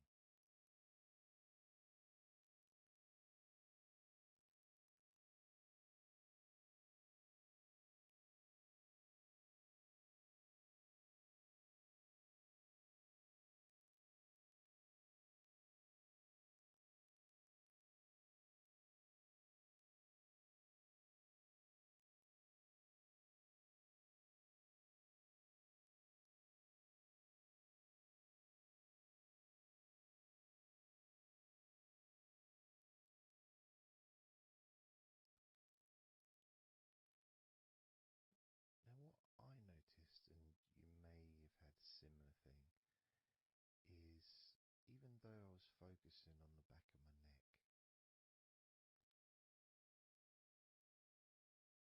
other parts started to, I don't know, show themselves to me, or maybe because they want to be relaxed as well, but I started noticing the feelings in my shoulders, the tension in my shoulders and in my upper back. Whether that was because my back of my neck was saying, well, I'm pretty much okay.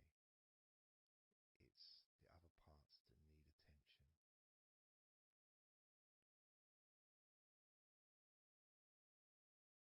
But my back of my neck is still relaxing. But I just became more aware of other parts that needed attention. Now this might happen, and it's not. It doesn't mean that it's going wrong. It just means you're being notified of more places